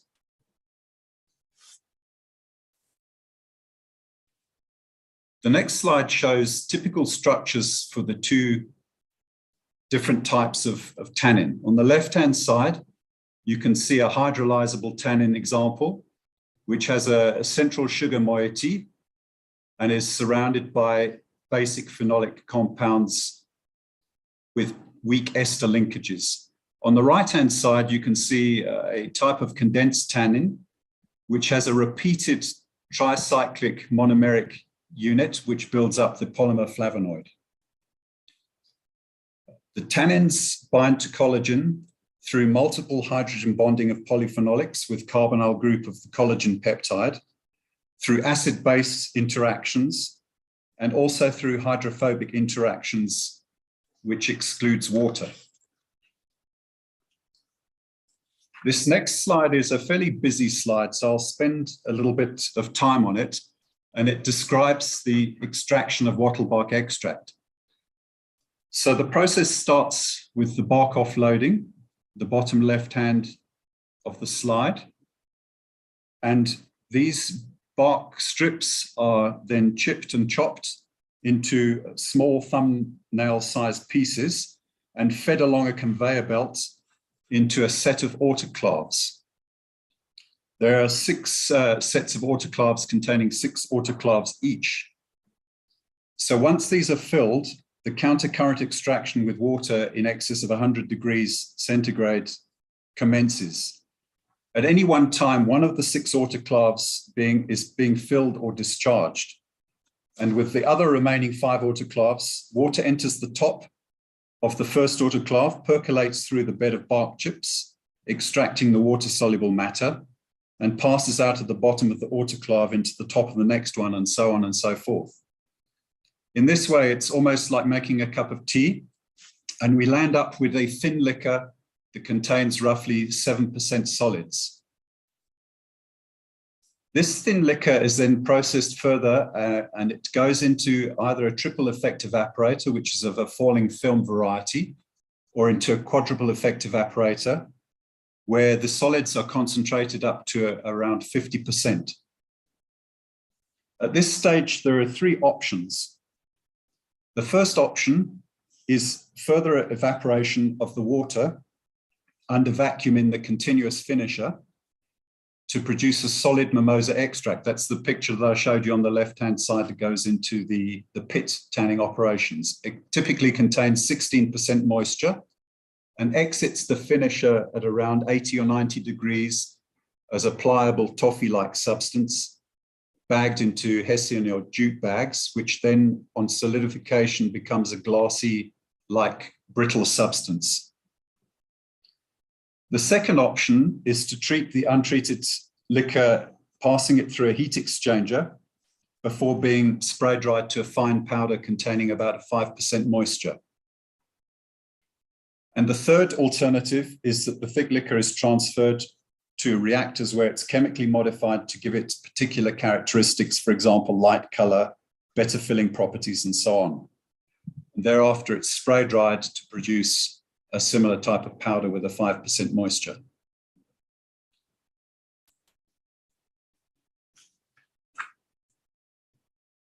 Nowadays, most hides and skins are tanned using basic chromium salts to produce a thermally stable wet blue leather. However, from prehistoric times, man has looked at better ways of surviving and started using animal skins and furs to keep warm, especially in the colder climates. These hides and skins were initially preserved by smoking them over an open fire. Around 5,500 years ago, there was a piece of leather known as the Arini 1 shoe that was discovered in Armenia in 2008 and is the oldest known artifact made from leather. Around 5,000 years ago, there's also a reference in the ancient Hindu manuscripts Rig Veda to leather mashaks, which are water-carrying bags. And throughout civilization, there's also many, many examples of leather having been used.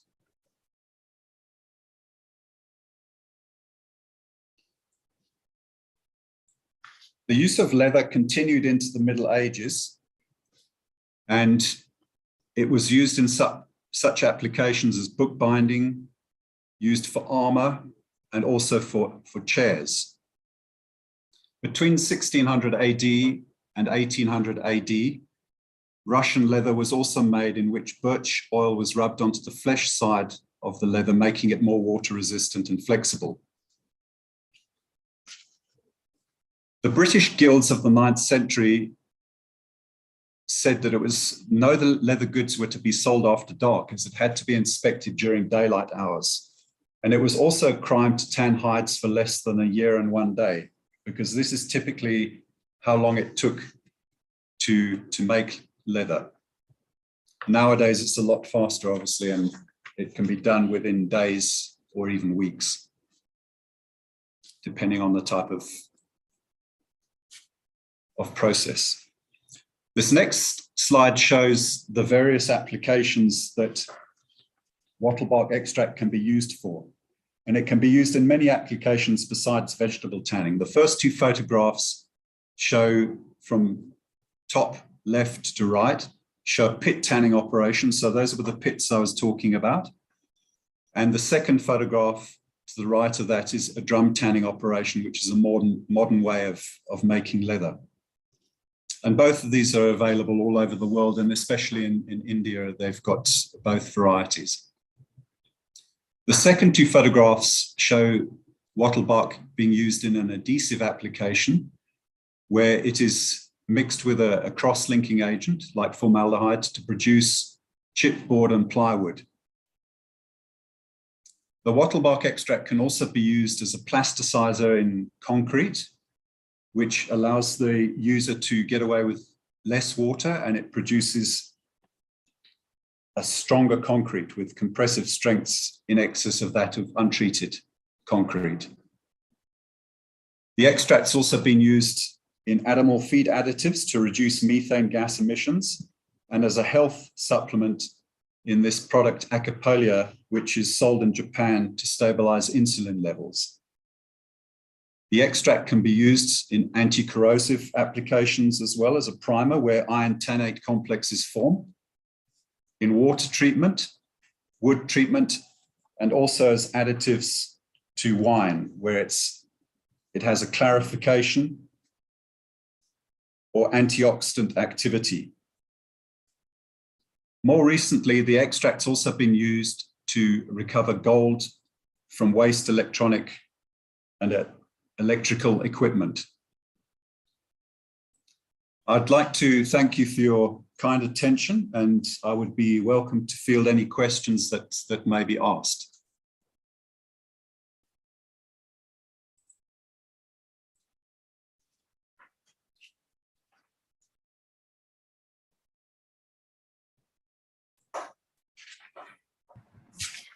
Thank you, Dr. Tamlishan, for your nice deliberation on tannin, the extraction, the uses.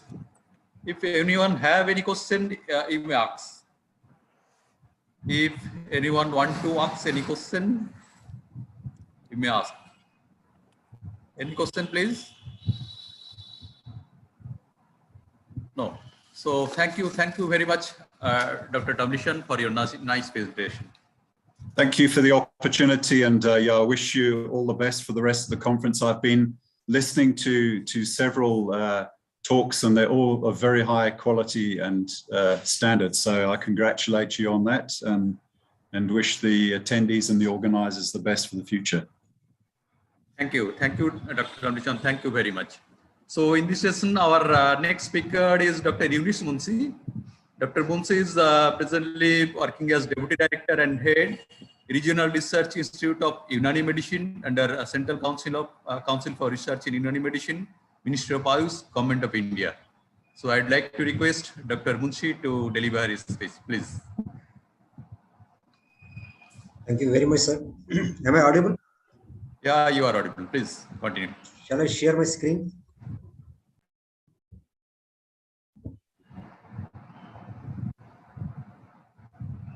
Technical team, please take care of.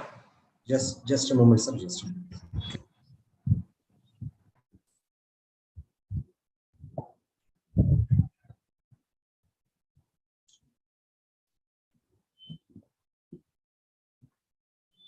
Is my screen visible? It is visible. Please continue. Okay. Respected Dr. Prasanta Kumar, who is chairing the session, respected dignitaries who are online or offline, let me first thank Professor Mazumdar sir and his team who have given me the opportunity to present myself before the audience. Basically, my presentation was different, but after attending the first day in the physical mode, I came to know that very few people know about the Unani system of medicine. That is why I had to change my presentation. And first and foremost, I wish to communicate that there are certain misconceptions regarding Unani medicine, that it is confined to a particular caste, community, or section of the people. So I will first discuss the historical background of the Unani medicine, and then we'll go for the problems what farming sector is facing in the medicinal plant sector. Since this conference is basically, and the motto of the medicinal plant board and RCFC is to get industries and the farming sector together so that they can have one-on-one MOU for sale and purchase of the medicinal plants. But unfortunately, we have almost failed in that sector. There are certain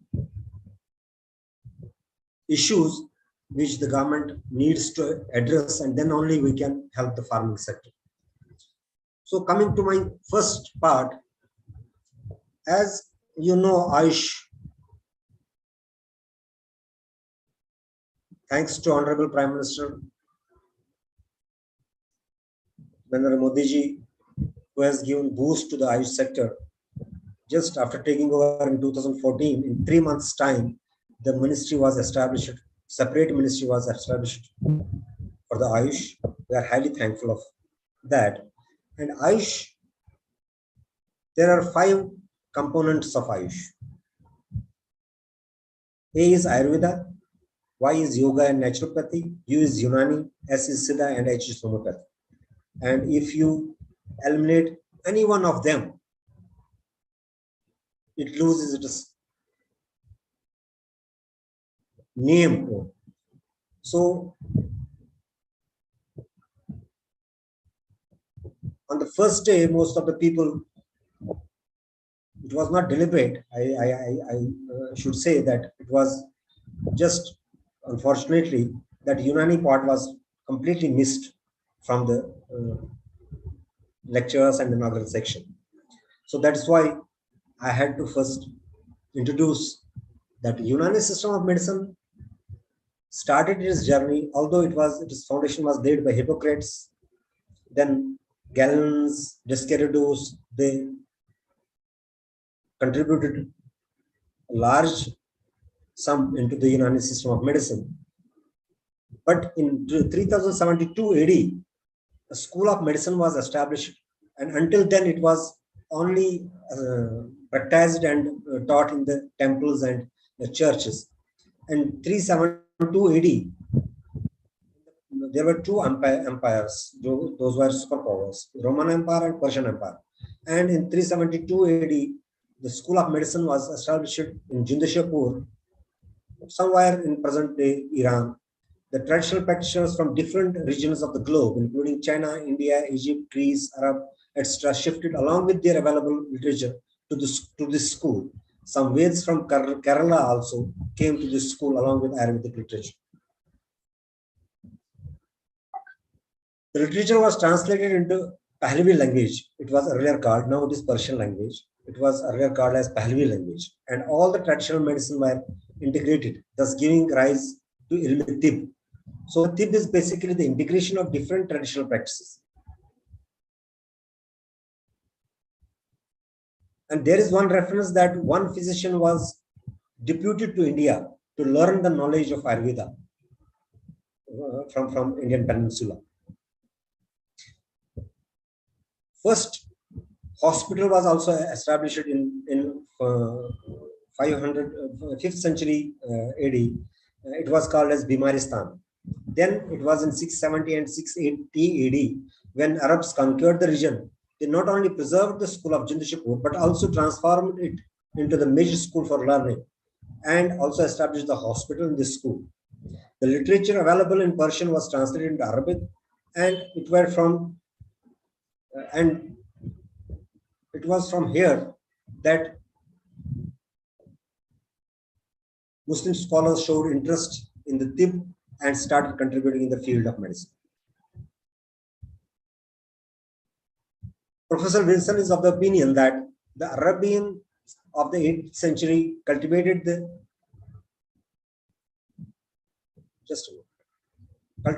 Hindu works of the medicine before those of the Greeks, and that Charaka Samhita and Sushruta and the treatise called Nidana and others were translated and studied by the Arabians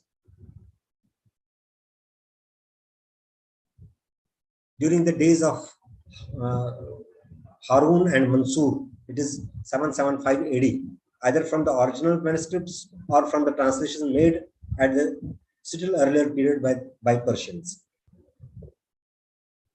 And I must say here that what I could observe that the Unani tip is basically the journey of the medicine from traditional knowledge to the modern medicine. It is the period between that, from 4th century AD up to the 17th century AD when bacterial theory came up. Until then, it was the humoral theory which was being taught in the European schools and which was also observed during the diagnosis treatment of the patients. And this contribution led to the discovery of variety of medicinal plants, extracts, tinctures, surgical items, so on and so forth. The tib found its way into India when Mughals came over here. They brought with them the renowned Hakims. Those Hakims taught tib to the local populace, and you will see that Unani medicine is in our culture. We always say, because Unani medicine is based on the temperamental theory. Temperament is that hot temperament, cold temperament, wet temperament, dry temperament. And since we see that our parents always say, or our grandparents have already said that this food item is having hot temperament, so it should not be taken in summers. And this food item is having cold temperament, it will produce diseases if it will be taken in the winters. So this is totally in our culture.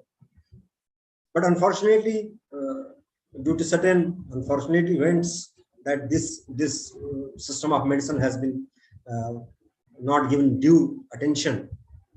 Now coming to my other part of the presentation, that is problems faced in the herbal sector. Today I was listening to the person who was basically farming sector. He was in some other hall, that he's not getting good buyers for his produce. It is only because we have a lot of channels where from that medicinal plants are being smuggled from the nature. There are tribal people, there are nomads, as I am from Kashmir and I have seen the scenario there because I was associated for some time with the survey of medicinal plants section, and we are going for the survey teams. Just 1 year we were seeing a lot of medicinal plants in one area, and after 2 or 3 years when we visited the area, those medicinal plants were extinct there. So it was because of this exploitation by the nomads, by the tribals.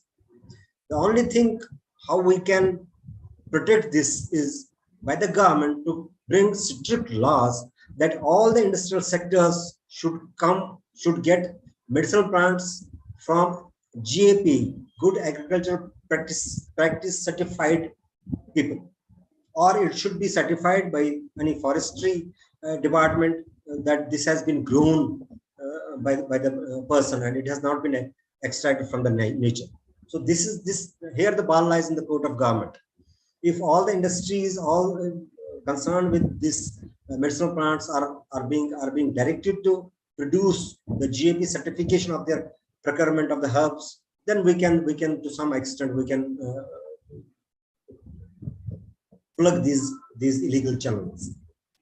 Number one. Number two, recently I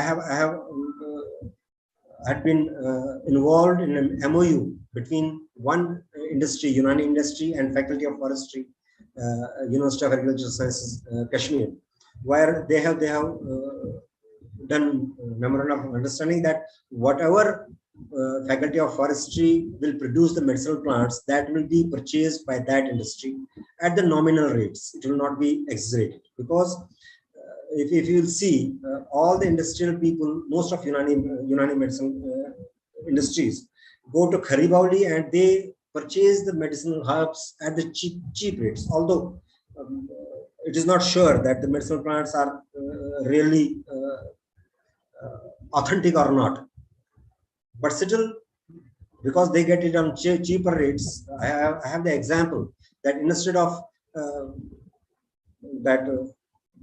we call it IRSA, that is, I'm not getting the botanical name. While as instead of IRSA, they were using Sosan, that is Iris ensata. Iris ensata is IRSA, while as Iris nepallensis is Sosan. There is a hell of difference between those two. When I talked to the industry man, and he told me, no, we are not using the Iris ensata, we are using Iris nepallensis. One is for lower respiratory tract infections and another is for upper respiratory tract infections. So you can see how they are manipulating, how they are fooling the people. So this thing can be plugged once the government stresses on the industry that whatever medicinal plant they are procuring, it should be from a source which grows it on its own, which has a certification from the concerned departments. Then we have one more problem, that is herb-drug interaction. Very less has been done. Although in Jadavpur University, food-drug interaction work has been done in this direction. There is food-drug interaction, but herb-drug interaction, no such. Excuse me.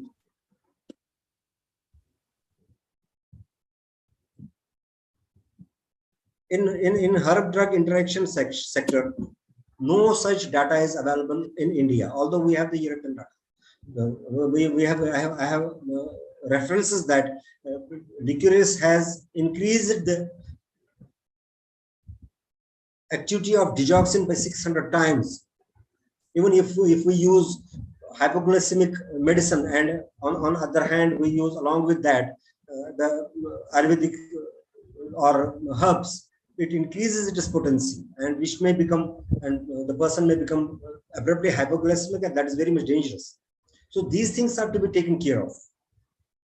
Such things can now the government is thinking of integrating allopathic and Ayush system of medicine. Before integrating that, these things are to be taken care of, and I hope that when the organizers will make the white paper on this seminar, these things may kindly be noted. That number one, that, yes, sir. Munshi, I'm sorry to interrupt you. Please conclude your talk. I am concluding. I am concluding. So I request the authorities, when summing up the conference, this white paper on this conference, they should include these things, that GAP certification is necessary for the industry, number one. Number two, herb-drug interaction should be taken care of while integrating both the system of medicine, allopathic and Ayush system of medicine. Thank you very much for patient listening. I am done, sir. I am done. Any question if anybody is having? Thank you, Dr. Munshi. If anyone have any question, please ask. Dr. Munshi has introduced the Unani medicine, and also he has given his idea regarding some problem regarding use of herbal drugs in Unani system medicine. If anyone have any question, please ask. Otherwise, we'll continue the session. Okay, so let us continue. In this session, our next speaker is Sri Das.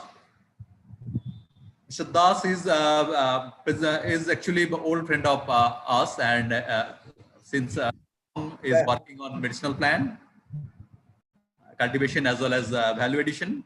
Presently is director of Phytobiotics Manufacturers Private Limited, Bhubaneswar, Odisha. So I would like to invite Mr. Das to share his view. Please, Mr. Das.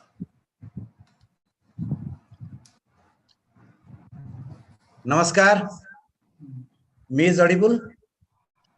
Yes. Me is audible, sir? Please continue. Yes. Please continue. Yes. Okay. So, straight, I will not take much time. So straight, I will go to the previous, this thing, I will share the screen rather.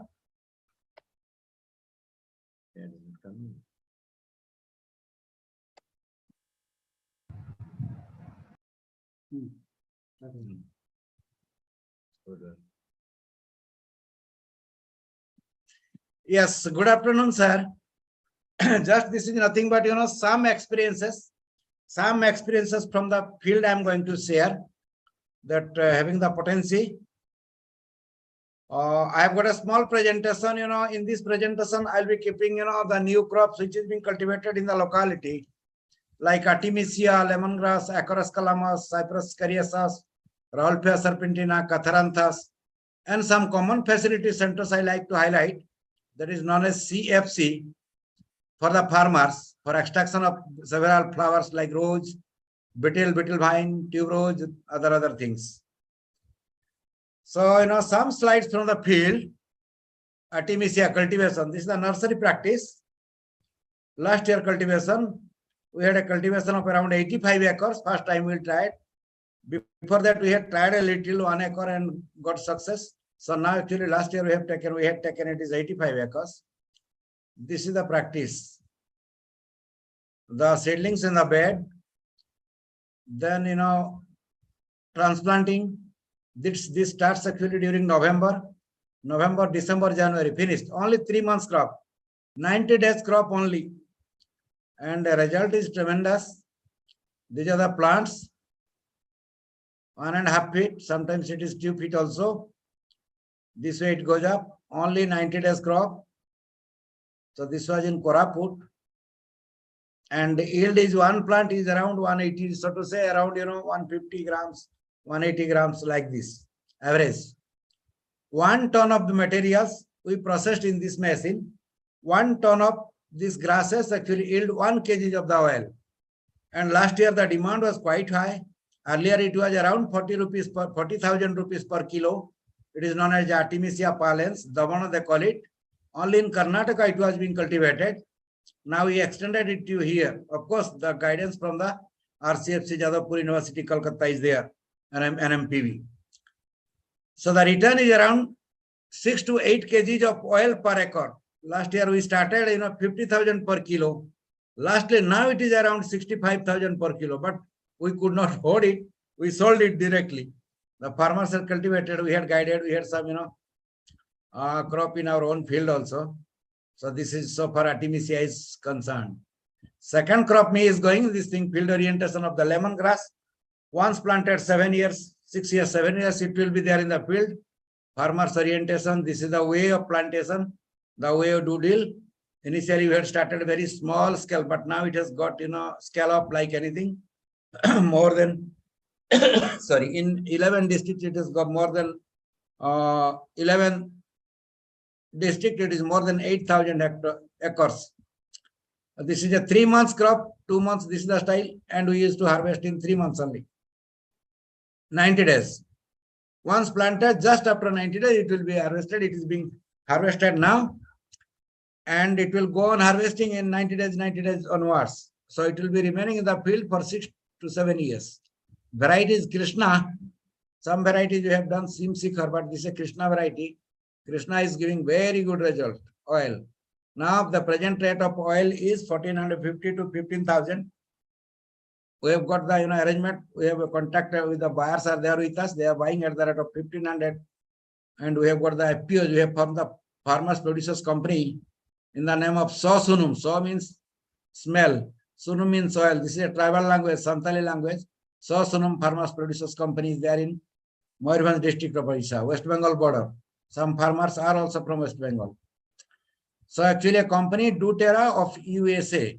So they were taking the materials from here through their agent and all, who is Gem Aromatics in Mumbai. They, prior to Corona, they were visiting frequently, quarterly to the field for the quality control.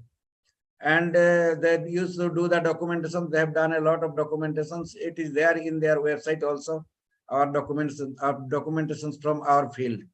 So they used to support, they are also supporting to the community. Yes, this is the cutting. 90 days cutting, just our cutting, then this is the processing unit. We do extract the oil in this. These are all CFCs, common facility centers. The farmers, they bring their grasses, raw grasses, and process it here. They pay some nominal cost for the processing, and they deposit the oil and get the money same day. That's why this cluster is growing up actually. So now going to the Acarus calamus, I will be skipping a little. This Acarus calamus is very useful actually nowadays. Present rate is around 80 to 90 rupees for dry roots. So farmers are taking care. So this is the cultivation. This is the western part of Odisha. This is in Balangir area. These are the processed roots, the rhizomes. Now we have started extraction of oil out of this. Calamus oil is 6,000 rupees per kilo around calamus oil. We shall have to just crush it in the disintegrator, crushing the roots and extracting the oil. Around 8 to 10 hours we shall have to boil it, this thing in steam distillation. Then the oil is coming up. This is the extraction unit in Balangir district. 2 units. Initially we have started. Now I have got this type of unit 6. And that other units are a lot many. Now more than 47 extraction units are there in Odisha. Then actually this is a very interesting, cypress, which is known as Nagarmutha. Cultivation, this is a slide from West Bengal, Midrapur, Dr. Sarkar. So cultivation is going on rampant in Odisha also is started now. It is available in nature earlier, but this is actually scarious. This is actually Cariasus. It is Cyprus Cariasus, which is in West Bengal and Mayurbhanj in that border actually. But the fact is the wild one, which is known as Koibartamutha. This is Nagarmutha. Koibartamutha, which is Cyprus esculentus, is available plentifully in other part of western part of Odisha. But there the cyprine is coming around 22%, below 25. But here actually in West Bengal material, cyprine is more than 25, around 29 also it comes sometime. So this is the interesting, this is the plant. These are the roots. The roots are the source of trading. These are the roots. We process it in the machine. This is the extraction unit. Now we have got extraction units in Koraput 2, Balangir 2, Mayurbhanj 2. So 6 units are there of this type.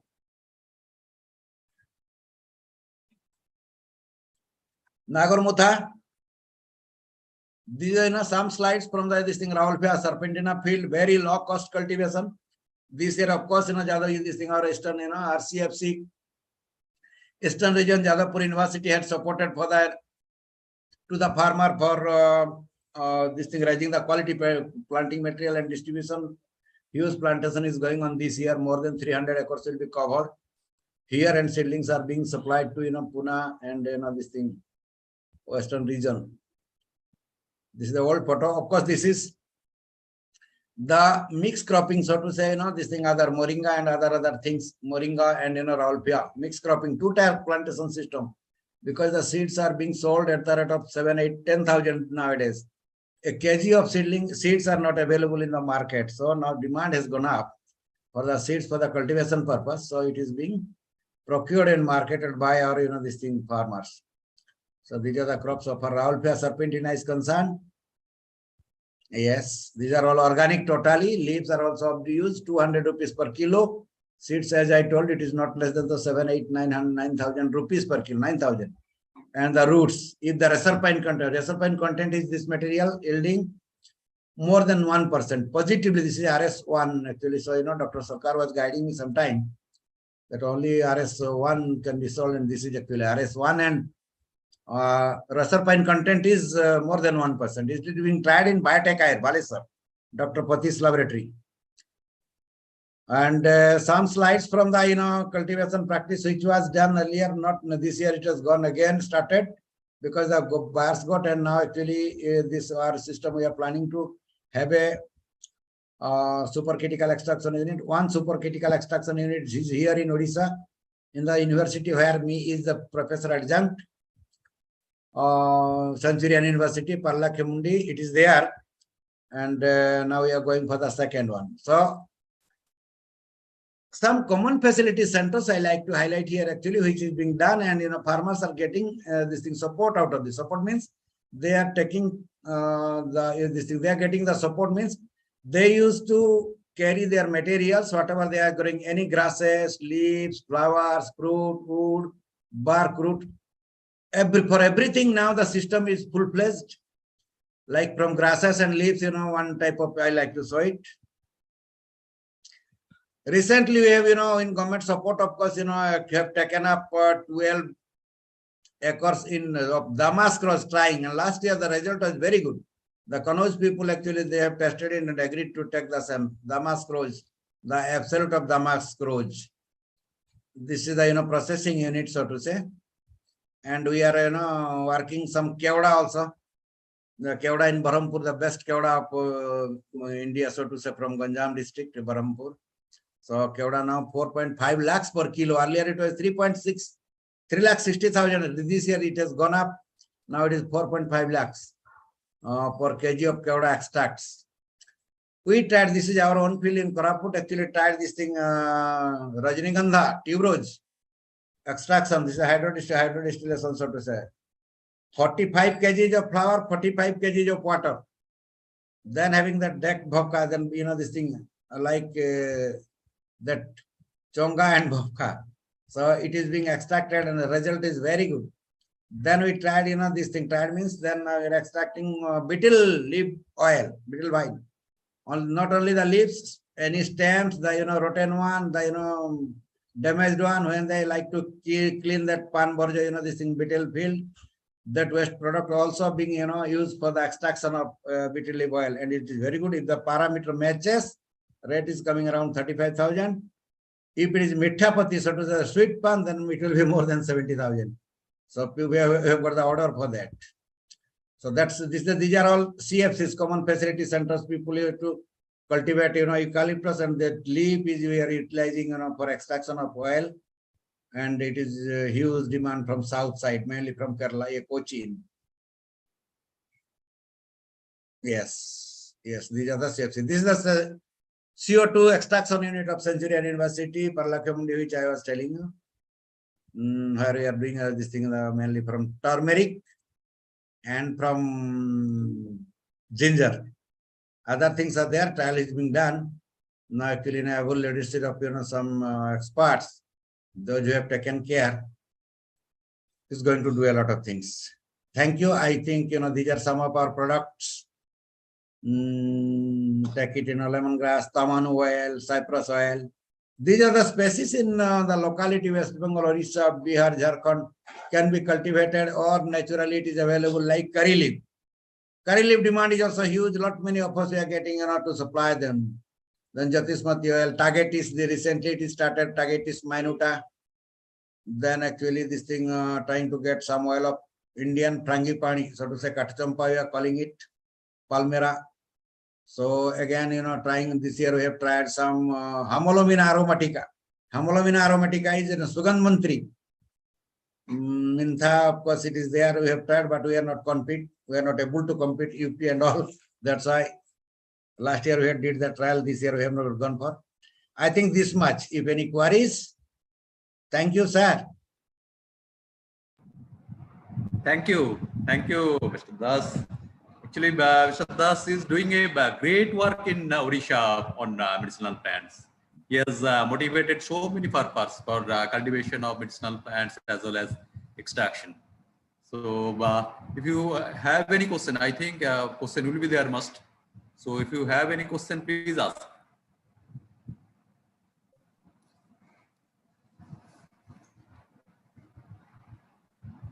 Yeah, other in the same time we do invite. We do invite anybody intend to see. I have one question. Yes, sir. In Mendipur, they're cultivating one cypress species, that is Cypress tagatum, and the means it is used for preparation of that is in Bengali. It is called Madhur. Madhur, yes. Yeah. So that root part can also be used for extraction. That I think. I don't know whether you have tried or not.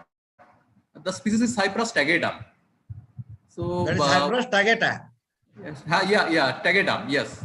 That right. I think it is found as a Cyperius area in the Jharkhand area.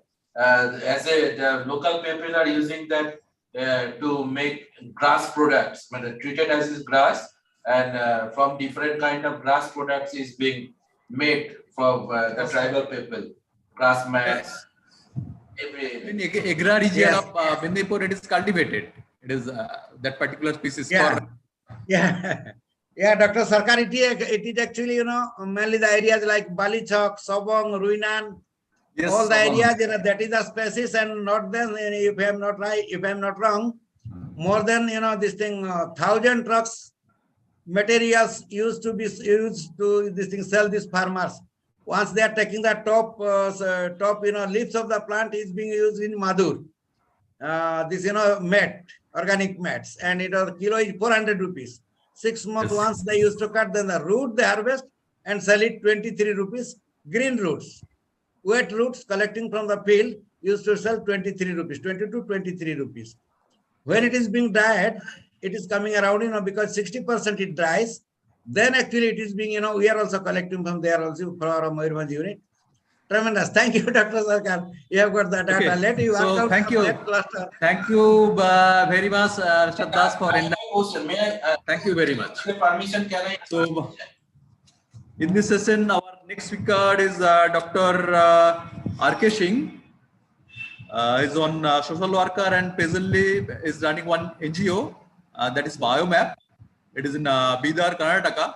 So, may I request Dr. R.K. Singh to please share your view. Dr. R.K. Singh, please. Thank you so much, sir. सब लोगों को मैं प्रणाम करता हूँ, सादा प्रणाम करता हूँ। हालांकि ये इंटरनेशनल कॉन्फ्रेंस है, पर मैं हिंदी में बात करना पसंद करूंगा। मुझे इजाजत देंगे सभापति महोदय। Hello. Please talk in English. Please, you may talk. जी। जैसा कि सबसे पहले हम अपने सभापति को नमन करते हैं और आभार व्यक्त करते हैं। साथ में हमारे regional facilitation centre, Jadavpur university and NMPV. Thanks a lot for organizing this kind of the conferences, because this helps in synergizing the resources available at multiple places, multiple locations, and ultimately it will help the entrepreneurs, farmers, and society at large. जैसा कि आपने introduction में बताया कि बायोमैप एक NGO है और मैं उसका भी प्रेसिडेंट हूँ. By profession, I am a naturopath doctor. Biomap stands for Bidar Organization for Medicinal Aromatics Plants Promotion. It's established in 2004 और हमारा जो मेन फोकस था उस समय में भी कि मेडिसिनल एंड एरोमेटिक प्लांट्स को प्रमोट किया जाए. उसके पीछे दो उद्देश्य था. पहला उद्देश्य था कि उससे हमारे फार्मर्स के इनकम बढ़ेंगे. दूसरा, जो एरोमेटिक प्लांट्स होता है, मेडिसिनल प्लांट्स होता है, उसके इनकम रेकरिंग आते रहते हैं, हर 3 महीने 4 महीने पे इनकम आता है. और तीसरा, उसको कैसे सोसाइटी में पहुंचाया जाए from the health perspective point. So we are still focused upon few potential medicinal plants and few aromatic plant. Aromatic plant में हम लोग वहाँ पे cultivate करते हैं lemon grass, citronella, vetiver, rosemary. These are few medicinal aromatic plants. और हम वहाँ पे, जैसा कि डॉक्टर विश्वास बता रहे थे, कॉमन फैसिलिटेशन सेंटर है जहाँ से आयल को एक्सट्रैक्ट करते हैं, and even we help the farmers to sell out those oil. As a NGO, we would not only encourage them to cultivate the aromatic crops, but we also help them in marketing the oil. Besides these aromatic plants, we promote certain potential medicinal plants like Withenia somnifera, stevia, tulsi ji, and of course, since our NGO is backed by, it is assisted by agriculture scientists, it is assisted by Unani doctor, naturopath doctor, and Ayurveda. So what I mean, we have developed a very good agriculture practices.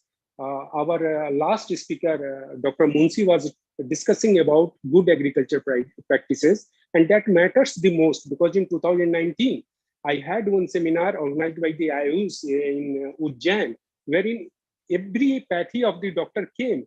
And of course, they have certain grudges against herbal products that if the heavy metals goes beyond certain limit, it may harm our internal vital organ. So, you know, this largely depend upon our good agriculture practices.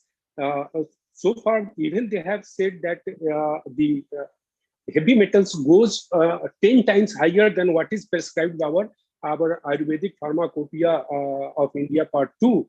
So in our case, it remains less than 10 times. Of course, there are certain heavy metals, but it remains.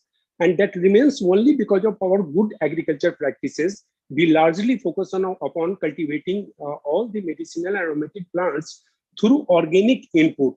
And even we manage plant protection through organic input. So, and plus the developed good agriculture practices. Of late, we are focusing upon stevia plants. It's a very medicinal, potential medicinal plants. And rather, if we can say it's a green gold plant as far as farmer perspective is concerned, as far as entrepreneur perspective is concerned. So we are focusing upon stevia. And out of stevia, you know, so far we have just recently, we have set up one steviol glycoside extraction unit, of course, with the complete guidance of Mr. Santanu Chakravarti, who is also one of the co-host of this committee. So he has set up, with his able guidance, we have set up one extraction steviol glycoside unit. Final commercial extraction is yet to take place. We have run the machine, but probably because of this seminar, we have been held up after this seminar. Again, Santanu sir will help us in commercial extraction of the steviol glycoside. As far as stevia is concerned, if we discuss from the cultivation part, you know, even from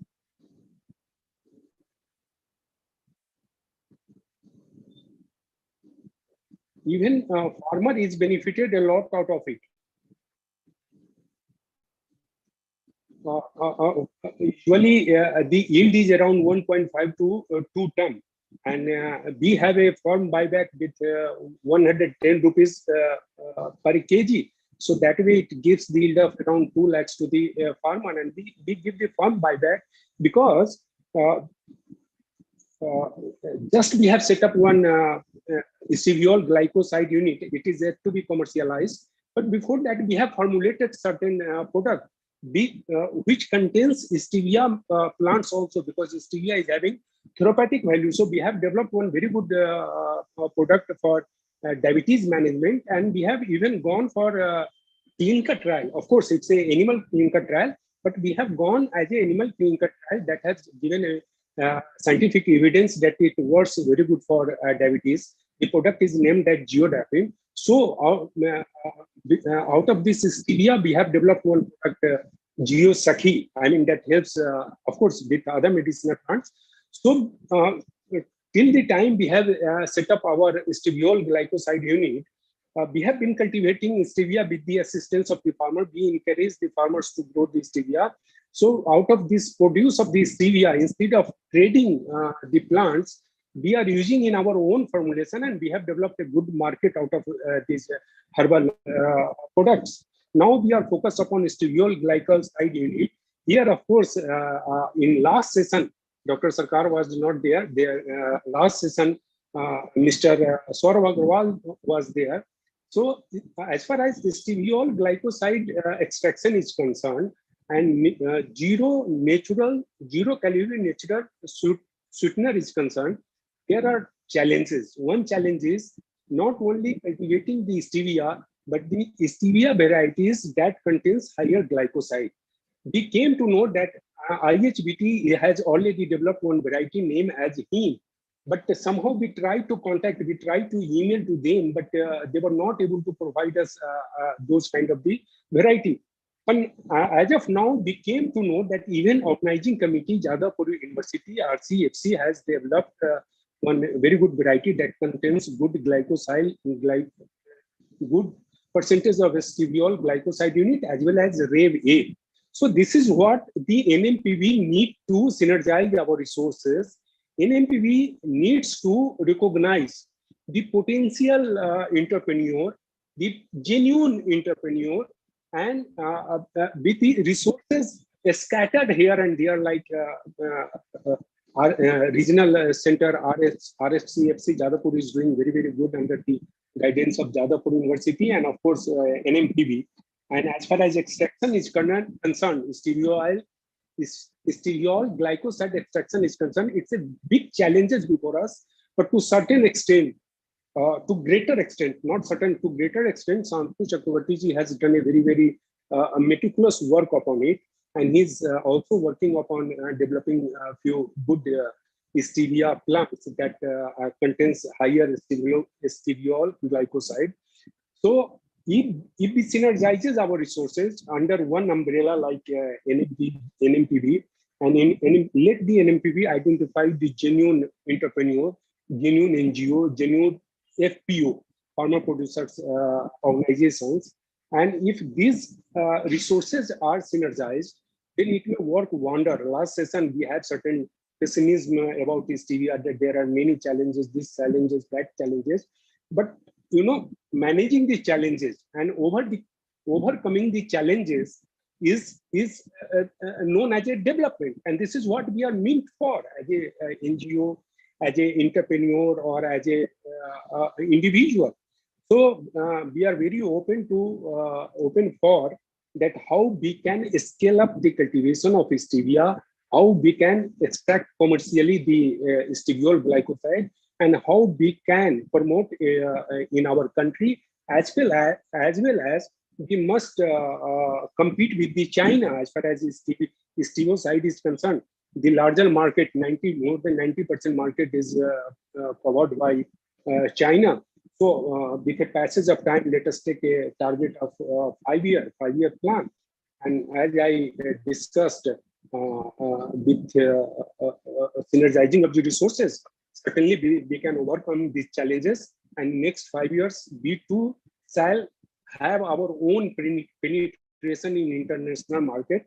Leave aside international market, India itself give a huge potential, because as you know, blood pressure is growing. The percent of blood pressure is growing, the percent of diabetes is growing, and everybody is looking for a better source of natural sweetener containing zero calorie. And this is where stevia fills the gap. One more point I shall add here before I conclude my speech.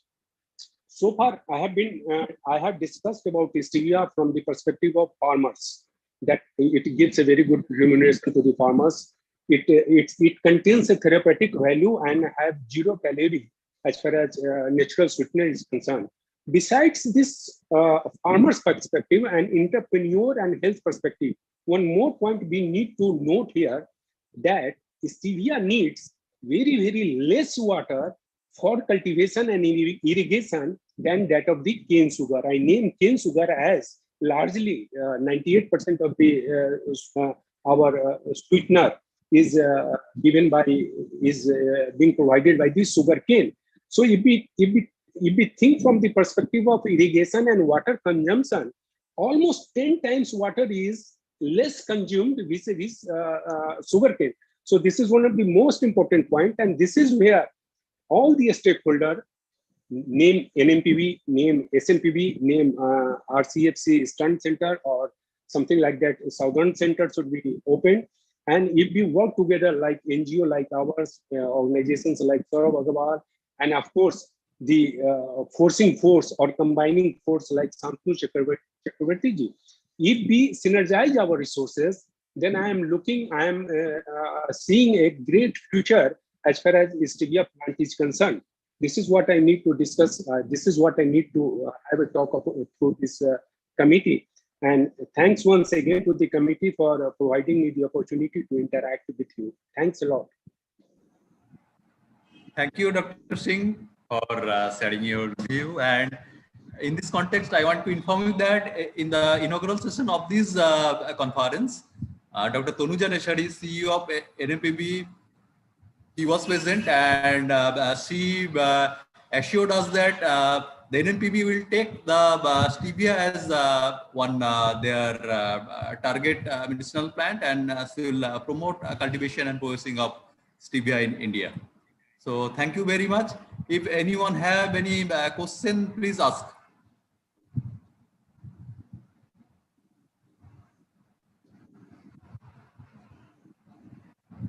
No. Thanks a lot. Yeah. So Dr. Singh is doing a great job on cultivation and processing of stevial glycoside. So thank you, Dr. Singh, very much. So I'd like to continue this session. In this session, our next speaker is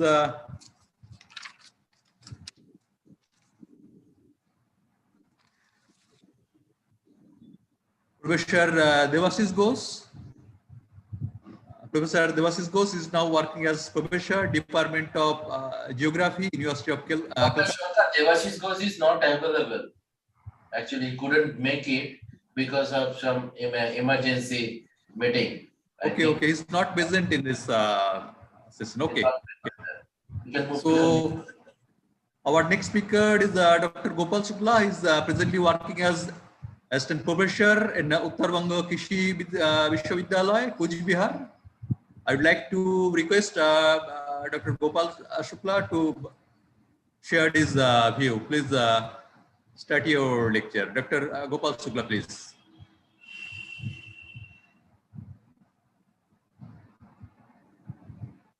I can see his name over the screen. Dr. Gopal Shukla, can you hear me? Unmute. Yeah. Hello, sir. Yeah, please start. Okay, sir. Okay.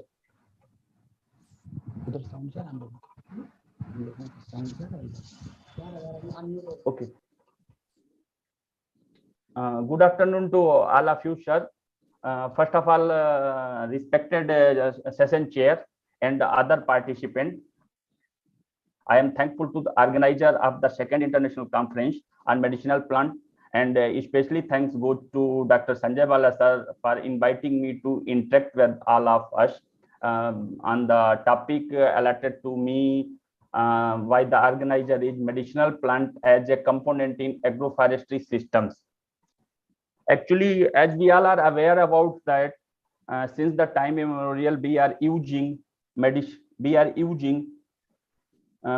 plant with the help of our traditional knowledge or indigenous knowledge since the time immemorial. Share nahi kiya? Screen share. First screen share na. Sir, just a minute. Do you want to share your screen? Yes, sir. Okay.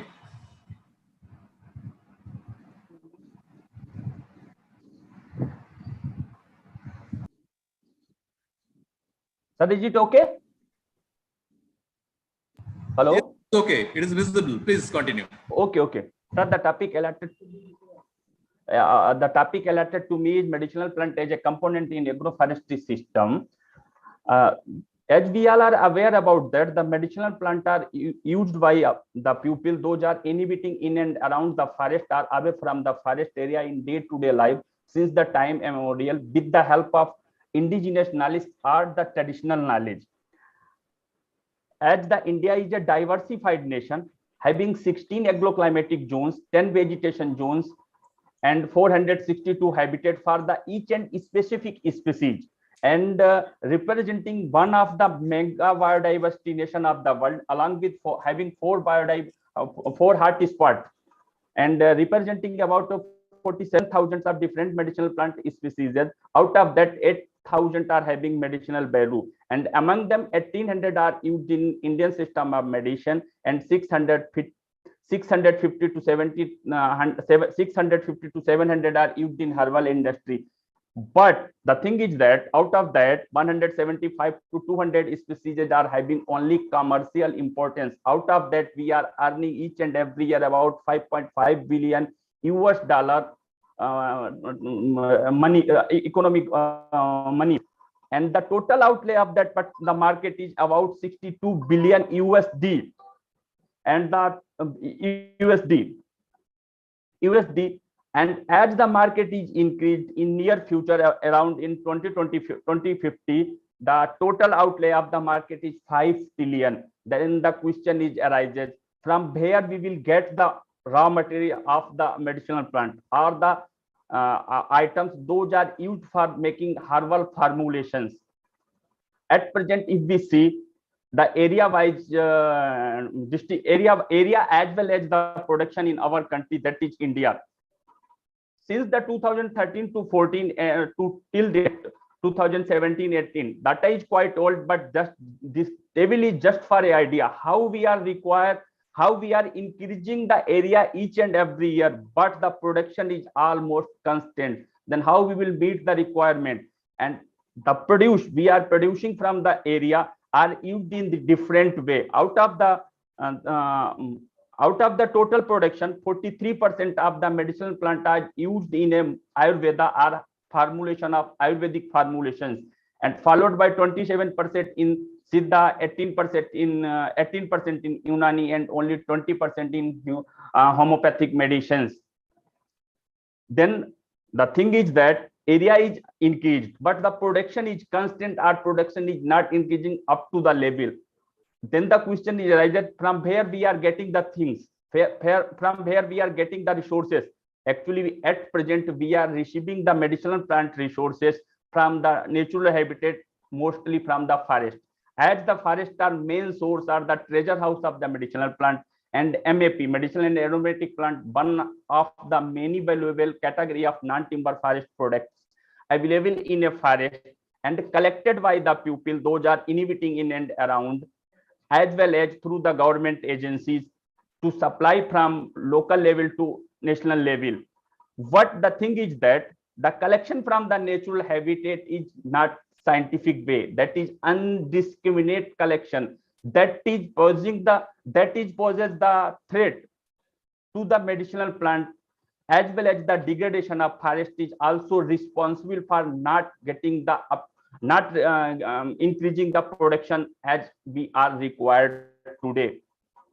Then what type of threats in front of the medicinal plant? First thing is the habitat losses. Each and every medicinal plant or each and every items are require a specific habitat for their survival. What due to industrialization, urbanization, conversion of forest for non-forestry purpose, the habitat is lost. And important item is that the habitat is fragmented due to different developmental work, right? Like introduction of roads in and around the forest, railway tracks. In that way, we are degrading the habitat or the fragmenting the habitat. Apart from that, another important thing is that unsustainable uses. The item we are collecting, but we are not used in a sustainable manner. If we are using that things in a sustainable, then we can have to supply to the market easily. Otherwise, it's very tough to go and to provide the continuous supply. Another point is unmonitored trade. The trade system is not monitored properly. That is the main reason to not supply the things up to the level. Another one is over harvesting or destruction.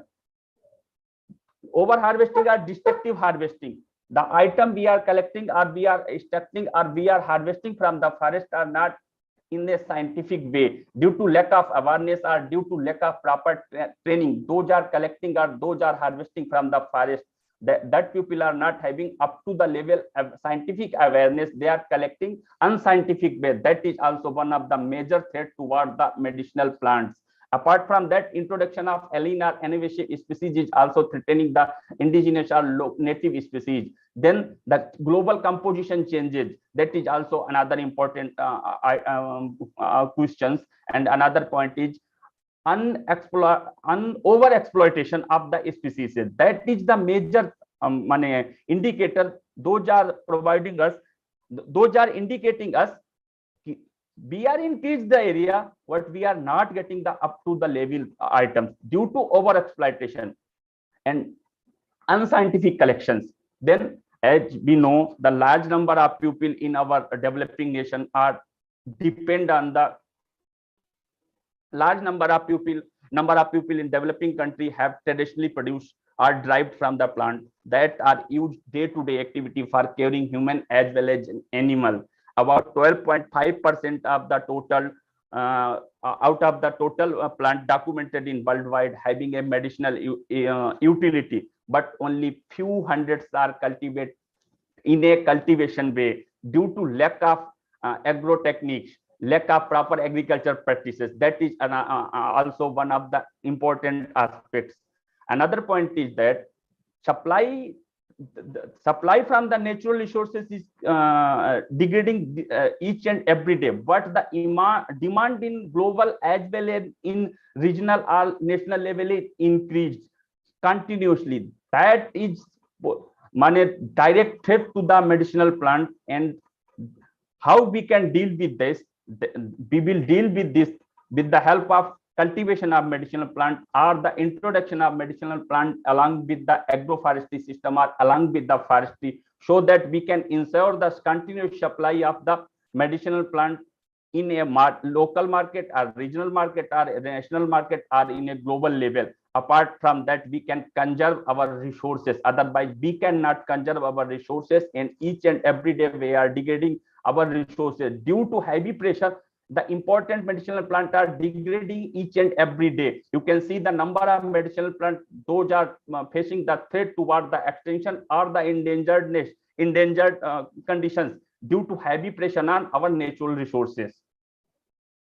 Then the alternative is left with us to agroforestry. Why the agroforestry is important? Actually, agroforestry means agro plus forestry. Agro means annual crop, and forestry means perennial crops.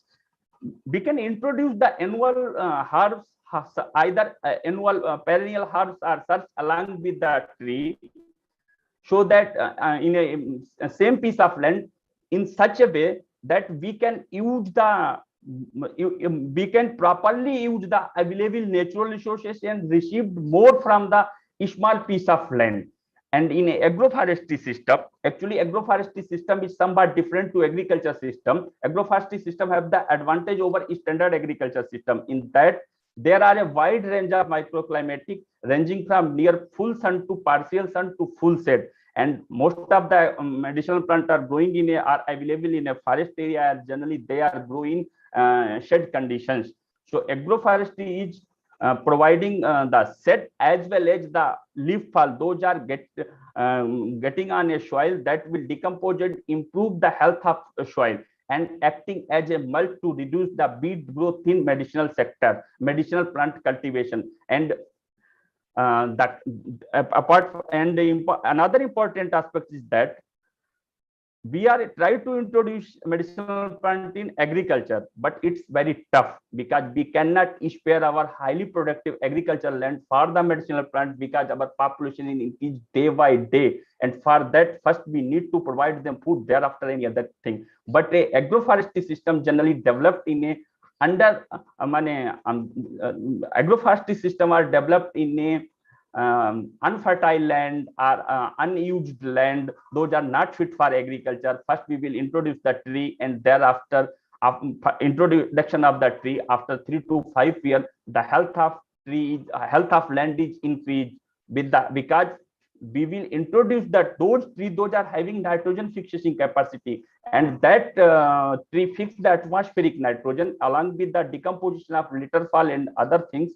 The soil fertility of that system is increased, And then we can introduce the medicinal plant or any type of herbaceous shrub crop within that, so that that land is used in a purpose way.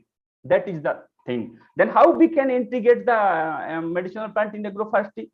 Generally, the integration of shade tree, because in a agroforestry system, either some not a open area, that is the having shade. So first we try to introduce that type of medicinal plant. Those are required partial shade, like ginger and turmeric. That is the most good crop grow in a shade. Apart from that, cultivating short cycle medicinal plant is a intercropping existing stand of plantation, tree crop, and a new forest plantation. If we take example of my area, that is the Tarai zone of West Bengal. In that area, farmers are growing two main crops in for commercial purpose. One is cinnamon tamala, that is known as tej pata, and another one is erica catatu, that is supari. But along with that, they are not growing anything. Only they are growing tej pata either and supari as a sole crop. If we will introduce and we will aware and we will train them, that particular farmers, to grow ginger, grow turmeric, along with that you can grow black pepper, then you can get the more money, as well as you will properly utilize your natural resources. In that way we can get good resources, good amount of raw materials. In that way we can manage. And growing medicinal plant is a shade provided. Apart from that, those are having medicinal tree, we can introduce that tree in a shade, because some of the agricultural crop like lentil is required partial shade. So we can introduce that tree like Sharka Asoka tree, or the Cinnamon Tamala tree, or Erica cottage tree in the boundary of the tree. Apart from that, we can intercropping the medicinal plant with food crop in somewhat, and then involving them in a social forestry program. Department of Forestry are try to emphasize introduction of fruit-based plant in a community land, either in a government land in the form of social forestry. In that area, we can also try to introduce medicinal plant. In that way, we will increase the area as well as increase the production also. Then among them, in a particular, in a subhumid climatic condition, each and every human being or each and every household are maintaining a small home garden in and around the homes.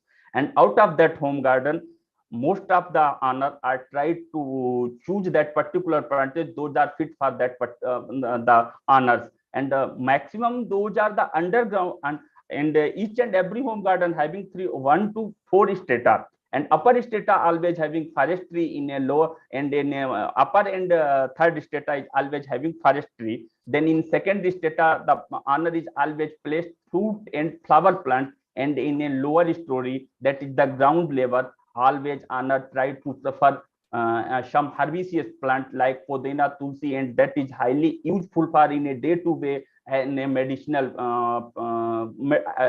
useful medicinal plant grown by the owner in a home garden. Then the home garden based agroforestry system is the viable option to increase the area if we will provide them a awareness and provide them a training how to place the seedlings in such a way that you can get more product from a small piece of land. That is the main motto of home garden agroforestry system. Then intercropping of medicinal plant. Intercropping of medicinal plant is a upper story tree like coffee, either cocoa tree and tea are the traditional goal and traditionally grown under a shade offered by multi-purpose tree with medicinal properties. Then MAP is a intercropping in other tree crops. Many tropical medicinal and aromatic plants well adapted to partial shade, moist soil, high relative humidity, mild temperature, allowing them to be intercropped with timber and fuel wood plantation, fruit and plantation. Some of the important tree species, those are used by the shade tree, and along with that, we can go different type of medicinal plant you can see in a picture. Then intercropping of medicinal plant in coconut and erica nut shed in a age-old practice in India and other part of South and Southeastern Asia. These palms allow 30 to 50% of incident of light to the underneath, which is ideal for some medicinal plant like large cardamom. Then galang, a medicinal herb is traditionally intercropped in mature coconut garden in Kerala, India. Kokam intercropped in a 30-year-old coconut plantation produced 6.5 megagram per hectare of rhizome compared with 4.8 megagram per hectare as a sole crop. Because home garden, whenever we will introduce any type of medicinal plant or any crop within the agroforestry system, then with the help of different nutrients we supply to the plant as well as to the system, and that system fix different nutrients inside the soil, and the decomposition of different litter fall will improve the soil fertility. That's why the yield in agroforestry system is more as compared to yield in shoal crop. Then in particular, if I take the example of Eastern Himalaya, in a Sikkim and Darjeeling and Kalimpong area, large cardamom along with elder is a popular agroforestry system, and in a large cardamom is itself a medicinal as well as spice crop, and along with that system a number of herbaceous plants are grown because the system is maintained inside the shed, and the maximum herbaceous species those are grow naturally in that system are having a high medicinal value. Apart from that, aromatic grasses such as vetiver, lemongrass and citronella can be grown on field bund and soil conservation bund in cropland as per the Rao et al. 2004. And in if I take another notable example from the Tarai region of West Bengal, India, cinnamon tamala along with vegetable crop can perform better at initial stage in all the growth parameters as compared to Sharka Ashoka with mustard. And this model is just 2 to 3 year old and developed under the NMPB funded project in UBKB. Then cultivation in agroforestry system represent an alternative as a agroecological production for plant and economical benefit.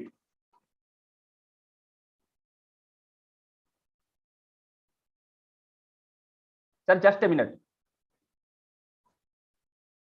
Then the study of Varajetti et al. 2028 conducted in South India examined the cultivation of different medicinal plants along with Hevia brasiliensis show that all the medicinal plants are performed well in agroforestry system as compared to shoal crop. That means due to incorporation of tree along with the medicinal plant, generally people are somewhere growing medicinal plant as a shoal, and they are not providing any type of fertilizer to that system or any type of manure.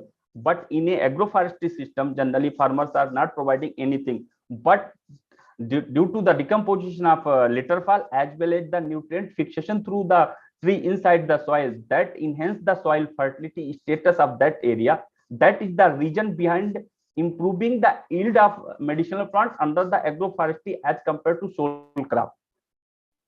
And another study conducted by Naga Rajaya et al. 12 show that he has grown different medicinal plants along with the teak, and maximum medicinal plants are not giving up to yield up to the level, but teak along with the coleus perform well as compared to shoal crop. And this again proved that we can introduce we can introduce different type of medicinal plant, or we can go for a deeper research along with medicinal plant and trees, so that we can screen the different type of species those are fit under the canopy of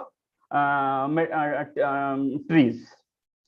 Apart, if we are growing different medicinal plant along with tree, then we can get the good return, good yield. Apart from that, we are also, if we will developing medicinal agroforestry system, then we can get different type of benefit like efficient land management, increased productivity, maximum utilization of available resources, supply of raw material for industry, and apart from that, controlling environmental pollution as well as generation of employment with the help of this silvomedicinal agroforestry system. Then coming to the northern part of West Bengal, actually northern part of the eastern Himalaya foothill in the northern part of West Bengal, covering Jalpaiguri, Alipurduar, Coachbihar as well as Darjeeling district, and that part is known as Tarai Dwars region of West Bengal, has long been gateway of neighboring states as well as Bhutan, and that area is naturally having a number of diversified forests. Along with that, different type of traditional agroforestry systems like tea, along with tea gardens, large cardamom, elder waste traditional agroforestry system. The study conducted by my department showed that the elder cardamom as well as forest cardamom, two type of system are studied, and we found that the cardamom grown along with the elder having higher yield as well as biomass as compared to forest and large cardamom, and the items those are received from the large cardamom elder waste, that is the known as, earlier we call it usage, but as per the Millennium Ecosystem Service Assessment 2005, 4 type of ecosystem services we are received from the system, that is supporting, provisioning, regulating and cultural.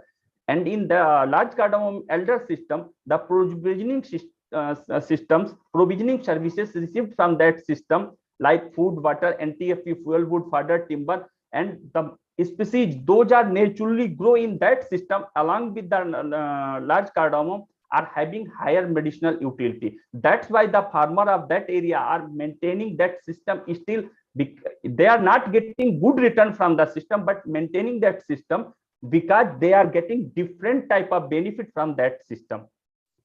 Then another study conducted by my department in a home garden in a Tarai region of West Bengal, and about 260 home gardens are studied, and the author found that about 263 species are documented from all the 150 studied home garden, and out of that 53 species are having medicinal importance and belong to 35 family and 45 genera. And with the help of that 53 species, the house owner are tried to cure almost 20 diseases. You can see in a picture, number of diseases are present, but out of the total disease, those are cured with the help of that 53 documented species. Only 10 plant species are used for stomach purpose, followed by the 6 species for cold and cough. And other part you can see about 10 part of medicinal plant are used for used by the home garden owner, and out of the total documented part, leaf is used by the 19 plant species, followed by fruits. And each and every home garden having 1 to 10, that means out of the total studied home garden, each and every home garden having on an average 10 medicinal plants in their home gardens. And the common home medicinal plants are like aloe vera, tulsi, podina, so and so. And another study conducted by my students for his MSc work in a French community in Jaldapada Wildlife Reserve, and he found a total 43 plant species belonging to 40 genera, and 31 species are used by the local community for maintaining the stomach related disorder. This is the humid area, and stomach related disorder is the main problem. The local people, those are having the indigenous knowledge, are associated with the ethnic community. They are using 43 species for curing only stomach related disorder. You can see the number of species along with the photograph. Those are used for the treating stomach disorders. Then another study carried out by my student for his PhD work, and the plant name is Hygrophila spinosa, locally known as Pulekhada, and the plant is available generally found in during the rainy season only in and around the water bodies, and having a high the plant is really boom for the blood circulation and improving the hemoglobin, and easily available in local market. And the 3 stick of that plant is about 10 rupees, you can get 3 sticks of the plant. And the thing is that in that particular study, we are not getting that plant in a huge number in other than the rainy season. Then we are trying to collect the planting material from the natural sources, and we try to grow in different 3 conditions. One is open field, that is not a open agriculture field. Another one is shed out, and third one is partial shed in agroforestry system. And we found that the number of branches are obviously higher in open field as compared to other 2 type of things. But the overall total biomass of higher in shed condition, that is agroforestry system. As I said earlier, agroforestry are not, we cannot maintain the agroforestry system in main agricultural land. Neither we can introduce medicinal plant in main agriculture field. That's why the overall agroforestry system is good to improving the initial growth of plant in terms of biomass or in terms of leaves as compared to shed house. And another important thing we found in this study is that in open field as well as in shed house, the plant is plant flowered very early, but in a partial shed, due to controlling climatic condition, the flowering is delayed. As the flowering is delayed, then we can get the leaves continue as compared to open field or as compared to its natural habitat. That is the main thing of that particular plant. Then some of the important medicinal plant available in the northern part of West Bengal. Some of the important medicinal plants, those are used for developing agroforestry model. Then other potential approaches for conservation of biodiversity of medicinal plant in northern part of West Bengal. Actually, northern part of West Bengal is having number of medicinal plants, but as I earlier said, each and maximum medicinal plants are available in a forest, but the forests are degraded each and every day. So how we can conserve and how we can save and how we can manage? The thing is that we have to develop some agroclimatic techniques, some good agricultural practice for the cultivation and conservation of that medicinal plant. Otherwise, we cannot conserve that medicinal plant. Apart from that, we have to develop some school herbal garden, community herbal garden, as well as home herbal garden, as well as we have to provide the awareness to the younger generation about the importance and value of medicinal plant, because the value of medicinal plant is increased each and every day since the COVID outbreak in March 2020. People are highly dependent on medicinal based formulation. Some of the agroforestry model developed with the help of NMPB funded project. In the 4 pictures, 2 agroforestry model, one is Sarka Asoka based, another is in Tej Patta based. As for the best of initial data, we can say Tej Patta based agroforestry model is, along with the vegetable, is good for this particular region. Some of the awareness program organized with the help of NMPB funded project in the northern part of West Bengal by my department. Some of the plantation of medicinal plant like Tej Patta and Betiwara. Dr. Sugla, I'm sorry to interrupt. Dr. Sugla, okay, sir. Please conclude your talk, please. Okay, sir. Now come to conclusion. The demand of medicinal plants are increased day by day, but we cannot provide them the sufficient quantity of medicinal plant from the natural resources. Then we have to think about the alternate. The alternate is that we have to introduce medicinal plant in the agriculture land as well as in agroforestry sectors. But we cannot spare our agricultural land for medicinal plants, so we have to introduce medicinal plant along with the agroforestry system so that we can provide the sufficient supply of resources as well as conserve our medicinal plant. Thank you, sir.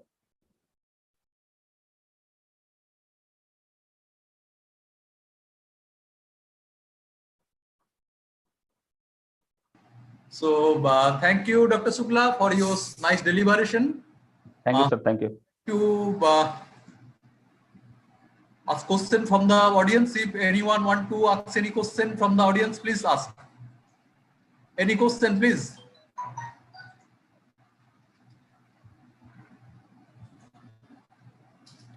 Okay, so I think there is no question. Dr. Sugla has nicely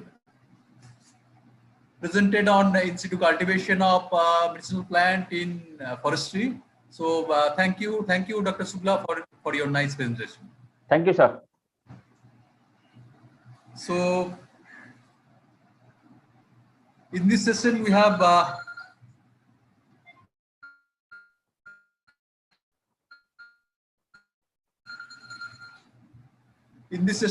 five eminent speakers. Our first speaker was Dr. Tomlinson from South Africa. He has delivered his talk on extraction and uses of tannin. And the next speaker was Dr. Munshi. He has nicely pointed out the regarding the introduction of Unani medicine and problem regarding use of herbal drugs in Unani industries. Next speaker was Mr. SK Dash from Odisha. He has presented his talk on cultivation and extraction of various medicinal plants like Artemisia, lemongrass, then Acorus and Cypress. And he has shown very beautiful work on Sarpaganda also, Moringa and intercropping between Moringa and Sarpaganda. Next talk was delivered by Dr. R.K. Singh. His NGO is now promoting cultivation of medicinal plants, especially is cultivating stevia as well as is extracting stevial glycoside from stevia. And the last talk was delivered by Dr. Gopal Shukla. It's nicely pointed out the cultivation of medicinal plant in forestry, in situ cultivation. So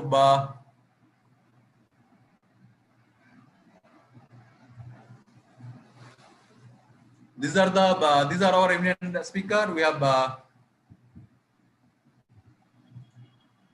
now we'd like to conclude this session. I'd like to over the management and technical team. So please, we may conclude here. Thank you, Dr. Sarkar. Wonderfully, they conducted the session and concluded it. And we would like to thank all the presenters for their time and all the viewers to take time and hear it out and do send their questions. And we would also say that if you had any further questions at any point of time, please send it to us. We will take it with the presenters and get you back a reply. And for this session, we would like to conclude it. The valedictory session will be conducted shortly. Another session is, our parallel session is currently going on in the other virtual hall. So once that is completed, we'll conclude the whole this virtual conference through a valedictory session. Thank you, Dr. Sarkar, and thank you. Thank you all. So I would like to request you to stay to join us in the valedictory session, as well as the other delegates present here.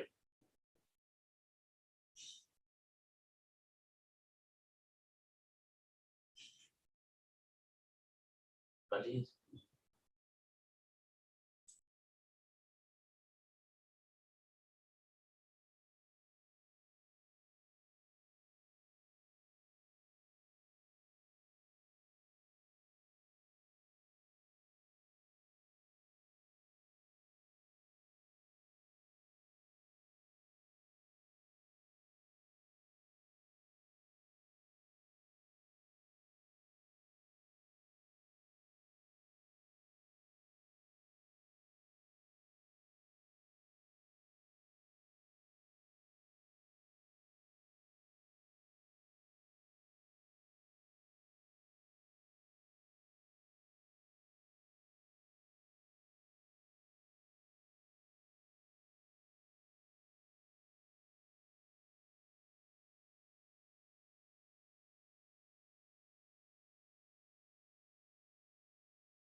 I welcome you all to this valedictory session of the second International Conference and Biocells Meet on Medicinal Plants Used in Lifestyle Products, which we have started on 20th, and today it is the third day and concluding day. And we have passed through very eventful days, these 3 days, a lot of deliberations, a lot of interactions took place. And before, I think all of us already have been introduced to in different activities. We get introduced to the audience, to the delegates. But I still take one of this session particularly. Let me take this opportunity to introduce once more all of my colleagues here, and also on the in this digital platform along with me and another person, the main vital force for all of us in organizing this conference from its each and every stage of its implementation. Our team member, Sri Shantanu Chakraborty. So I rather take this opportunity to introduce Sri Shantanu Chakraborty first, and then I just would like to take that privilege of introducing Dr. Sanjay Wala, the Regional Director, Joint Organizing Secretary of this international conference. And obviously, I have along with me Dr. Soumyajit Bishwas, who also put his best effort, and all of you know him already through different communications that you have made with the organizers in earlier occasions. And also I do have with me Sri Sudipta Ghosh. Sri Sudipta Ghosh is also a very important pillar for all of us for organizing this important event. And last but not the least is Madam Priyanka Roy. Priyanka remained the main nodal person in communicating, in passing on the messages, in doing the background activities along with all of us. But the main person, communications and background activity is one of the very important part of it. Apart from that, I must also mention the MNC support that I have received, the tech team support, as you have always seen, who have helped us in organizing this international conference and Biocells Meet on the digital platform.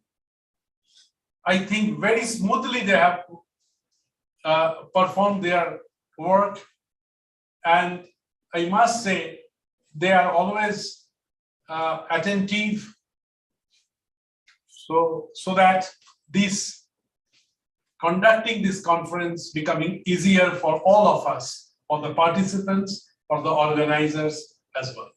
So I must thank them also, and with all my team members, I rather would like to add the main important thing, I must say, the takeout from my point of view is that we have organized this conference with a specific objective. That objective is not only achieving the excellence in the field of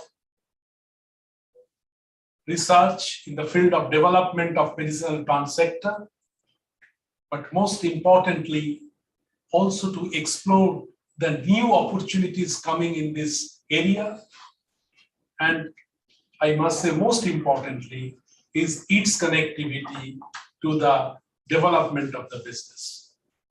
Ultimately, it is associated with the growth of the farmers, forest fringe dwellers, everybody, and particularly these activities will ultimately bring good days for all of my citizens, all of my people in India. So I think with this, I request Sri Shantanu Chakraborty to give his views, his takeaway from this conference. Sri Shantanu Chakraborty, please. Thank you, Professor Majumdar, for your kind words about me. Am I audible? Yeah, you are audible. Okay. So at the outset, I want to thank Dr. Professor Tanuja Nesari, CEO of ANMPB, and Professor Ashish Kumar Majumdar, who are the major guiding force behind this conference.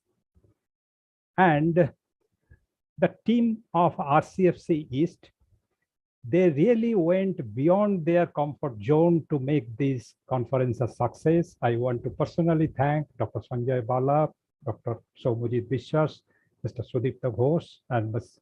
Priyanka Rai for making the event a success. I was just a cog in the wheel, and it was an excellent teamwork, really worth appreciation from all of us.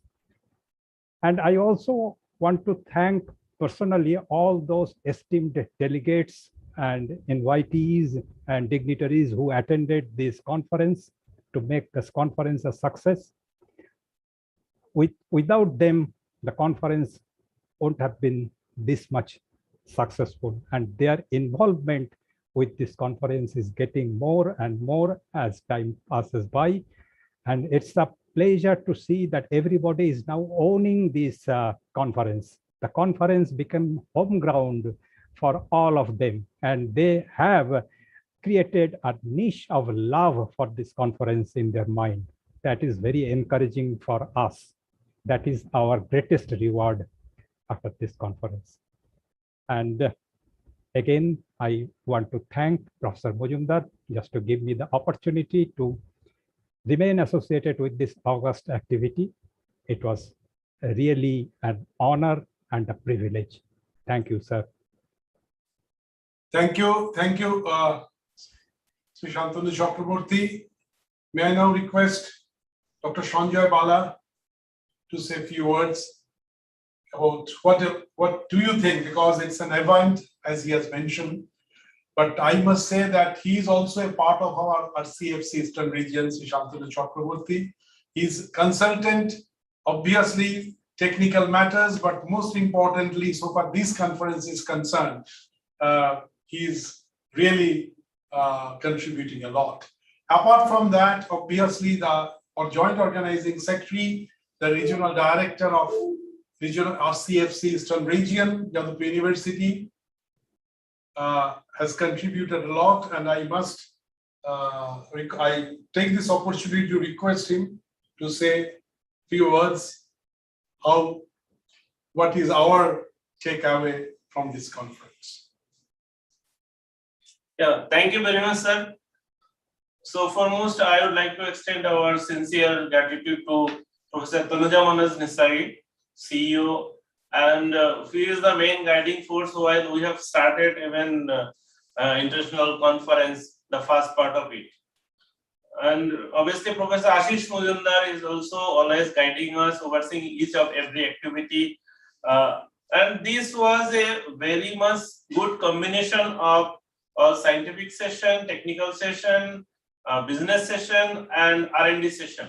So we could encompass each and every stakeholder in this second international conference. That was our great achievement, and we could achieve only through very good response from industry representatives, educational institution representatives, farmers representatives, FPOs, industries, and all other stakeholders who directly and indirectly helped us to achieve this second conference on successful completion. The second thing is, as first day we could only organize the physical program, and second and third day virtual only. The first day it was more of panel discussion. We could interact and we could get the industry feedback, and this is not end of it. All the participants were so enthusiastic, and they ensured that it will carry forward, or the actions taken for the tapping global business boom, especially riding the tide on time. So it will enhance the medicinal plant business, and that will ultimately help to the farmers who are growing either in India or other parts of the world. As we know, in India we have only small and marginal farmers or some middle farmers. The very rich or very large landholding farmers are very less, and that is why we are trying to take on board small farmers on a combined manner, or in a cooperative or in a farmers organization mode, so that they can be also get the connectivity to the export market, and also the value chain can be improved, and the certification process also on group basis that can be implemented, so that the cost per hectare or per farmer will be less, but they should get the premium price while they will go through certification process. So we could complete all the components on a effective manner, and we have our team, as Sir already said, Shantanu Chakraborty also said, we worked as a team, and each and every team acted as a strong pillar, and we must thank our whole team, especially Ms. Priyanka, who has taken a lot of effort to communicate each and everyone, and also to follow up to participate in each and every session. Our marketing consultant, Mr. Sudipta Ghosh, he has a very good role in this, and also he has to carry forward a lot of things from here. Obviously, as a whole team, we will take the best learning out of it, and we will try to replicate in our region specifically to capture the export market. So I would also like to thank Deputy Director Dr. Somojit Vishwas, and obviously our thanks and gratitude to Mr. Shantanu Chakraborty. And Sir is always with us, starting from even my career, my education, my PhD, and we are serving under Sir.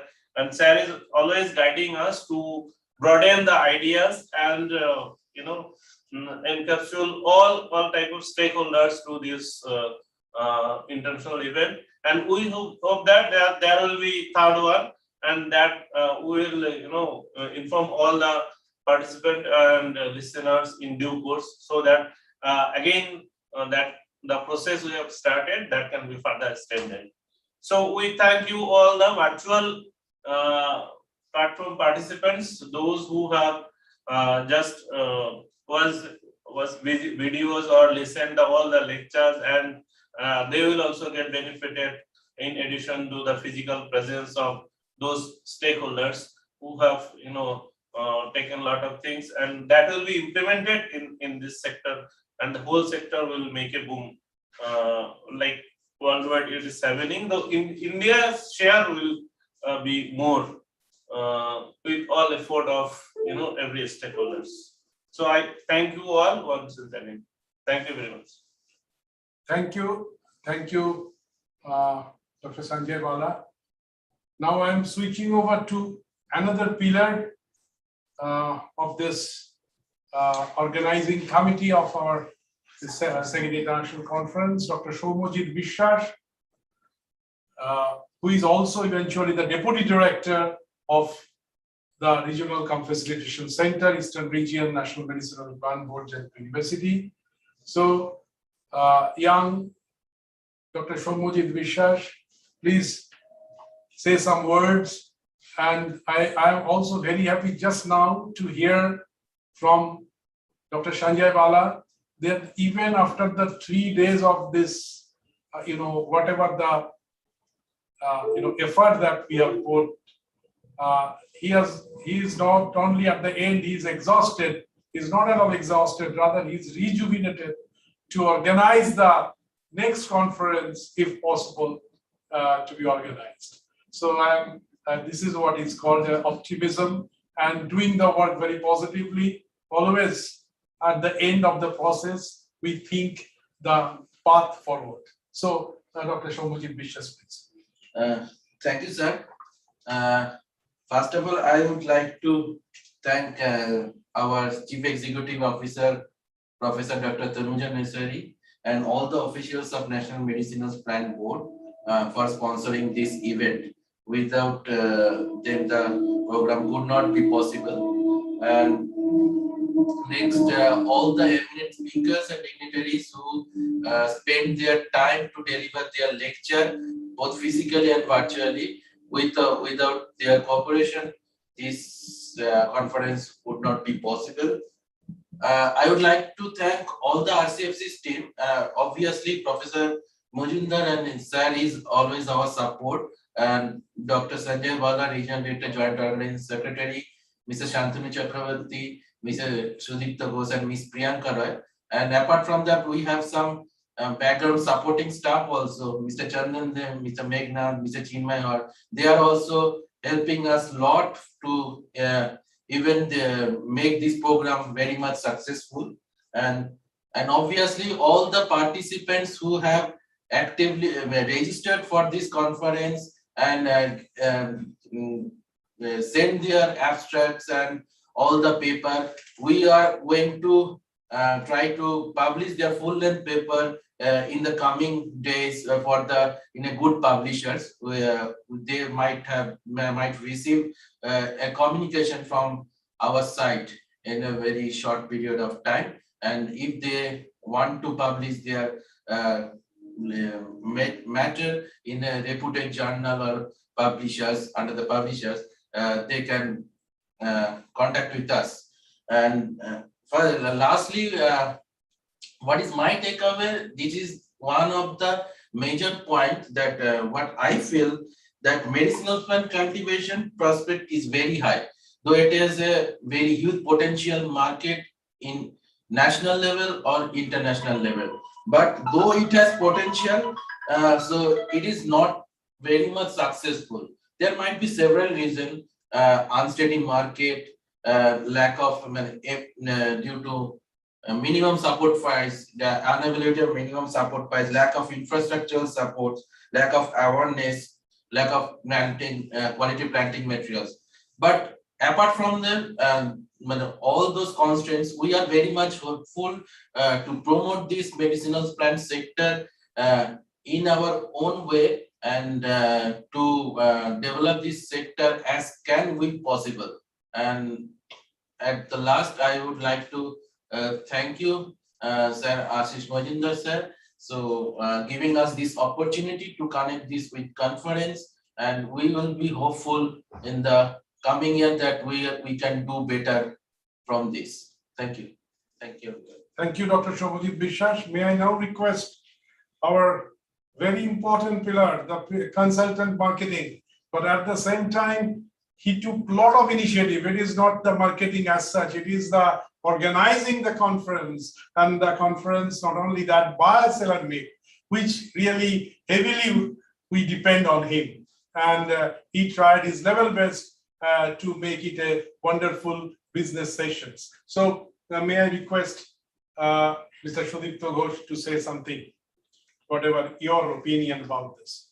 Thank you, Professor Majumdar, for giving me this opportunity. I thank all the RCFC team members and obviously NMPB CEO Madam to organize this program. The takeaway that I would think about is the number of countries that we have been able to connect. The data is right now pouring in.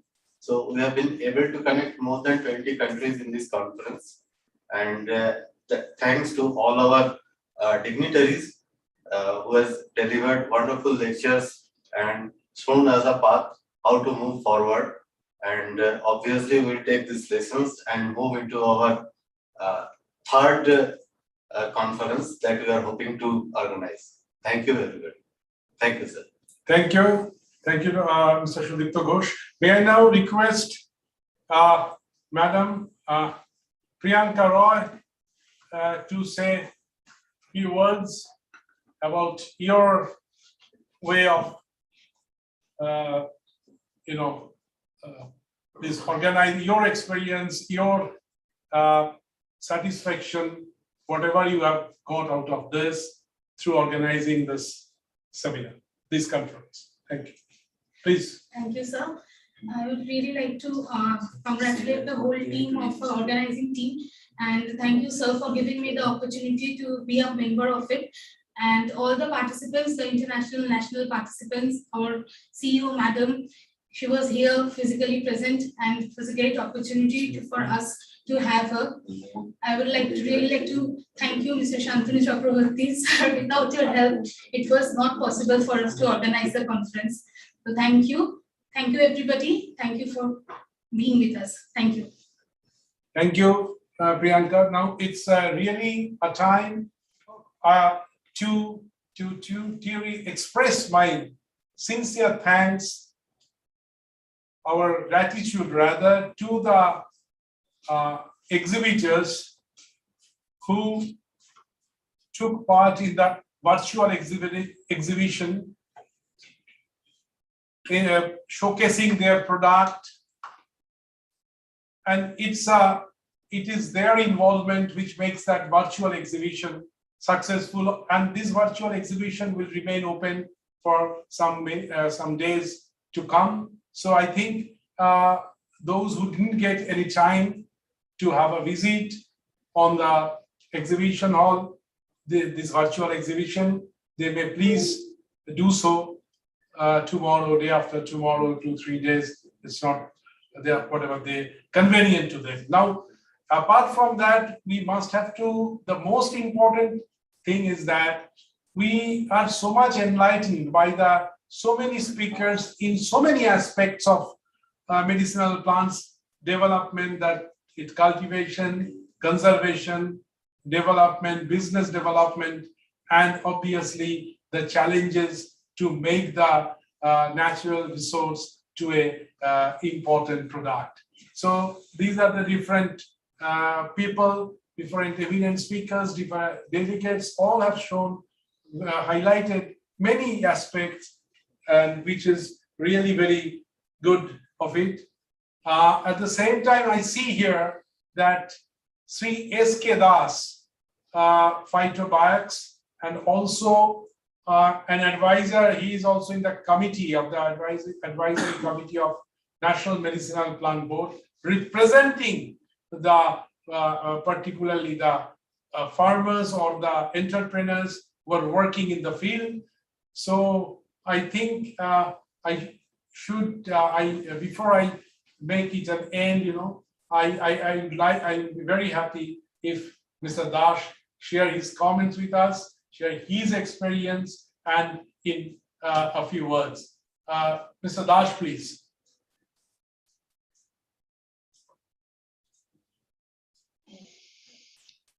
Yes, sir. Am I audible? Yeah, you are audible. Yeah, it was a great opportunity to have a second international seminar over there. This thing, event for the world to know the medicinal plants, how it is, what is the potential of India. Hello. Audible, sir? Yeah, Mr. Das. Audible, please. Yeah. So in the same time, this thing actually, we are quite happy, so to say, the activity of, this thing, mainly Eastern region of NMPB, RCFC, and the team, the way it is being managed, the way it is being organized, at least the awareness is coming up. Day one, we had seen when I got exposed to the NMPB sector, mainly through RCFC, Eastern region. the situation was quite different, and today it is, more than tenfold.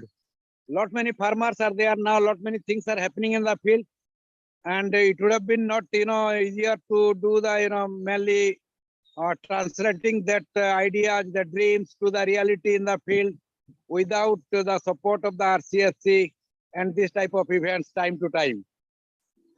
Thank you. I am thankful to the team of Eastern region and total team. They have supported us from this thing from very beginning and getting the support day by day.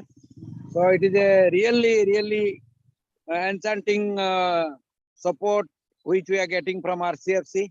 Thank you, sir. Thank you, sirs. Thank you. Thank you very much, Mr. Iskedas.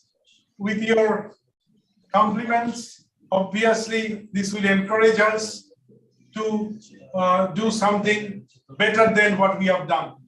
So that's sort of encouragement. Thank you very much.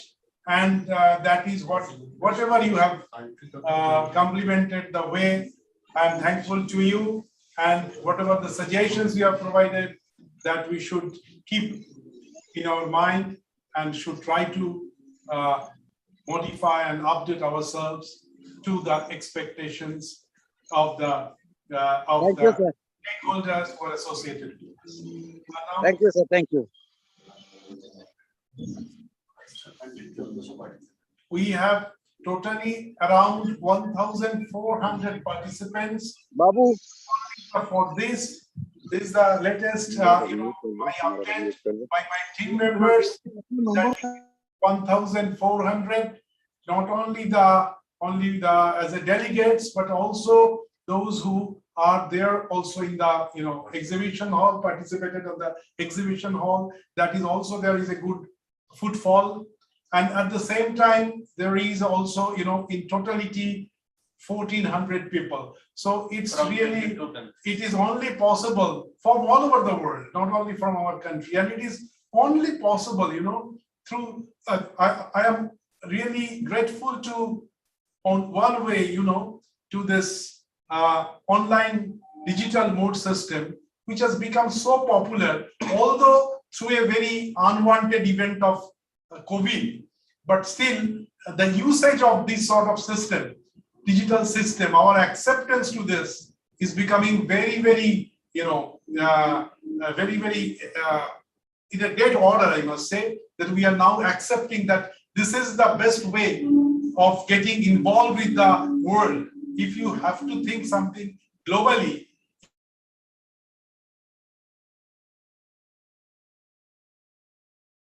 this is one of the best way of doing it is the hybrid mode that we have organized here. That is the first day, obviously, we restricted ourselves only to the physical as well as to the online mode, and rest 2 days on the online mode. If possible, we will try to do that even in a physical mode, and also in the, I will never give up this mode, because that is one of the very easiest, very convenient connecting people. And this is another, I should say, my lesson also for this last 2 years, that it is also one of the way we should try to reach to the more people throughout the world. And so this is what is one of our very important, observation or important takeaway. Apart from that, I must say that there are also, I don't know whether he is still now, Tomlinson G. He's from the South Africa, that is far away from us, but still he's here with us. If he's with us till now, may I request him to make one comments on this occasion. Mr. Tomlinson, please. Thank you very much, Professor. Yes, I've really enjoyed this conference. There were a number of and a variety of topics that were discussed. I wasn't able to listen to all of them, unfortunately, but I believe that the videos will be distributed to the participants in the near future, so that we can go back and glean all of that very interesting information that was disseminated over the last 3 days. And I'd also like to thank Mr. Shantanu Chakraborty for inviting me to present this and the organizing committee in general. I'm sorry about the technical hitches that we had, but I hope that you at least got something out of the presentation that I made. And it may not have been exactly in line with the theme of the medicinal plants, but I believe that there is a lot of scope for the wattle bark extract in the years to come, in medicine as well as in other fields. So thank you very much for your invitation, and I wish you all the best for the future. Yeah, thank you very much. Thank you very much. And it's really, every time, whatever sessions I have joined, I am very, frankly, I am admitting that I am enriching my knowledge domain, as with your lecture also, particularly through this lecture, I have that idea how these weeds becoming so important in the field of medicinal plant sector.